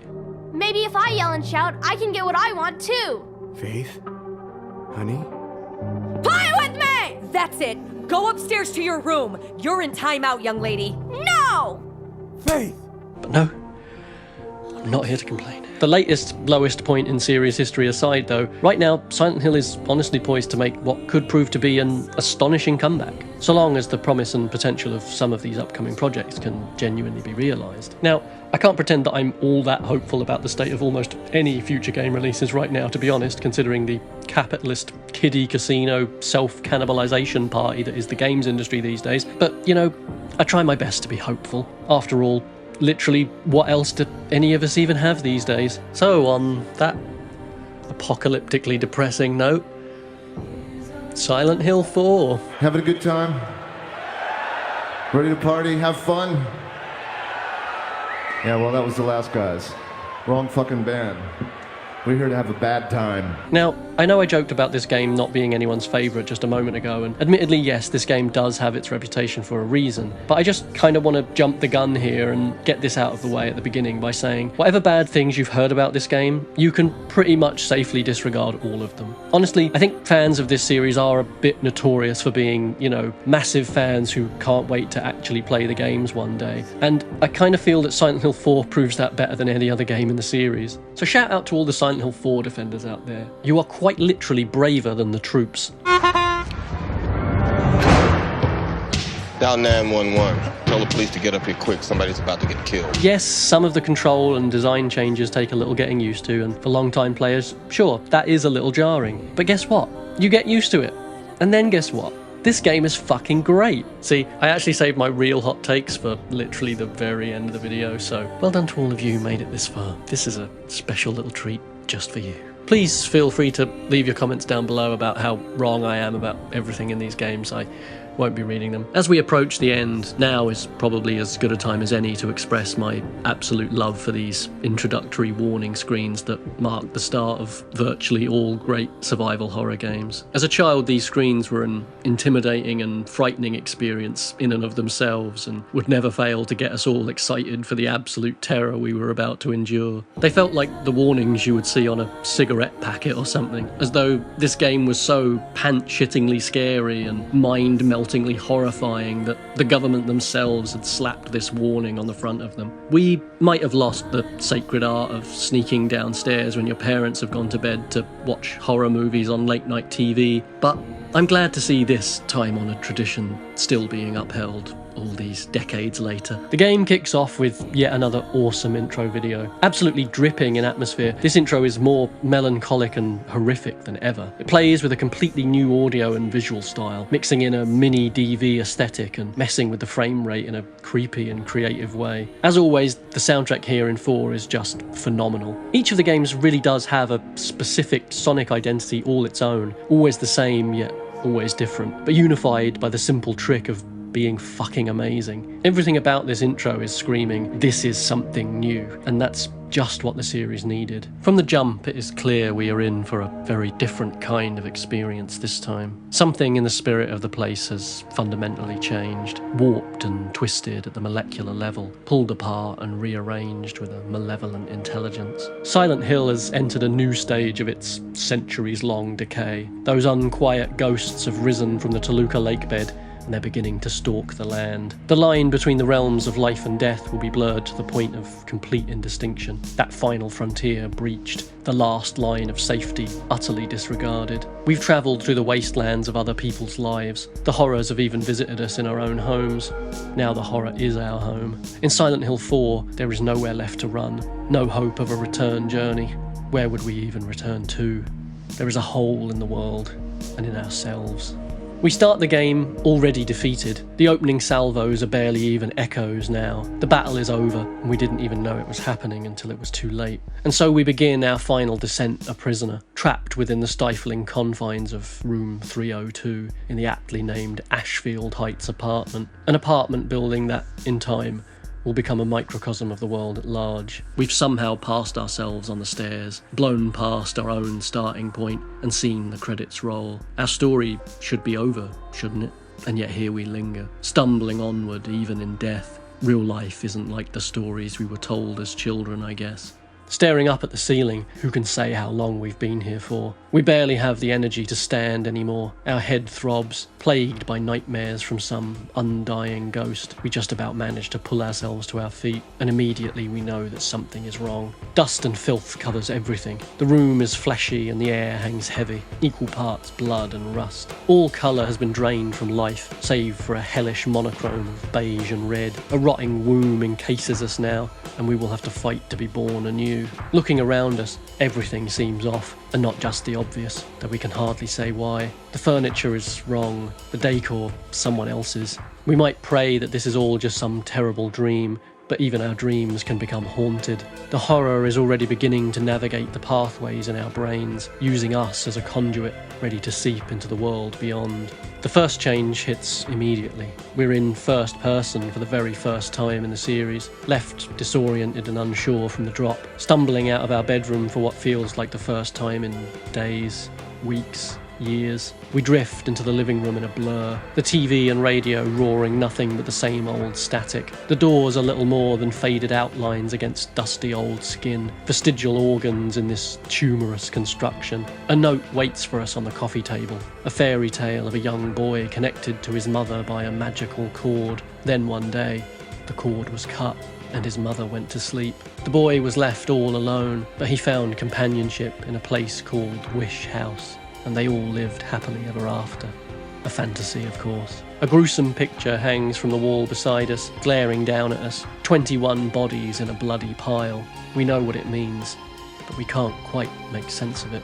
A face frozen in a final scream of agony emerges from the wall. Another face, contained within a picture frame this time, is little more than a stranger to us. The clock is new, the books aren't ours, the radio is a foreign object. If we can no longer recognise our own home, is it really our home at all? Maybe we're the ghost that haunts this place. All at once, those thoughts coalesce before our very eyes, a violent aberration, intruding on us like 1,000 unwanted thoughts, but we can't look away, can't run or hide. The confusion, fear and paranoia have pushed themselves through our defences, and now they are oozing in through the very walls. The ghost peels itself free from the plasterboard as the room itself begins to erupt with sores. We stumble away from it, our roles reversed. Now it is we who are frozen in terror. It quivers and convulses, suspended in the air by some arcane animus, and then it reaches for us. Complete disorientation hits us from every angle as Henry comes to, slumped forward on the edge of his bed, the man from the picture frame. He cuts a decidedly unremarkable figure, lacking even Harry's flair. The apartment might be familiar once again, but the memory of what we just experienced will linger on, forever beneath the surface. The picture on the wall was Henry, and yet somehow we didn't even recognise ourselves. Who were we then? And who are we now? Whose dream were we dreaming? And is this really the waking world? It's already clear that we can simply never trust anything ever again, and we shouldn't. What a dream, Henry says, his voice flat and indistinct. We rise to our feet and search the room, still getting used to our new perspective, our new body. The phone doesn't work, until somehow it does. We hold it to our ear, and a woman begs for our help, but the phone cord has been cut. Yet another impossible phone call. A call from another world. Speaking of other worlds, this might just be our first glimpse of a normal, living, everyday world here. It's been so long since we saw other people, they almost look like malformed creatures themselves now. Looking out the window at the world drifting by, it seems so alien after everything we've been through. The windows themselves are impossible to open, of course. The normality through that ever-static pain is really only there just to taunt us now. Tortured by our proximity to it and our inability to attain it for ourselves, we can only sit and watch the world go by. We're even given the opportunity to beat against the glass, but it's not going to help. Henry has been stuck here ever since those nightmares started, he says. He can't know this, but somehow it seems the power of Silent Hill has manifested here in room 302, trapping us inside, cut off from the world around us. Dahlia tried to control it, then Claudia tried the same. They paid the price for their folly. Who's playing with fire this time? Regardless, the home is not a shelter anymore. It has become our very own prison, tailor-made and just our size, and one that we pay for at that. I wonder what the rent is on this place. Either way, I can absolutely guarantee that Joe Pesci won't be happy with this place. What the fuck is this piece of shit? See? Everything we expect to protect us from outside dangers is now turned inward and against us. Naturally, this immediate undermining of our one safe space instantly inspires in us a predictable train of thought. If we're not safe here, then where are we safe? Was our sense of security ever real in the first place? And if it was, what was it really built on? Is there anything or anywhere that can't simply be taken from us in the right circumstances? These questions will take different people to different places, of course. Different responses to the same threat, the same trauma. The lesson Henry has just been slapped with is a truth we'll all become familiar with sooner or later. Many have already learned it the hard way.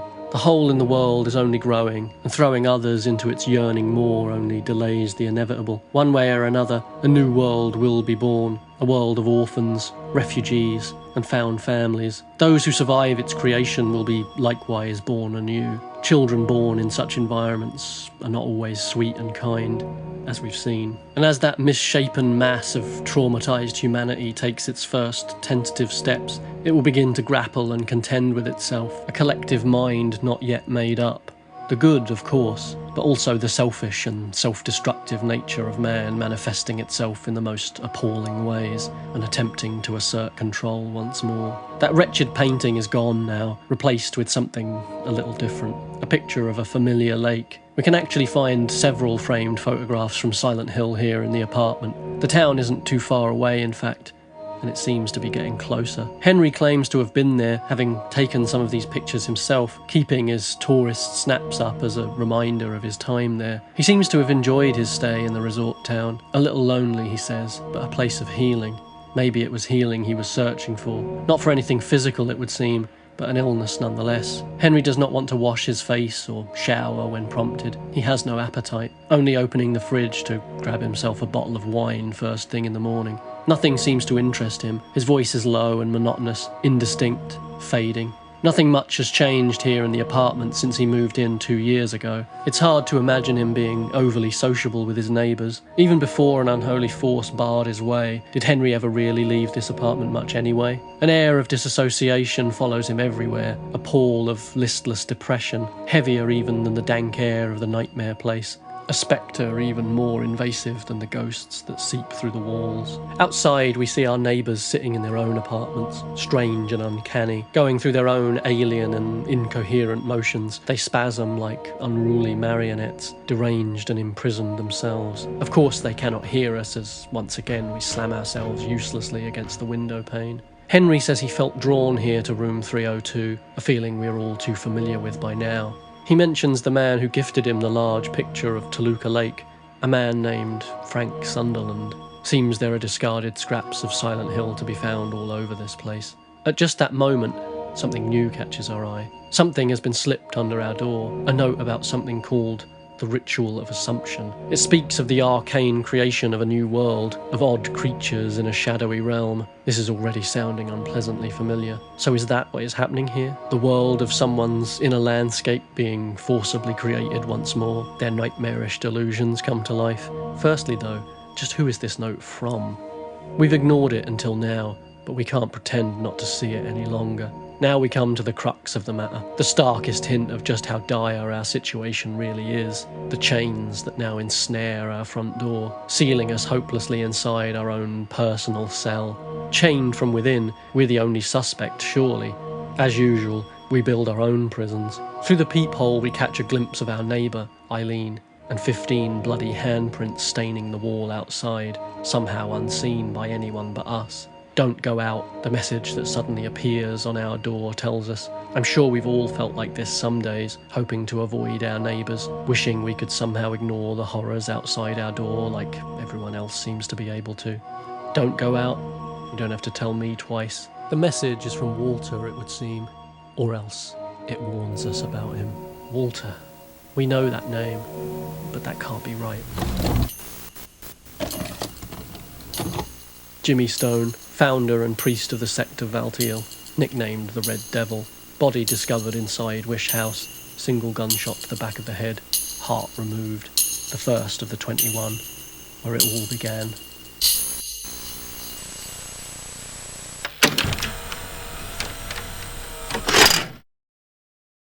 Mum, why don't you wake up?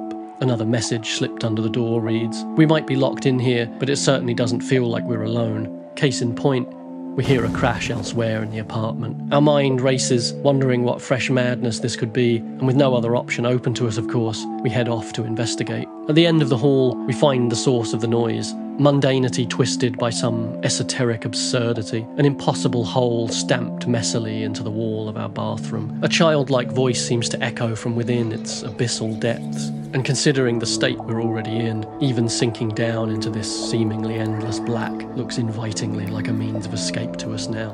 Will we disappear into nothingness, or push through it all to at last emerge into the light?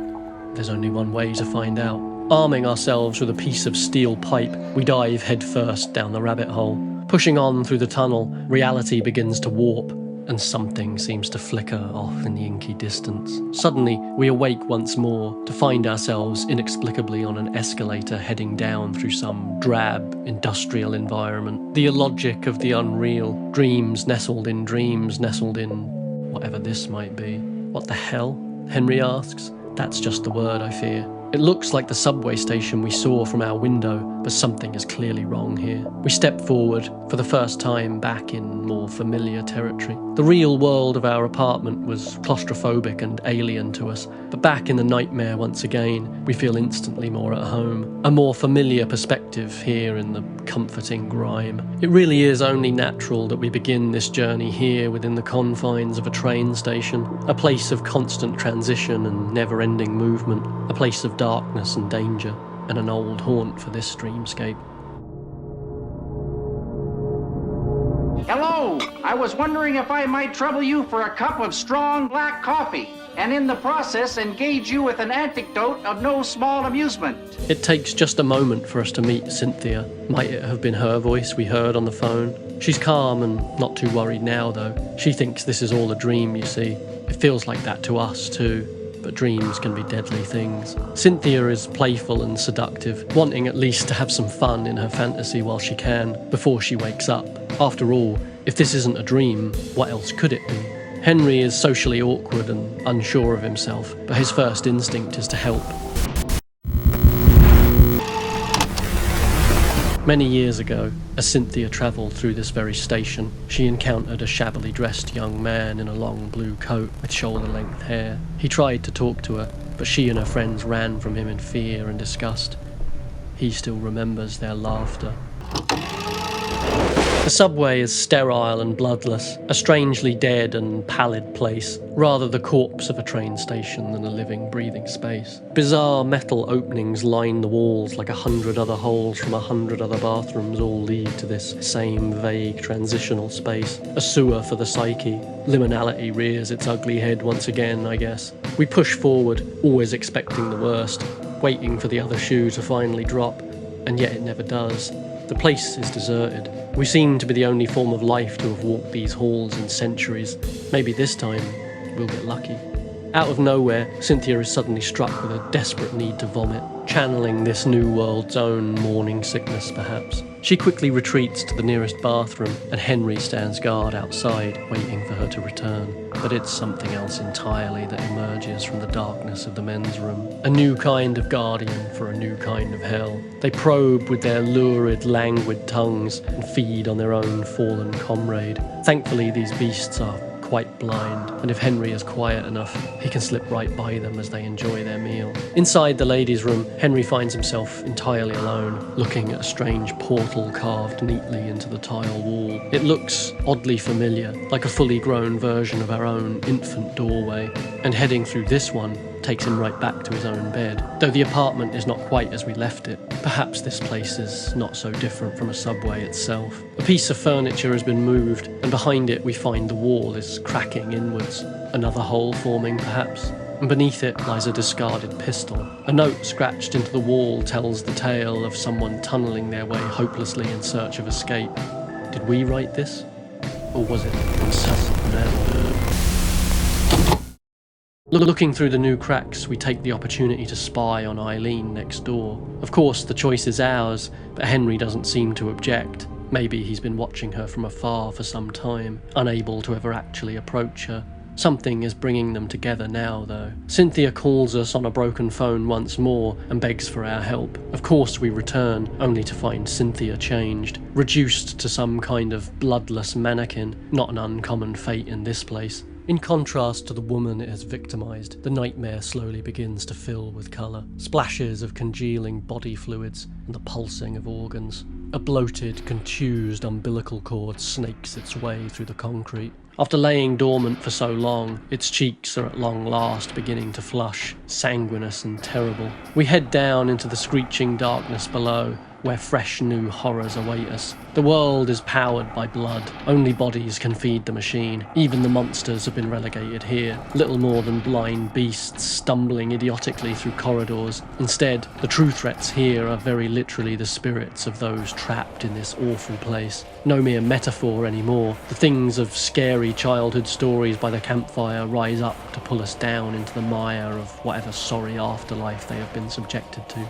Every home has been connected like never before. Tunnels snaking through a million different residences, pipes that flush human lives away to nothing, like so much inconsequential detritus. We are uniquely dangerous to one another now, closer than we could have ever dreamed, more distant than we could have ever feared, able to reach out and touch a million people, and have a million people reach out and touch us back. a million mouths to swallow us whole. The home becomes an elaborate puzzle, an assault course, no longer a place of security, but a problem that must be solved. Life itself bent, broken and warped into an incomprehensible game whose ever-shifting rules can and will never be explained. Nothing is the same as it used to be, very literally now. Everything is friction, everything is troublesome. You like fixed camera angles? Fuck you, here's a first-person camera now. You like the old familiar creature designs? Get wrecked. Here's a bunch of floating ghost people here to absolutely fucking ruin your day. You like having even the faintest idea of what you're supposed to be doing in this world? Well, welcome to Silent Hill. We don't really do that here. I don't know what any of this shit is and I'm fucking scared. Cynthia calls out to us over a tannoy. She's somehow still alive, and even stranger, she says she's found a way out.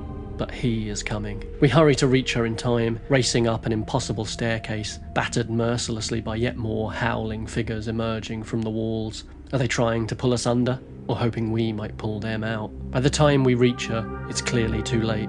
But it's just a dream, right? She asks through blood and tears. It's just a dream. Henry lies, and she slips away. On her chest, something has been carved. 16 of 21. He was here all right, but just who is he? Henry awakes in bed again to the sound of sirens down at the local subway station. The line between fantasy and reality is never as firm as we would like it to be. Could it really be that Cynthia is dead down there? What is really going on here? Just what kind of madness have we found ourselves pulled into? As our time here in this prison goes on, we find more and more pages slipped under our door. A diary of sorts. Someone who tried to solve this mystery before us. Someone who is gone now. A new bloody print is on the wall outside, for Cynthia perhaps. The hole in the bathroom is getting bigger, and with nowhere else to go, Henry marches mechanically on. Now the portal leads us somewhere new, to a dark wood, the stuff of fairy tales and yet more childhood horrors. We stumble to a nearby gate, our path lined with blood-stained marker stones. Every journey is measured in blood. Try as we might, we can't even read the language anymore. Our grip on the world has completely slipped. No shared reality even exists. Inside the towering metal structure that blocks our path, hideous bug things fill the air. Buzzing, fur-covered bats, eager to suck the very blood from our bodies here inside a factory producing God only knows what. Vats swirl with intoxicating filth. We flee the place and find the first signs of life. Another abandoned car, the door left wide open. A young man named Jasper Geen has left some notes inside. He's been to Silent Hill 2, and he's on the trail of something. He seems to want to meet the devil. Maybe tonight is his lucky night. Some years ago, he ventured into these woods to look for something terrifying. When it finally came for him, he was too scared to look. Instead, he ran, leaving his friends behind, never to be seen again. Bobby Randolph, signed Martin, white males, 18 years of age. Found together on Pleasant River University campus. Death by strangulation, hearts removed. We find Jasper sitting beside a giant stone of some kind. He claims the natives once used it to commune with their ancestors. Now a new group use it for their own form of communication. Some kind of cult, he says. They call this the Mother Stone. They kidnapped orphans and abused them nearby. Something of a tradition around here. Up ahead, we will finally find the orphanage we've heard so much about, but we'll have to get past the guards first. The dogs are explicitly gendered now, male and female, blind, blood-sucking leeches, slavering parasites trapped inside a blood-tinged, ritualistically constructed womb world. I probably couldn't think of a more myopic interpretation of an unborn child if I tried. Whoever's psychology is on display here, they're a troubled person indeed. Tiny metal-framed figures jut from the earth here, rotten and mouldering, their features erased by time. No doubt all that's left of the many children taken in by the Order, and then discarded over the years. Inside the grounds of the orphanage, we find kids' toys and climbing frames cleared aside and left with the trash. The swing hasn't seen use in a long time. Childlike drawings line one far-off wall. The scant signs of innocence only serve to make this place seem all the more hostile and perverse. We find more of the strange, indecipherable writing here too, staining the stones, the walls, even the trees. A note tells us that if children go outside without permission, the master is sad. I think we can guess what happens then. Blood saturates the earth here. God only knows how many bodies have fertilised this soil. Congealed and consolidated, sunk deep into the marrow of the world. Now that mass of death rises up once more, pulling free of its shallow grave. Scabbed over wounds are welling up all over again. Monsters prowl the darkness, and roots reach up like the grasping hands of the desperate dead. Even the trees are wrapped in bandages, and yet the blood still seeps from them. Jagged, rusty edges grow from the tainted ground, sprouting from the seeds of yet more misery, watered with the tears of yet more dead children. Even the game's camera is no longer a friend. Gone is the ease with which we once could navigate even this strange other world. Not even a torch to light our way this time. We are now provided a single save point. That's right, precisely one save point in the entire game, all the way back in our apartment. Hostility is the word of the day here. We must ration our time accordingly. We take our own risks and then live with the consequences, or perhaps die with them. Safety is nowhere to be found outside the home, and very soon even that little comfort will be taken from us. The Order's fingerprints are all over this place. The earth is riddled with machinery and death. Rotten legs hang from the ceiling above. Foul odours claw at us from every direction. The land has been churned away and excavated to be replaced with an industrial hellscape. Just as in times of old, the colonisation of this continent continues unabated, that demonic footprint only sinking deeper and deeper into soil turned to wet mud with centuries of slaughter. We emerge to a familiar sight at last, Toluca Lake, though from a different angle this time. Night has fallen. A statue to some obscure deity stands shattered nearby. Even the new gods of this place are beginning to be forgotten, dying in obscurity. But these waters have seen so much blood and suffering down the centuries. What's a little more, right? More ghosts flit through the trees, and soon enough, we find one of the orphans, the last kid standing. But Jasper scares him away with his ramblings. He seems erratic. He might have taken something. Something about this place calls to him, ensnares him. A graveyard sits nearby. No doubt the cultists themselves received proper burials, unlike their victims. One grave sits wide open, however, strangely unfinished perhaps. Or else someone just crawled out of it. 11 of 21 is scrawled on the casket's bottom. Just what is all of this adding up to? Sharon Blake, white female, middle-aged. She knew her family was in there and that this so-called church was just a fraud, but no one in Silent Hill wanted to draw the ire of the Order by telling her the truth. Not dissuaded, Sharon became determined to find it on her own instead. She headed into the woods around the town in search of the notorious Wish House. She had read all about it in some magazine. If this cult were holding her family against their will, that would be where they had taken them. She never did find them, though. Instead, a strange young man in a long blue coat found her body discovered in the woods around Silent Hill. Cause of death, drowning.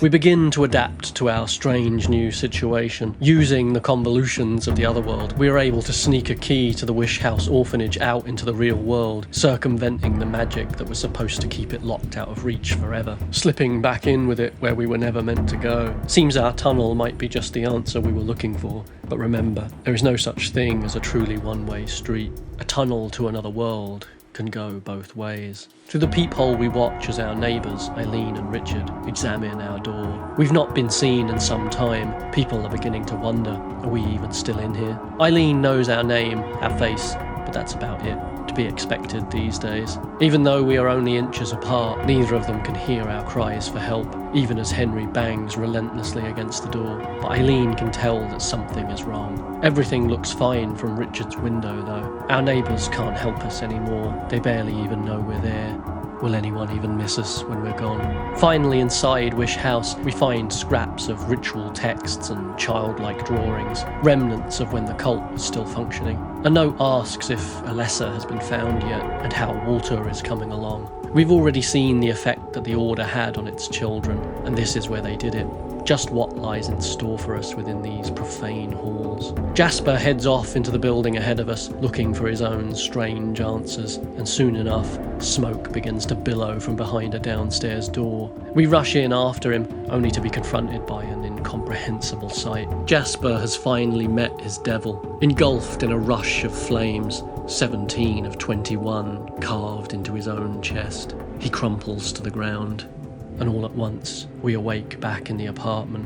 Once more, we drag ourselves from our bed, stumble down the same drab hallway, and listen to the same dead-voiced announcer on the radio tell us that, once more, a body has been found. Due to the circumstances of the murder, police suspect involvement with the Walter Sullivan case of many years prior. But that can't be right.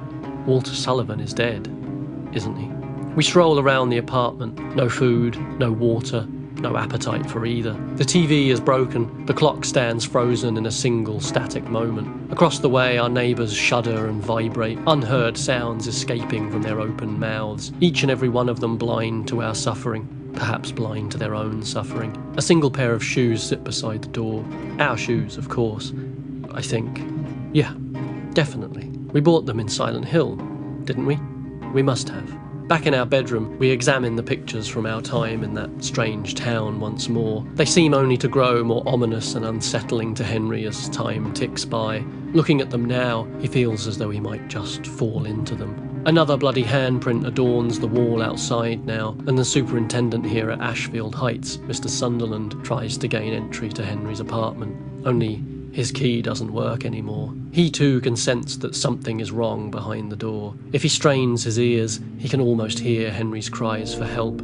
Almost. It all reminds him of something, however, the same sounds he heard all those years ago. But before we can learn what he might mean by this, he's gone. Henry recalls that Frank Sunderland's son and daughter-in-law disappeared in Silent Hill some years back. We receive yet more letters under the door, scraps from this strange red diary. Someone who is investigating Walter and the Wish House conspiracy. This is all sounding a little too familiar now, the past lapping against the shore in staggered waves. Back in the bathroom, the hole is even bigger this time, but with still no better plan of action, once again we crawl inside the darkness and awaken in a sodden hellhole. Someone cries out to us for help from one of the many cells that line the strange cylindrical structure. Blood stains the floor as wretched parasites feed on the remnants of former inmates. A note tells us that the prisoners here are observed from within the centre of the tower, the panopticon finally brought to life before us. Yeah, see? I wasn't just waffling a bunch of bullshit earlier on. Corpse chutes allow for easy disposal of the children's bodies. The abuse here has become industrialised, institutional in the extreme, literally built into the very walls. When we finally find the one remaining resident, he tells us that Walter is going to kill him. His name is Andrew DeSalvo,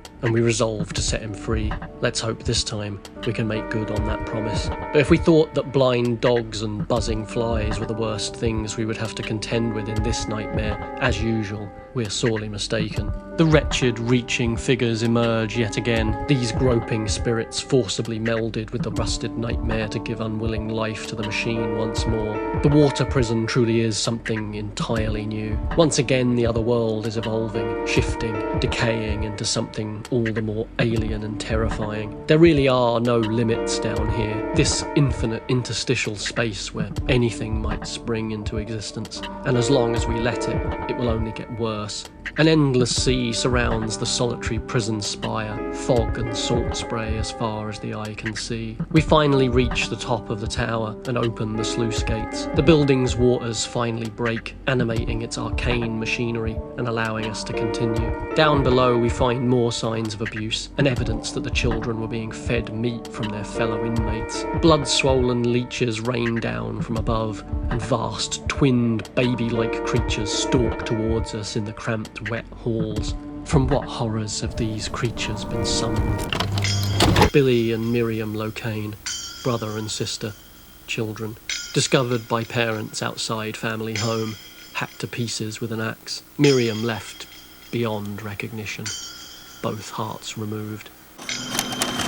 A woman's shoes click down the halls. A shadow passes through the observation room, still watching the empty rooms. On cold, dark nights, we might retreat to the safety of our beds, knees hugged close to our chests, covers pulled tight over our heads. The perfect defence from phantasmal horrors, perhaps.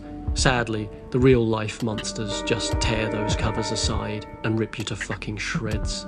We manage to find the lever that will free the trapped man from his cell, only to find him kneeling before the same strange young boy we met before. It almost sounds as though he is begging the boy for something, and knowing this place as we do now, maybe Andrew has good reason to fear retribution, even from someone so young. Henry asks the man what is going on, and he claims that the young boy is none other than Walter Sullivan, a strict adherent of the order, raised in Wish House, a true believer, and a serial murderer. Andrew was tasked with watching over the children in the orphanage, though he seemingly never followed their teachings himself. He was getting something else out of this arrangement, it would seem. He was known to the children here as the fat pig, always drunk, always angry. Not a child in the place escaped the sting of his beatings. Stripped of his powers, he hurries away from us, his life a blur of fear now. We follow in his wake, pushing on through the dank halls overcrowded with fungal growths, fertilised by the churned up matter of who knows how many children. A strange form of life, feeding only off the death that once ruled here. Everything adapts. If humanity survives this nightmare for long enough, this might just be us one day. Eventually, we find our own holes to jump down. Heading down, down, down, we make our way to the basement and to the kitchen, the place where bodies were prepared for sacrilegious feasts. Perhaps fittingly, it's here where we find Andrew's last remains. It seems that, once again, we weren't the only one following him, and just like last time, Walter beats us to the punch. 18 of 21 carved into his chest, just like all the others. We awake once more.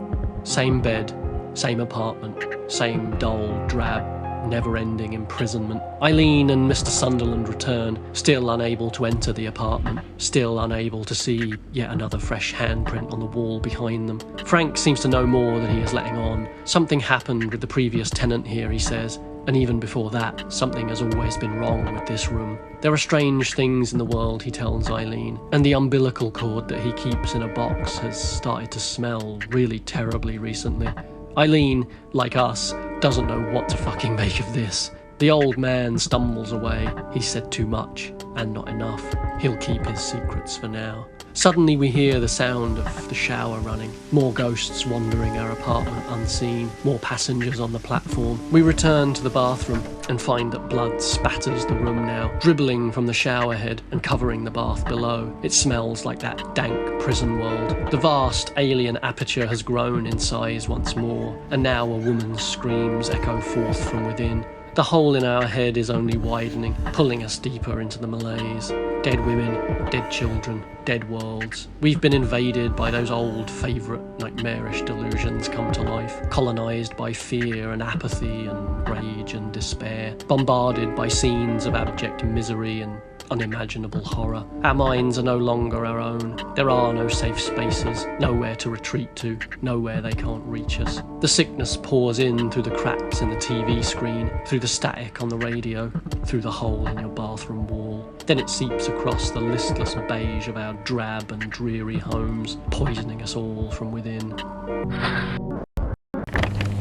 Joseph Schreiber, white male, middle-aged, noted journalist, known for his fixation on the town of Silent Hill and the strange stories that always seemed to swirl around it. His body, never found. Cause of death, unknown. Back through the tunnel we go to find ourselves in yet another grey land of dead steel and desiccated concrete. A building whose foundations are built on little more than dream logic. Far-off creatures howl and are answered with gunshots. Twin-headed monstrosities jabber at us as they corner us in deserted alleyways. Pitch-black skies and neon signs glare down implacably at us as we fight for our very lives. Then a man is falling. He hits the concrete behind us, seemingly only a little winded. He raises his gun, and then he recognises us. It's Richard, from our apartment building. We're both trapped here now. There must be something wrong with the whole building then, he reasons, still not seeing the bigger picture. He's got his own tunnel too now. Soon enough, we all will. Despite his awkwardness, Henry extends a hand in friendship, but Richard heads off alone, refusing Henry's olive branch and any unspoken notion of cooperation. We shouldn't be surprised. The man is notorious in the apartment building, famed for his temper and his explosive outbursts. He's come to be held in a strange kind of reverence. When an odd young boy came snooping around the apartment, it was left to Richard to scare him off, and Richard relished the opportunity. So we move on alone, caged in by more of the aggressive beasts that follow in Richard's wake. They screech like apes as they assail us from every direction, crowding in to beat and even rob us. No hyperbole either. In an amazing touch, they literally go so far as to steal items from the player's inventory. Clearly a reflection of a truly misanthropic view of humanity. Humans reduced to lumbering primates, bashing each other's heads in for fistfuls of change. In this vision of the world, there can be no unity, no shared goal, no future. I'm sure we all fall prey to this view sometimes. Rust and flesh collide as the nightmare grows more visceral and cruel. Entire rooms are flipped and inverted. The camera refuses to budge for us, forcing us to walk blind into the unknown. Howls and gurgles are only clues as to what we are walking face first into. Soon enough, we find another writhing ghost, only this one is pinned to the floor with a sword. We pull it free, unleashing the ghost to haunt us once more. Lesson learned. The rules really are different this time. Ashfield has been taken and reconstituted as if from memory. Parts of the apartment building mix with the high street, back alleys and nearby businesses. A sports equipment shop, a pet store, a local bar, all indelibly yoked together now. Just like the people that died here. Steve Garland, found in his pet store, shot repeatedly, animals slain, heart taken. Rick Albert, avid sports enthusiast, found in his sporting goods shop.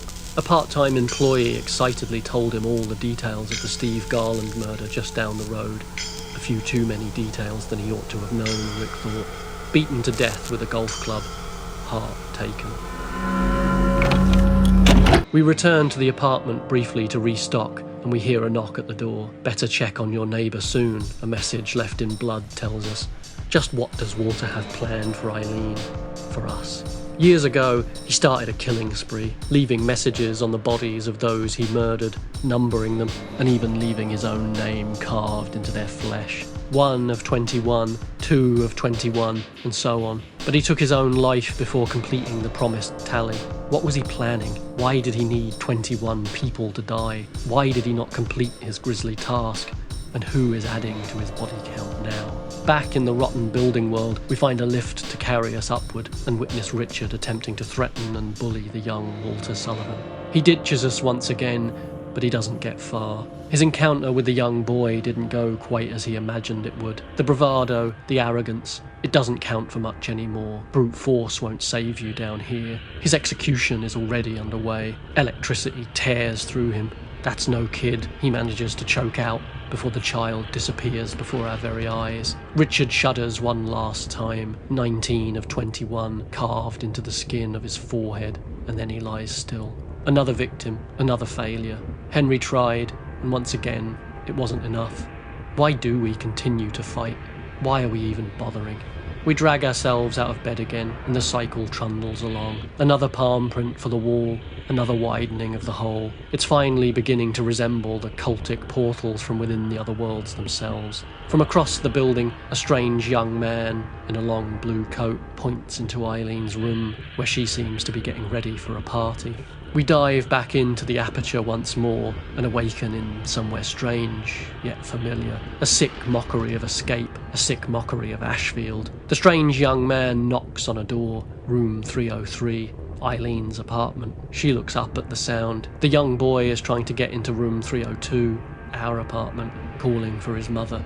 But once again, he vanishes before our eyes. Someone else has already cleared a path here. Dead dogs litter the raw and bloody hallway. The home is a place of open wounds. Further up the hallway, we find a set of stairs. These would be our way out, if this world had such a thing. Here, calmly, without fanfare, we find the strange young man, splattered with blood and clutching a doll. Eileen gave it to him, or so he says, back when she was younger than him. She seemed so happy with her mother, he explains, so young and full of life. He is quiet, softly spoken, pleasant even. He seems a little awkward, perhaps not used to speaking with others, not unlike Henry really. He gives us the doll now, and we move on, unsettled and unsure. Long ago, that strange young man with the long blue coat and dirty shoulder-length hair was moved to tears by the kindness of a child, even as her mother urged her to leave the man sleeping out in the cold there where he was.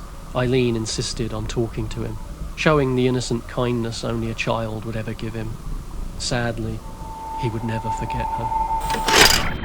The halls are lined with garbage, the windows shuttered to the outside world. The floors and walls are a mix of blood-stained wood and metal, haphazardly thrown together unlike any real building would be. We wouldn't build death traps like this, surely. Ghosts tumble through the air, more entangled spirits here to feed the flames. The lungs of the place begin to fill with stagnant tomb air. Once again, something new is coming to life in this strange other world. Another birth approaches. Somehow, room 302, the only part left entirely untainted by these tumorous growths. Here we learn a little about the man who used to live in our apartment. Joseph, an investigative journalist. He dug too deep into the order, and like so many others before him, it didn't end well. William Gregory, white male, elderly, found in his watch shop in Ashfield, stabbed to death with a screwdriver, heart taken.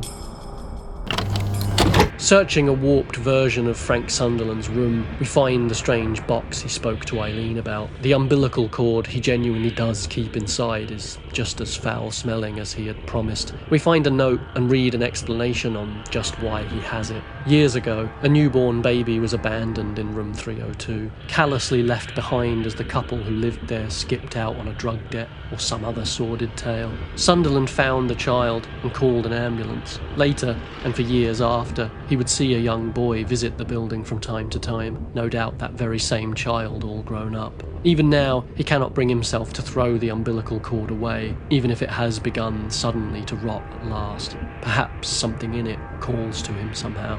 Every apartment in the building is rendered plainly as little more than a prison cell. Rooms are fenced off and caged in. Glass barriers divide each living space room by room, as pustules ooze and seep from fleshy walls. Eventually, we find a shotgun and breathe a sigh of relief. Except, of course, we don't. This game isn't about to start being that nice to us. It's just a model gun, totally useless as a weapon. A wall of them stare down at us, all firm companions to heroes of the past, but not to us. No doubt they'd be laughing at us if they could. We trudge on, even more deflated than ever. Another ghost haunts us now, chasing us down as we desperately hunt for the room key that will set us free from this nightmare. If we can just get to Eileen, maybe at long last, we'll be able to save one victim at least. Our health slowly ticks down as the attacks refuse to let up. A handy health bar now reminding us constantly of just how much damage we have taken, just how little more we can really endure, just how close we are to the edge. We're left without a choice but to be more aware of our mortality than ever this time through. In Richard's room, we find blood-stained underwear and his beloved revolver. A stalker was harassing a young woman here, and it seems Richard took matters into his own eager hands. Life here in Ashfield Heights was never rosy, even before the nightmare took hold. We find a note that promises to tell us the location of Eileen's room key, but we can only decipher it back in the real world. As we pass her door, we hear her crying out for help, banging against the doorframe. Our senses have been attuned to the suffering of others now. Whatever power held us trapped within its grasp, it's spreading out to the other rooms now. It starts inside the home, tucked in one unseen corner like a spot of black mould creeping down the curtains. Then before you know it, it's taken over the whole world. Toby Archbold, black male, middle-aged, priest of the Holy Mother sect, known child abuser. Known to fund his love of gambling with his drug dealing, Toby saw an opportunity with Stone and his underling Roston dead. The Valtiel sect was floundering. Now was the time to make his move. Soon enough, he was elected to the city council and was running a popular sightseeing business to launder the order's illicit funds. On one such trip to Mexico, Toby got too close to a cliff edge and felt the touch of spectral hands. Body found at the bottom of a 100-foot drop. Back in the apartment, the dryer has sprayed blood all over the washroom. The strange young man watches us through the peephole. before heading in Eileen's direction. We retrieve the note we ourselves slipped under our own door in the other world, and at last find the location of Eileen's missing key. Somehow, it has been hidden away here in our very own apartment. All we have to do is pick it up. The tunnels are forming loops through our apartment, seemingly endless. The air hangs stale and musty in 302 now. The closer we get to the truth, the more things seem to shift and change. Reality and delusion are beginning to collide, becoming frighteningly indistinguishable from one another. Remembering the stranger's doll, and with nothing better to do with it, we store it away for now. Maybe it'll come in handy later. Who knows? Either way, it's hardly likely to be harmful, right? I mean, they're not going to put a strange item like this into the game just to fuck with us. Right? You sure about that? You sure about that? You sure about that's not why? But that's not important right now. No. Right now, we have a job to do. We know Walter's next target. Eileen is just next door, even if we are separated by much more than physical distance. We've cleared the way. We've discovered the clues. We're closer than ever. And now we have the key that will let us save her. This time, we're ahead of the game, and Henry isn't about to let someone else get hurt. Not if he can help it. We climb back through the hole into the other world and hurry to Eileen's room. Key in hand, the door clicks open, and of course, we're already too late. Eileen lays in a pool of her own blood, 20 of 21 carved into her back. The strange young boy stares down at her. Even as she struggles to stay conscious, with her last remaining strength, she tells the kid to get away, to save himself. She hopes that in the end, he finds his mother. Overwhelmed, Henry collapses. Too late, and too slow. All over again. We tried so hard, we did everything right, and all it got us was one more failure to add to the ever-growing pile. More blood on our hands, more people we just couldn't save. We awake to the sound of sirens, a commotion in 303. An ambulance speeds out of the parking lot. Could we have gotten to Eileen in time? Peering through the hole into next door, we overhear the detectives. They say she isn't going to make it. They marvel at the lack of any physical evidence left behind by the killer, but we aren't surprised. These crimes transcend the physical. The police are even more useless to us now than they were before. Occasionally, the police arrived to search my home. I shouted until I was hoarse, but they couldn't hear me. I'm in here! Well, let's go. Okay, Chief. A fresh palm print marks the hall outside, though less distinct this time. Could it be? 302's decay is beginning in earnest now. The washroom, the living room, all over the walls are peeling. Night falls, darkness closing in, and something else, somehow worse than all the rest. The hole in the bathroom is gone. Once a source only of fear and anxiety, the hole had in fact become our only means of self-empowerment. The ability to connect, the choice to descend, not giving in, but pushing through. Now that too has been taken from us. We are left bereft, in grief, trapped alone once more. Except a fresh note appears under our door. Someone else yet lingers. The letter is from the previous tenant, Joseph, our ghostly shadow. We learn that part of the apartment has been hidden from us, a wall of the storage room, and now we have the key to open it. Peeling back the crumbling plaster, we uncover a strange ritual site hidden beneath the surface of our own home. The bricks and mortar stained with the Order's sickness, a piece of our very own place of safety kept in perpetual shadow, a part of ourselves concealed even from ourselves. Writing on the wall tells us once again of a so-called ritual of assumption and of the strange young man who performed it. Using the powers he had been taught, now that man rules like a king over these otherworldly domains. 4 tablets fill the spaces around the clear outline of a portal, one for each of Walter's victims so far, each one we failed to save. With a sickening metallic howl, a fresh hole opens before us, and we are reminded why we were repulsed by it in the first place. Hard to think we came to miss the first one, but there's nothing we can do stuck in this room. Looking away won't help. We have to stare into that deep abyss and meet its gaze eye to eye. There's nothing left save to take the plunge once more,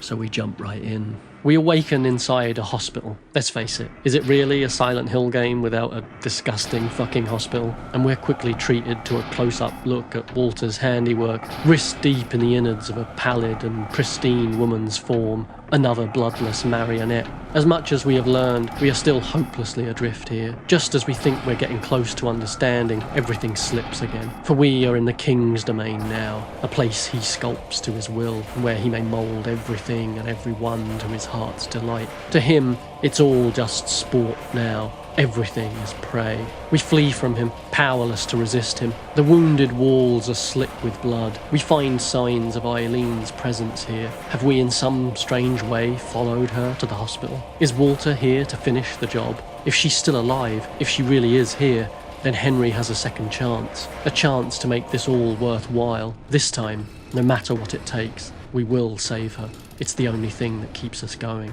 We encounter the bizarre patience of this warped facility. If the jabbering attackers we faced earlier were a mockery of the masculine, then these seem to be a mockery of the feminine. They shriek as they lash out at us with clubs held high, their wombs distended outward in a mass of tumorous growths. Body parts are arranged in bizarre new configurations. Incubators stand empty, smashed open from within by children made into monsters, as dozens of feet of umbilical cords wind and twist about them. This realm is a place of flux and confusion. Walter's psychology oozes through the gaps and fills every space with its tragic squalor. Bodies piled beneath sheets, female forms violated and deformed, needles pricked into mounds of flesh, floors drenched with viscous fluid. The Order might be little more than a shell of its former dubious glory, but the seeds they planted are still rooted deep in the earth, just waiting to sprout from every dark and squalid corner. We make our way to a veritable puzzle box hallway, each room randomly shuffled.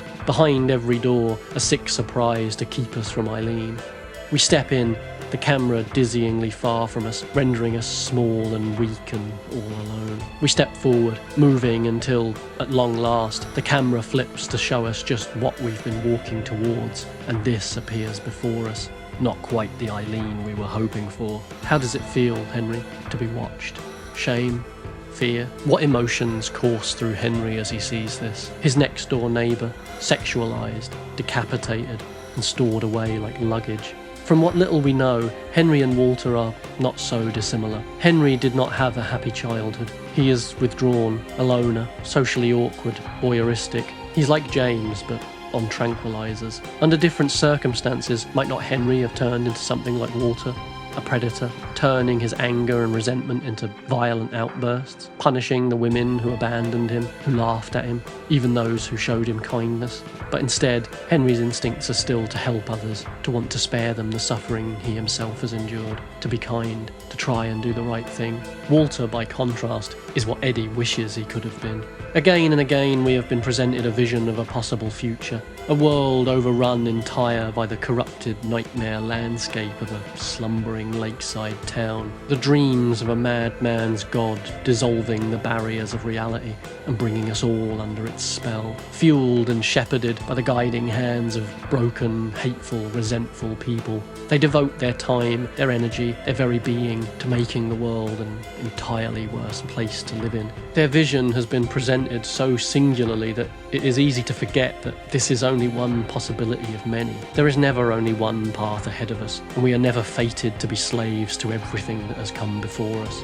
Ultimately, Alessa's response to her trauma was to fight back and do what good she could, despite the Order's best efforts. The cult were wrong about everything else, but they were right to call her a saint. At the same time, Claudia only sank deeper into their self-destructive tailspin. We can only imagine what someone with her strength of will and determination might have achieved if her spirit hadn't been so defaced in childhood. The overlap between Claudia, Walter, and God only knows how many other children is utterly tragic. Those two were equally shaped and moulded by the Order's abuse, but we can't stay as children forever, and they made their choice. The upstairs hallways are filled with empty wheelchairs that race around regardless, sliding into us whenever they get the chance. The elevator, traditionally a place of safety in the series, instead now contains an enemy which immediately attacks as soon as we enter. Because I guess there are still ways for this game to say fuck you, apparently. Shadows of unseen figures dance across the walls. We can trust nothing. not even the game developers. This game is actually a little infamous for one of its new additions being the introduction of durability for certain items. That bottle of wine I mentioned earlier on can be broken over a monster's head and then used as an even more damaging stabbing weapon. Mostly though, this new mechanic is seen in the many golf clubs that litter the levels. They come in various shapes and sizes, but with one thing in common. After a certain number of hits, they all break, leaving us now to doubt even our ability to defend ourselves in this hellhole, and with dozens of useless golf clubs we can't even throw away. Perhaps unsurprisingly, this wasn't the most popular addition to the game. Now you get what I mean about 4's reputation being kinda earned. I hate this fucking shit. At last, after pushing through every obstacle thrown at us, we finally find Eileen. The scar on her back already faded away nearly to nothing. She screams to see us before realising we aren't there to hurt her. Henry tries to explain in his stilted, awkward way, trying to show her physically that he means no harm. But it's only when he mentions the child that she realises he is telling the truth. He was there too. This isn't a dream. We lead her back through the hospital, and together we escape through the tunnel. Awakening back in 302, we at last expect something to be different, a reflection of our victory. We did it. We finally succeeded, finally got a single point on the board, and yet Eileen is nowhere to be seen. Trudging hopelessly back out to the living room again, we find the ceiling fan has fallen down onto the coffee table below. We can already sense the unseen eyes upon us. The building isn't stable anymore. Nothing is. The air is oppressive. The radio is silent now. Our health doesn't even regenerate here anymore. Everything can be taken from us. Despite all that we've achieved, the changes are still rampaging on, twisting, contorting, and evolving into stranger and even less recognisable shapes. And we've come no closer to finding a way out of this damn room. We find yet more notes from Joseph, the journalist. He talks about his trip to Silent Hill and his discovery of Walter's desecrated gravesite. Through a wall of fog, he found the coffin empty, save for a few numbers written inside. Walter had killed 10 victims up to the point at which he died. It seems that he himself had served as his own 11th victim. When you walk the path that Walter is on, it is inevitable that you will kill a part of yourself, the spirit of humanity that lives within you. What little kindness and hope might have lingered on within that young boy was purposefully snuffed out. When you dehumanise the world, you dehumanise yourself too. How else could you live with the pain you're causing? Just what kind of ritual did the Order teach to those children? Just what kind of power has Walter tapped into now? And now the news. In Washington, a gathering of 200,000 people appealing for stricter gun control laws in the wake of a spate of violent shootings throughout the country turned tragic when shots were fired into the crowd. 2 people were killed and several wounded, including a 3-year-old child. At this moment, no suspects have been found. Police are investigating the source of the shots. We find ourselves suddenly staring down at those shoes beside the front door. Just whose are these? We certainly didn't buy them. How did they get here? Our shoes, of course. No, that can't be right. Yeah, definitely. We bought them in Silent Hill. Did we take those pictures? Was it us who visited Silent Hill? Was it... Our personality is drifting. We disassociate, depersonalise, distance ourselves from the horror of it all. The mind protects itself. Nothing else is going to do it. We check our storage, looking for anything that might give us a clue of what to do next, and the truth of Walter's doll finally hits us. That's right, the game has weaponised even our knowledge of the genre against us, punishing us for taking the item we were offered, and for quite rightly storing it in our item box to save precious space. Every game in the series, virtually every game in the survival horror genre, depends on you picking up everything, checking every door, searching every room, and so the absolute mad bastards turned that against us. Just imagine it. You've just broken your 4th golf club against some screeching beast's bloated, bloody face, so you return to your safe, warm apartment to stow them away in your trusty item box, only to be greeted by this.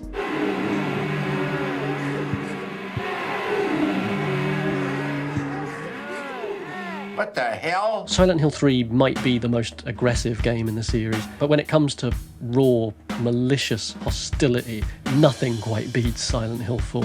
And honestly, I absolutely love it for that. The doll is literally useless beyond causing us pain and blocking us from using our vitally important item box. They made us dependent on it, and then they took it away from us. We should never have taken anything from someone like him. A false show of kindness, our better nature used against us as always. They ask us politely if they can spread the sickness to our very homes, and not knowing what we're signing up for, we tell them yes.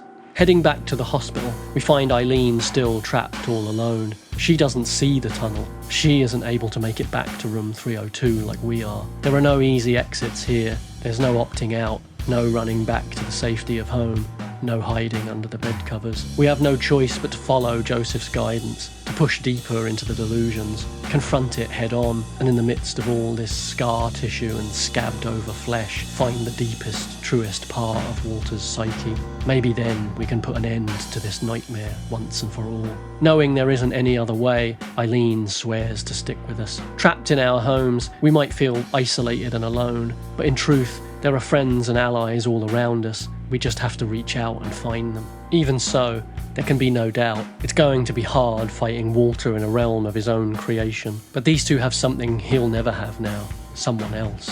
Together, at least, they aren't alone anymore. Pushing past a broken elevator and down a long flight of stairs, we begin yet another impossible descent into a realm of endless fog. Vast, desecrated female forms hang in metal frames as blood marks the trail forward. Another man's psyche dominated by dreams of annihilated women. At the bottom of the stairs, we find a door marked by the cult, and within, we find the subway once more. We've looped, folded back in on ourselves, spiralling ever downward, back to where we started all those hours ago. It seems there is no progress to be made on Walter's road, only endless regression. Heading back to 302 now, we find it aged and musty, and that's not the only thing that's changed. The windows are rattling. A pair of some stranger's shoes walk themselves across the kitchen floor, leaving bloody footprints in their wake. The ghosts of the other world are reaching out across realms to grasp at us with hungry fingers. Our only place of safety is now just a halfway house with demons and spectres. At last, the home is fully revealed as the horror it truly is. Walls peeling, TVs screaming, putrid radiators vomiting into their own mouths. Spectral children cry out, blood seeps from the appliances, mould and decay creep across every surface. This was never a home, it was a tomb. We seal ourselves inside and do everything we can to pretend we aren't just waiting for death.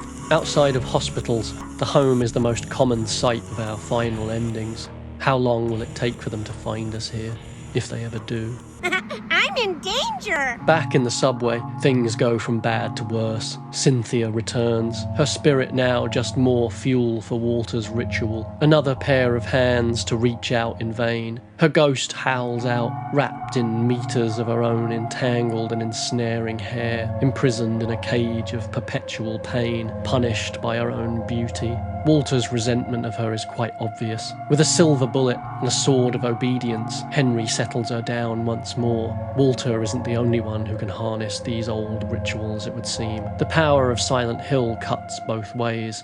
It's a power that lives in all of us.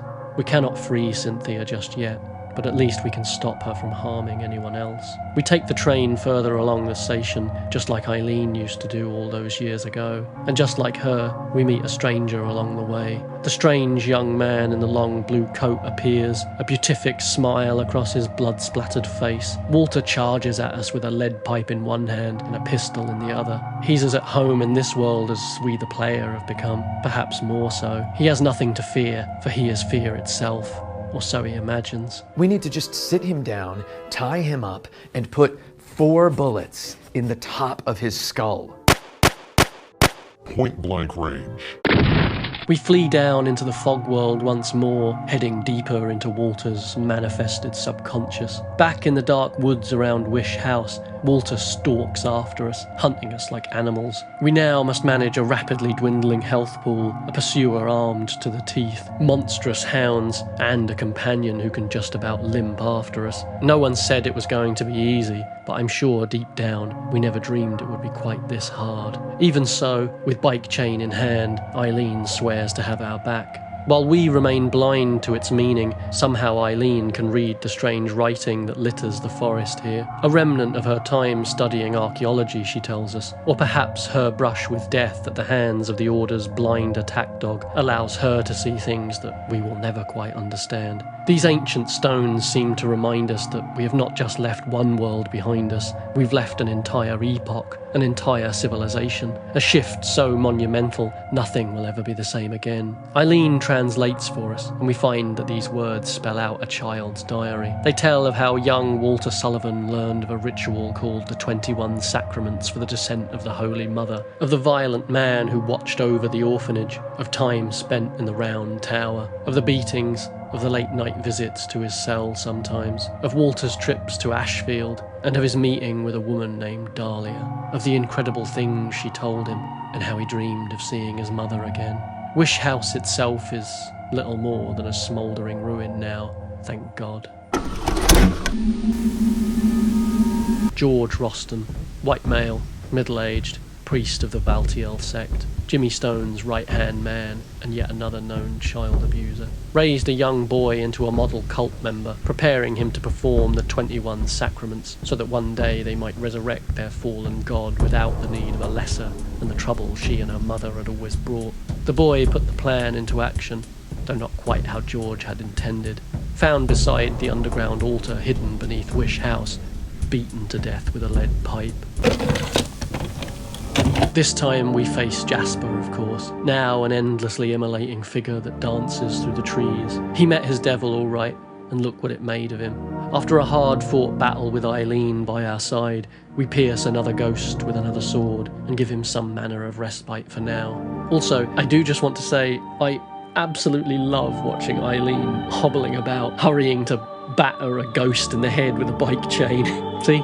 I told you this game was great. The strange umbilical worm has spread its reach to this world now as well, tethering all of Walter's trauma together into a single gestating whole. We meet the young boy once more, and Henry finally asks that all-important question. Are you Walter Sullivan? The young boy agrees that he is. Henry wonders if he has a family, a mum or dad. He does, though he's never met them. But the scriptures say he will meet his mother soon. The Order's teaching had a hold of him even at such a young age, even as they abused him in every way they wished. She's waiting for him now, he tells us, in the place where he was born. He dashes off, and we follow him down into the world of fog once more.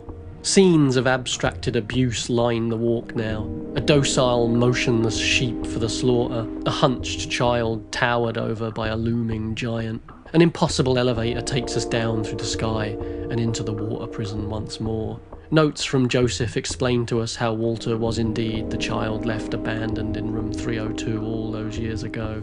His parents fled, and he was found by the superintendent before being taken into care and eventually handed over to the Order to be indoctrinated into the cult. As a child, he became convinced through Dahlia and Stone's teachings that room 302 itself was his mother, an immaculate conception from a womb of unfeeling concrete, and that by performing the ritual of Assumption and the 21 sacraments, he could give true life to it and dwell within it forever. Walter spent time here in the cult's prison, of course, as they all did, punished for minor transgressions or simply for no real reason at all. Down in the basement, the generator is finally working, power flowing through these veins once more. The ritual is finally taking hold, pulling us further in.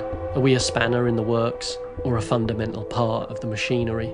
It doesn't matter. Our only job now is to stop it in whatever way we can. Beyond, an army of monstrosities patiently awaits us, glaring at us, daring us to challenge their master, to prove our worth. There's no other way but straight through. So with a howl and a charge, Eileen and Henry dive headlong into the fray, and somehow emerge victorious once more. They push forward, spiralling ever downward through Walter's twisting mindscape. Scenes of sexualized violence and tainted domesticity crowd the view, sights we're all familiar with in one way or another by now. These are the things that have come to define Walter, and they have kept his view focused ever inward. Fear has led him to fetishize power, but empowering yourself at the expense of others is no path to salvation. Salvation lies only in our ability to uplift and comfort those around us, to rise above selfish desires, to heal the world. But Walter is blind to everything but himself now, and all he is blood and pain. Soon it's time for Richard to make his reappearance. Falling from the roof as he did before, Henry and Eileen run, still reeling from their recent battles. but he's persistent. With liberal use of a few holy candles and a whole lot of arse kicking, they take him down and move on. They are so close. They can't let anything stop them now. They are almost beginning to believe that they can do this. Eric Walsh, white male, bartender. After the news of a fatal attack at the nearby pet store made its way to the bar's owner, he made the decision to close up early for the night, especially with the killer still at large.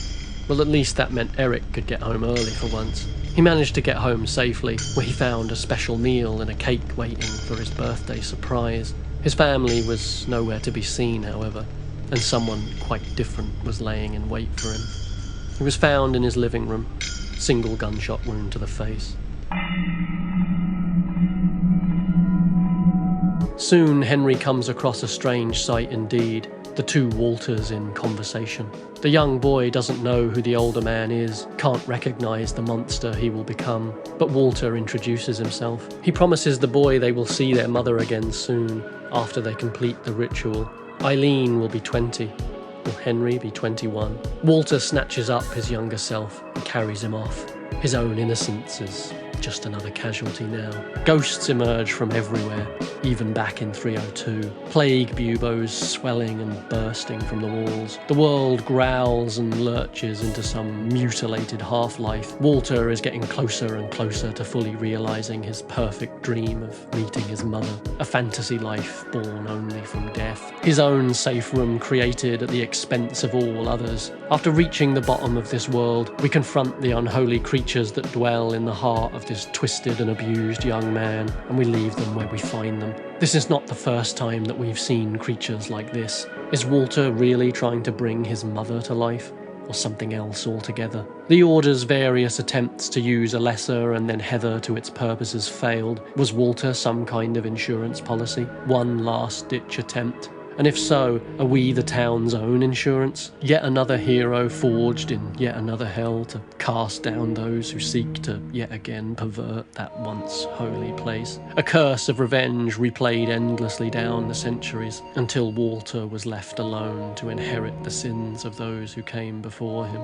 Heading down into the darkness beyond, we find the fog world suddenly stilled, pitch black and silent, the loud and boisterous strength at last giving way to the empty truth that hides beneath it. At last, we reach the bottom and find a familiar door, our own. Any one of us could become the thing that waits ahead of us. That kind of sickness can live in all of us. Inside, we find ourselves right at home, but this world is not our home. The dream we once lived is relayed to us in Joseph's diary. The scenes we saw, the visions that have haunted Henry's sleepless nights, were not Henry's own, but Joseph Shriver's. This was his room once, and this is where he died. He is a spectre of that which might await us too if we fail, a forgotten ghost shackled to a dead world, and even still, he reaches out a hand from the beyond to guide us. Walter has chosen Eileen as the vessel for his chosen mother, the Heather to his Stanley, his perfect shining idol of motherly kindness. Naturally, the ritual will utterly destroy her. Reading the Crimson Tome, we gather that perhaps there is a schism between competing factions within what is left of the Order. What to some is a sacred ritual to give birth to their mother is to others a lie told by the devil to blaspheme the Holy Realm. Perhaps some are beginning to question why all their best laid plans ultimately come undone every single time. We also learn the value of the umbilical cord that Frank held onto all this time. As a physical remnant of Walter's true birth, it will serve as a worldly connection to his birth mother and all the power that such a connection contains. Walter truly believes that he has transcended the flesh, stripping his soul to the bone and ridding himself of human frailty and weakness, but we have the means to bring him back down to earth, the proof of his humble origins, just the same as the rest of us. A mortal truth he can never escape. Even now, with all his delusions of grandeur, Walter is still painfully human. Sometimes, when our enemy appears at the height of its power, it is in fact at its lowest ebb. Convinced the room truly was his mother, Walter's twisted view then came to be seen through the lens of the cult's insane teachings. He wanted nothing more than to give life to room 302, and so his first 10 victims, followed by his own suicide, was the first part of his plan. Freeing himself from the flesh, willingly discarding his own body so that he could transcend it and dwell in heaven. Now he hunts from the realms beyond, claiming the rest of his victims to purify and cleanse the corruption of the world from his beloved mother, so that she too may transcend her earthly form. But journeys to heaven don't often start with the destruction of one's own soul. Peter Walls, young white male. Peter was out with his friends, just looking to get a little high, have a little fun. He paid a visit to his dealer, Toby.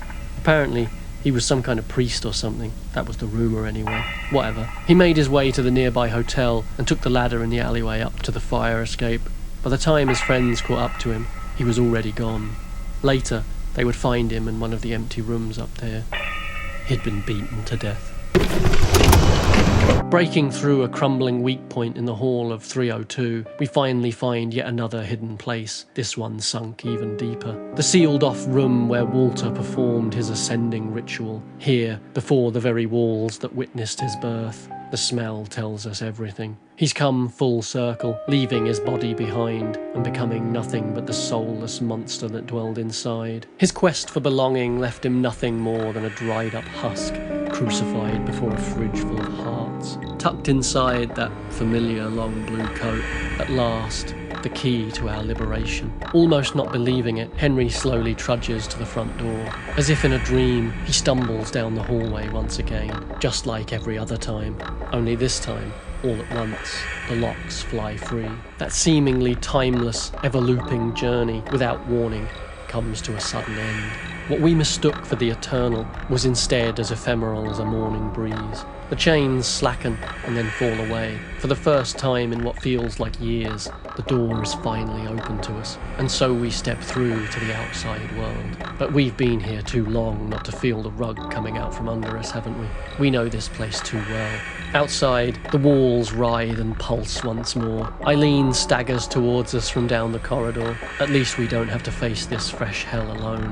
Whatever comes next, they will stand before it together. In 301, a woman endlessly gasps as we are assaulted from every direction. The apartment building is alive now. This is Walter's final domain, his kingdom, his palace. This is what he traded his soul for, an empire of dirt. This home is his castle, and he takes pot shots at us every chance he gets, laughing as he does so. More than any other person we have encountered in our descents, Walter is totally at home in this world. We find Eileen's room just as Walter left it, the whole place alive with blood. Walter seems to lurk impossibly behind every corner. We narrowly avoid him as shrieking monsters and wailing spirits chase us down, the faces of those we couldn't save, the ghosts of past victims, their deaths replayed over and over in our minds. A gauntlet of shame and terror until we emerge into a hallway and everything calms. Walter cries out for his dad, not the killer he becomes, but the young boy he once was. The split between the two personas enough to quiet even this place, if only for a while. He just wants to see his father's face. He only wanted to know love. We press on, finding that now it's Sunderland's room that is blocked by chains. If we want to interrupt the ritual, we will need that piece of Walter's birth he has held on to for all these years. It seems that Walter knows this too, and all too human fear dwells even in the king's transcendent heart. We head forward in the only direction open to us, finding an apparition of Walter hanging from the ceiling. A man's voice calls out, a snippet of Walter's past, his long-forgotten father, bemoaning the very existence of a child that now dominates his every waking moment. With each piece of the truth we find, another chain falls from Frank's door, the illusion of transcendence slipping away as the earthly truth reasserts itself in Walter's subconscious. Sick and tired of the screaming child they had birthed into the world, his mother and father packed their bags and fled, consigning Walter and many others to their shared fates. Walter Sullivan, body found in the hidden room inside apartment 302 of South Ashfield Heights. Having collected the blood of 10 sinners, the ritual of the Holy Assumption could now be performed. Walter would leave his fleshly body behind. and ascend to a realm of blood and fog.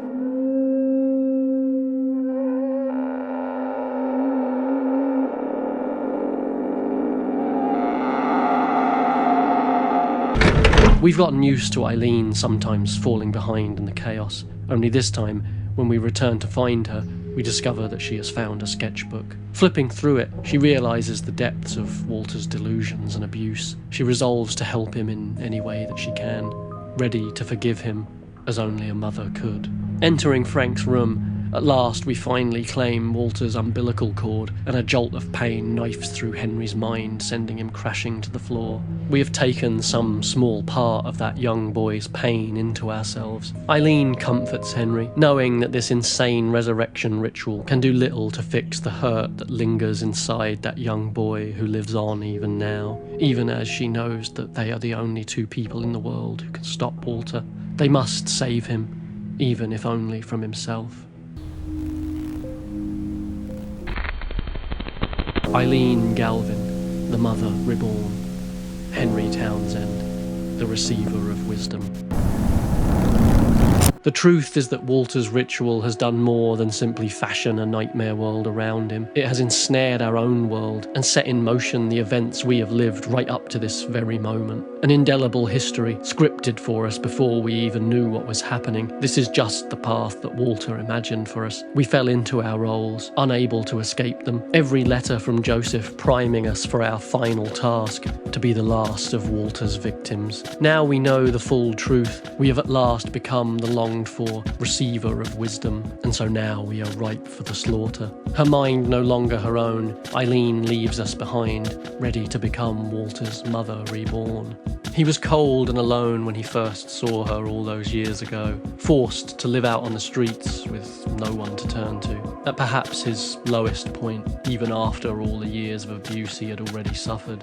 Sadly, by this point in his life, even the kindness of a child could only be seen through the lens of the Order's sickness.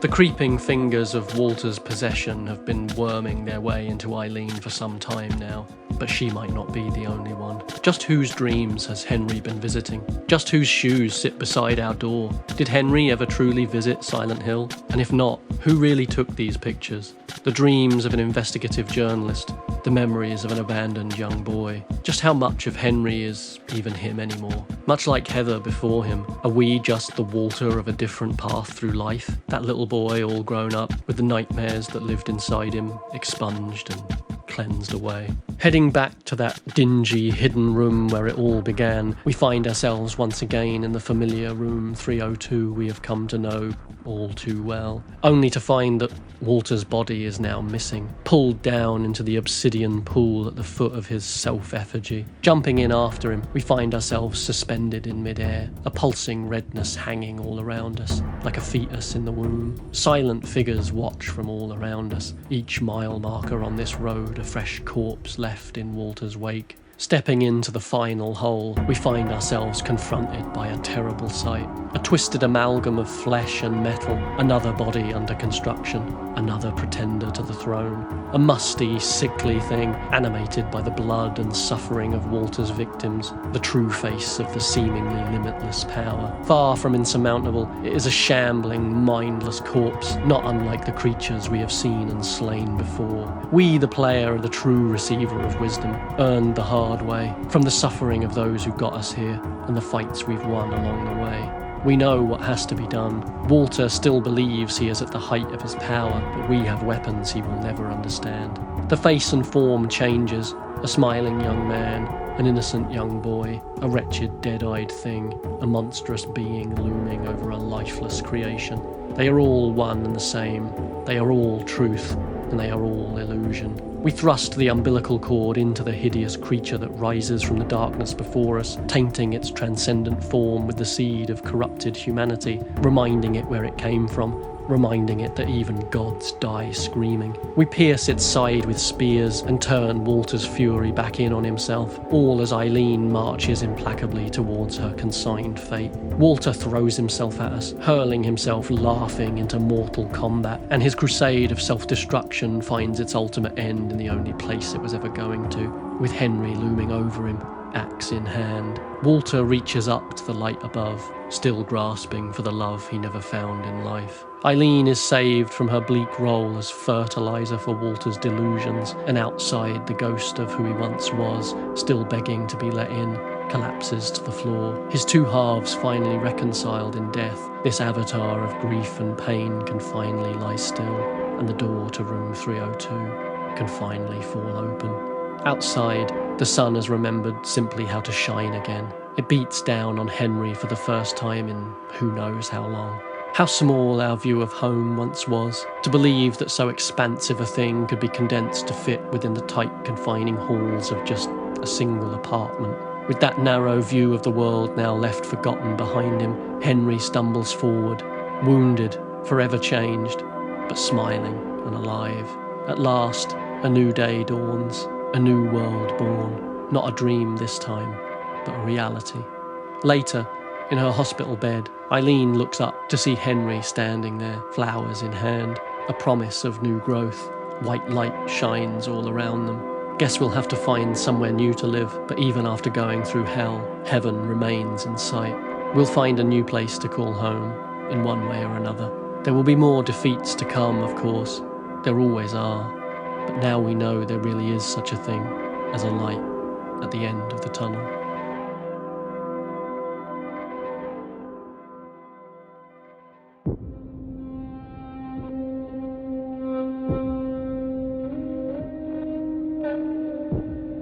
And there you have it. We did it. Silent Hill 4. For those of you who are on the fence, maybe you've never played this game before, or maybe you played it a long time ago, let me just say that the reputation this game has garnered over the years is almost entirely unearned. Escorting Eileen is no trouble at all, and the changes made to the formula are genuinely exciting and deserve to be experienced. Yes, there are some frustrations to be found here and there, like virtually all survival horror games, I would argue, but the new inventory system, the creatures, the ghosts, the hauntings, the imagery, the music, everything here is perfectly in line with the very best of the series, and I promise you this mythical drop in quality is just nowhere to be found. Instead, it's actually Silent Hill at its most inventive and innovative, and honestly, I really wish the rest of the series had the courage to be proudly influenced by this game. PT certainly was. It was genuinely incredibly ahead of its time in a lot of ways, and there just isn't anything else quite like The Room. You are tearing me apart, Lisa! Playing this game now, you cannot help but dream about what might have come next from this Team Silent, how they might have pushed things even further and gotten even stranger in a follow-up. It'll never be, of course, but it never hurts to dream. That's what we've learned from these games, right? I should also say, while we're here, this is sadly the only game in the series that doesn't have a UFO ending, although some kind of cut ending was planned at some point. A number of unused files show something to do with placing stones in Walter's altar, the altar, as I like to call it, which seems to have some ties to the rebirth ending of Silent Hill 2. It's all so mysterious and cool, and God, I wish I knew where all that would have taken us. There is also an example in the game files of a blue sigil of the sun, which lore nerds will understand as a kind of heavenly twin to the red one we've become so accustomed to, which the Book of Lost Memories talks about in Silent Hill 3. I've always wanted to know how that was originally going to be used, but sadly, we never will. But, you know, I guess that's how all great things should end, right? Leave them wanting more. Honestly, there is just so much to love about this game, and so much of it is, again, what we read between the lines. The strangely open question of just who or what Henry even is and what makes him special in the first place is a great example of that, I think. I love the designs in this game, the way the ghosts peel themselves out of the walls, the way they languidly float through the air, the apartment hauntings, the cruel tricks the game plays on you, the weird visual flourishes in some of the cutscenes, and the way Richard judders and skips about like a ghostly data mosh that hasn't finished buffering yet. Just superb. I think it is fair to say that Henry is kind of the blankest of blank slates, one of the least outwardly emotive protagonists you will ever encounter, and following in Heather's footsteps, I can certainly see why some people really don't connect with him. I know some people like to read him as being autistic, and I definitely find myself drawn to that interpretation. Either way, I think it's fair to say that in one sense or another, depending on how deeply you want to take this interpretation. Henry is simply another form of Walter himself. Whether literally or figuratively, Henry is the man that Walter had every right to become, the man he might have been had his life not taken such a terrible turn into darkness. I almost imagine if you looked on Walter's birth certificate, he'd be named there as Walter Henry Sullivan, you know? And so the two halves fight over which path that young phantom will take. Walter clinging to his childhood traumas in the worst way possible, and Henry trying to move on and not let them define who he is destined to become. Of course, Henry ultimately wins out, and so begins his life anew, freed somewhat from the shackles of the past. A man seemingly born from a dream, living for 2 years in an apartment without leaving much of a mark on it or anyone around him. A man whose predicament is described to us entirely in an out-of-place, one-off text crawl delivered by God only knows who. I think this view of the game also helps reconcile some of the clearly, deliberately confusing timeline issues and convolutions. The fact that we have a Walter who killed himself in prison, a Walter who killed himself in the apartment, a Walter that stalks the dream world, a Walter still locked in childhood, and perhaps a Walter who moved beyond it and truly did transcend the corruption of the world, not through some arcane ritual and so much spilled blood, but by refusing to let that evil find new life within him. In a way, I think that is what we all are at the end of the day. A million different versions of ourselves, none of which necessarily make any kind of sense together, but which nevertheless coalesce into a single human being. We could be pulled down a million different roads in life, and I doubt our childhood selves could even recognise us after all these years. We are all the things that we've endured, all the scar tissue of 1,000 cuts. We can't change who we've been, but we can control who we're going to be. And we never have to allow ourselves to be forever enslaved by the vicious little tortures of small, uncaring monsters. 4 is very much its own game, and with all its changes, it doesn't feel quite like any of the other games in the series. Despite all its strangeness, even within a series famed for it,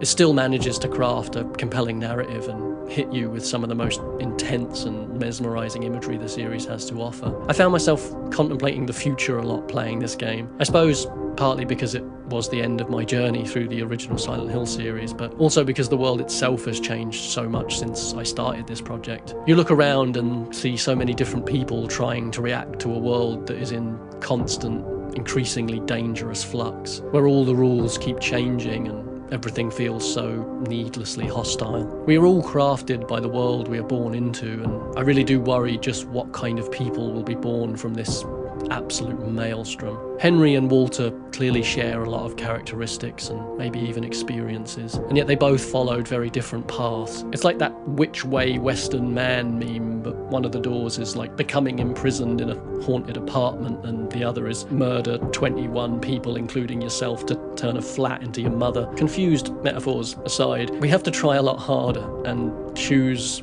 a lot more wisely, is what I'm trying to say. Just who do we want to be, and what kind of world are we trying to create? Sadly, of course, this was the end of the road for Team Silent. They would linger on for some time, trying desperately to get another game off the ground, until eventually, one day, they were unceremoniously offed by Konami, and that was that. And who knows, maybe that's the fate that awaits us too, but I like to think we've got a few more surprises up our sleeve. Funnily enough, the series as it ends here kind of finishes on a hopeful note. The final remnants of the cult seem to have cannibalized themselves and finally fucking died. That strange other world can return to its proper place, untainted by crazed, power-hungry humans. And now that we've seen the truth, perhaps at last we can begin to create that paradise we've heard so much about. Maybe we got ourselves into this mess, maybe we aren't the ones to blame. Either way, we're in it now, and we can't sit around hoping that the monsters will inexplicably spare us or that someone else will arrive and save the day on our behalf. We have to take stock,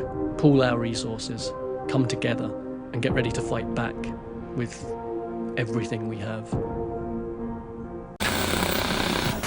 And that is why Silent Hill made me do a shit in my pants.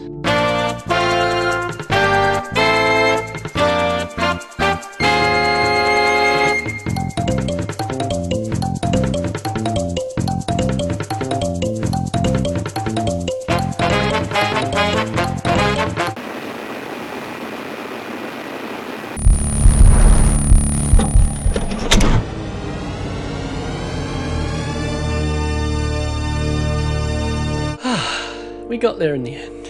After so long spent in the dark, we can finally begin at last to see those first stirrings of the light. I hope that you have enjoyed this little trip through hell and back again. It took us a while, I know, and I am eternally grateful to all of you who have made it this far. I know I wasn't really able to do these games any real justice, even with such a long runtime, but I really do hope you got something out of this video at least. Please do like and subscribe if you'd like to. Obviously this is not the sort of thing we usually make on this channel, so do check out our other stuff, see if it's something you might be into, and let us know if you want to see more of this type of thing. I can't say I ever expected to make a 5-hour long video essay, but hey, you know, it's quite fun, so I might be up for giving it another go at some point. I'd love to hear your thoughts on the Silent Hill series in the comments below, and please do let me know all the obscure lore theories I missed out on by not playing the sequel to that one Japanese-only phone game that naturally proves I'm talking entirely out of my own arse. I suppose I should offer some final thoughts on the games themselves now that we've seen what they have to offer, and I guess my big final revelatory eureka moment is gonna have to be as predictable and mundane as just telling you all to please play these games. I said it all the way back at the beginning, and it's even more true now. These games are just phenomenal. Do yourself a favour and just play these games. There is a reason why this was the series that dragged all these months of writing and editing out of me. These games have haunted me since childhood, never leaving, always under the surface. Frightening, yes, but so much more than that. Once they get under your skin, they're there forever. They're just so rich and textured and jagged and squelchy. There's so much to sink your teeth into, so many unique flavours and unfortunate aromas, so much to keep your mind ticking over and over. In short, they're everything that great art is supposed to be, I think, and I really cannot recommend them enough. We are beyond lucky to have been blessed with these games, and it would be an absolute crime for you to miss out on them. So, happy birthday Silent Hill 1, happy birthday Silent Hill 2, happy birthday Silent Hill 3, and happy birthday Silent Hill 4. I'd like to give one last huge thank you to everyone who was involved in making these games. They are truly, truly special to me, and they will live forever in my heart. Truly, genuinely, thank you. You know, in the end, this town has been awfully good to us. No, it hasn't, Dad. That's why we're leaving. Oh yeah!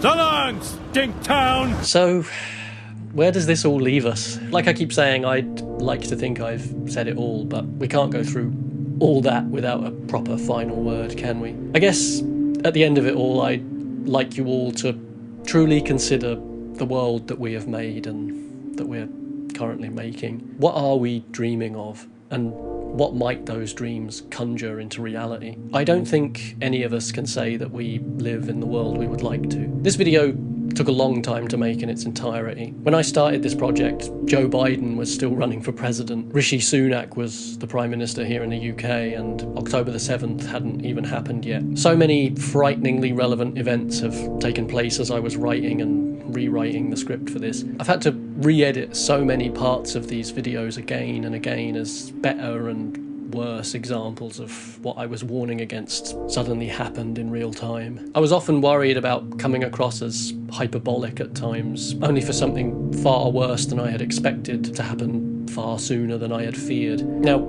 this isn't me trying to blow my own trumpet and tell you all how clever and prescient I am. I say all this to drive home just how fragile the world is right now. As I got nearer and nearer to finishing this video, my one guiding fear was that nuclear Armageddon would occur and this would have all turned out to have just been a monumental waste of time. I'd have spent the better part of the final year of my life on this earth making a video no one is going to watch before promptly being atomized. Aquaman, you cannot marry a woman without gills.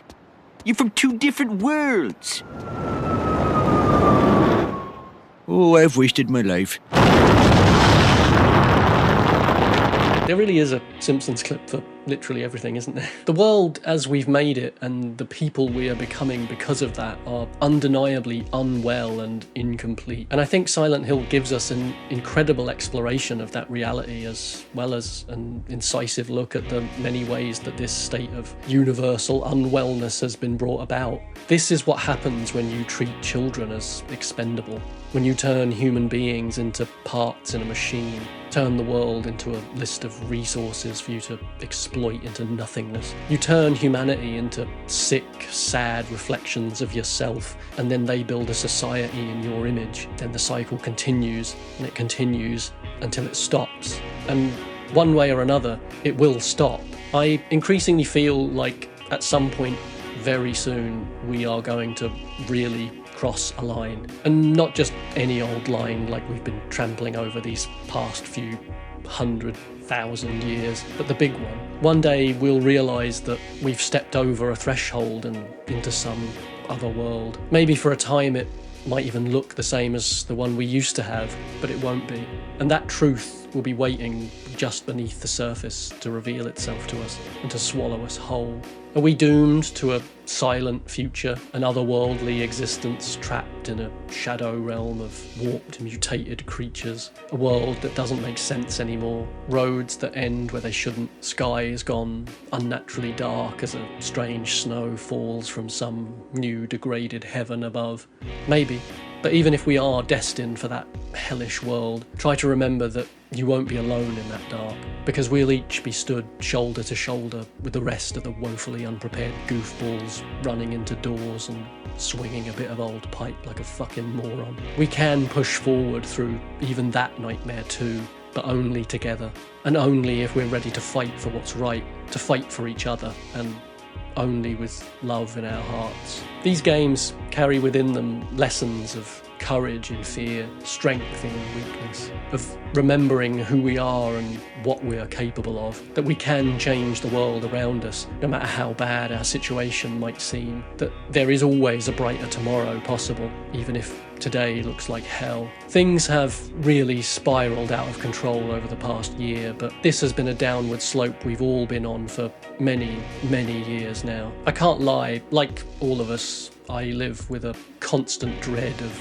just what is coming next for us. I suppose all I can hope is that maybe in some small way I can contribute to spreading a message not of defeat or of hopelessness, but one of defiance and of community and solidarity and empathy and determination. There is a very real hell coming for us, but we can endure it, even overcome it. We just need to push through the fear, keep the light close to our hearts, and get ready to fight with absolutely everything we've got. 3.7 billion years ago, we rose up out of primordial slime, and we've been fighting to survive ever since. I think we've got more than enough of what it takes to see off the likes of these creatures. Now, let me be clear. I know I'm talking about all this through the lens of a video game, but this is not some dream of escapism. I'm not asking you to sit idly by in preparation for something, because the truth is, there really is nothing left for us to prepare for. Silent Hill might seem like a place of unimaginable horror, but in truth, it is just a game. A sequence of predetermined events that play out predictably and in which the deck is always tipped in the player's favour, no matter how much it might feel sometimes like that isn't the case. But there isn't going to be some ear-splitting siren to announce the end of the world like there was for Harry. The world isn't about to give us permission to accept that everything has changed, all the rules have been rewritten, and now it's okay for us to fight back for our own survival. In fact, it's quite the opposite. In the real world, you just wake up one day and 20 years have passed you by and you realise that it's all already happened. We live in an age of survival horror, not in fantasy, not in fiction, but right now, in our very own lives. To the point, in fact, that for all we know, yeah, it might already be too late in some ways, but we can't act in devotion to some hellish, dead, unknowable future. We can only act in devotion to the here and now, to this very moment, and to the people we cherish within it. We have to take those first steps on our own, knowing everything that might lay before us, having no clue what will happen either way. Not frozen by fear, but animated by compassion and empathy and love and anger. Our families will be threatened. We will have to overcome the ways in which we ourselves are complicit in this sickening feedback loop. Our sense of self and our autonomy will be questioned and attacked, and our ability to live peacefully, our very homes themselves, will be taken from us. We can't sit back and watch, hoping it just fixes itself. We have to follow the example of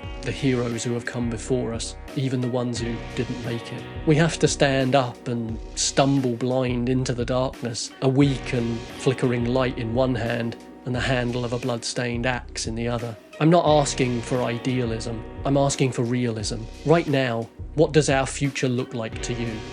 Does it seem bright? Or does it look like this? Then maybe it's time we all picked up some lead pipes of our own and fucking did something about it.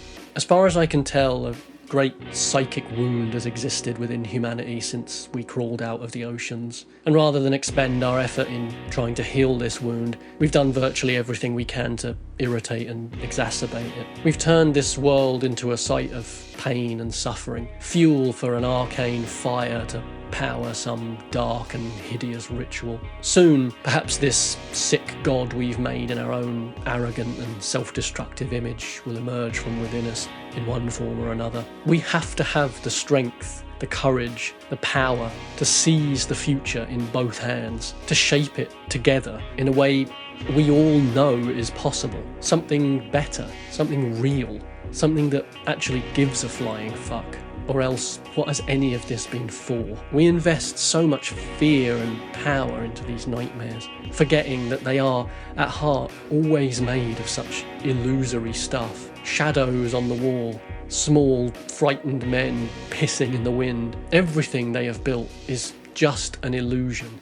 And no matter how invincible it may seem to those of us trapped within it, the only certain truth is that sooner or later it will all come crumbling down. As far as we know, nothing will last forever. One day, the universe itself will cease to be. Right now, we are offered nothing but this impossible, unending stasis, an infinite stagnation with no vision of hope or happiness or, frankly, much of anything. The only change we can foresee right now is the kind of change that ends the world. But everything we've ever done as a species starts right here. It starts as a dream, a vision. We look through the way things are to see the way they ought to be. And without an insane sense of belief, even in the face of overwhelming odds, none of us would even be standing here to have this conversation right now. What I guess I'm trying to say is that the history of life on this planet is one of extreme perseverance, of unbelievable survival in the face of unimaginable horror. Just like all those who came before us, we don't have the choice to sit this one out and give up. And now, more than ever, losing simply isn't an option. So I guess the only choice we do have is to get up, fight back, and win. Don't get me wrong, it is going to be truly monumental. For people like Dahlia, Walter, Claudia, and Vincent, this might not seem like hell. These might not look like monsters, but that's only because they don't have the eyes to see. For people like Heather, Harry, James, Angela, Henry, Eileen, for people like us, we have no choice but to see. Monsters? They look like monsters to you? Yes, Vincent. You look like monsters to me.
So, that's just how I put in my hard word.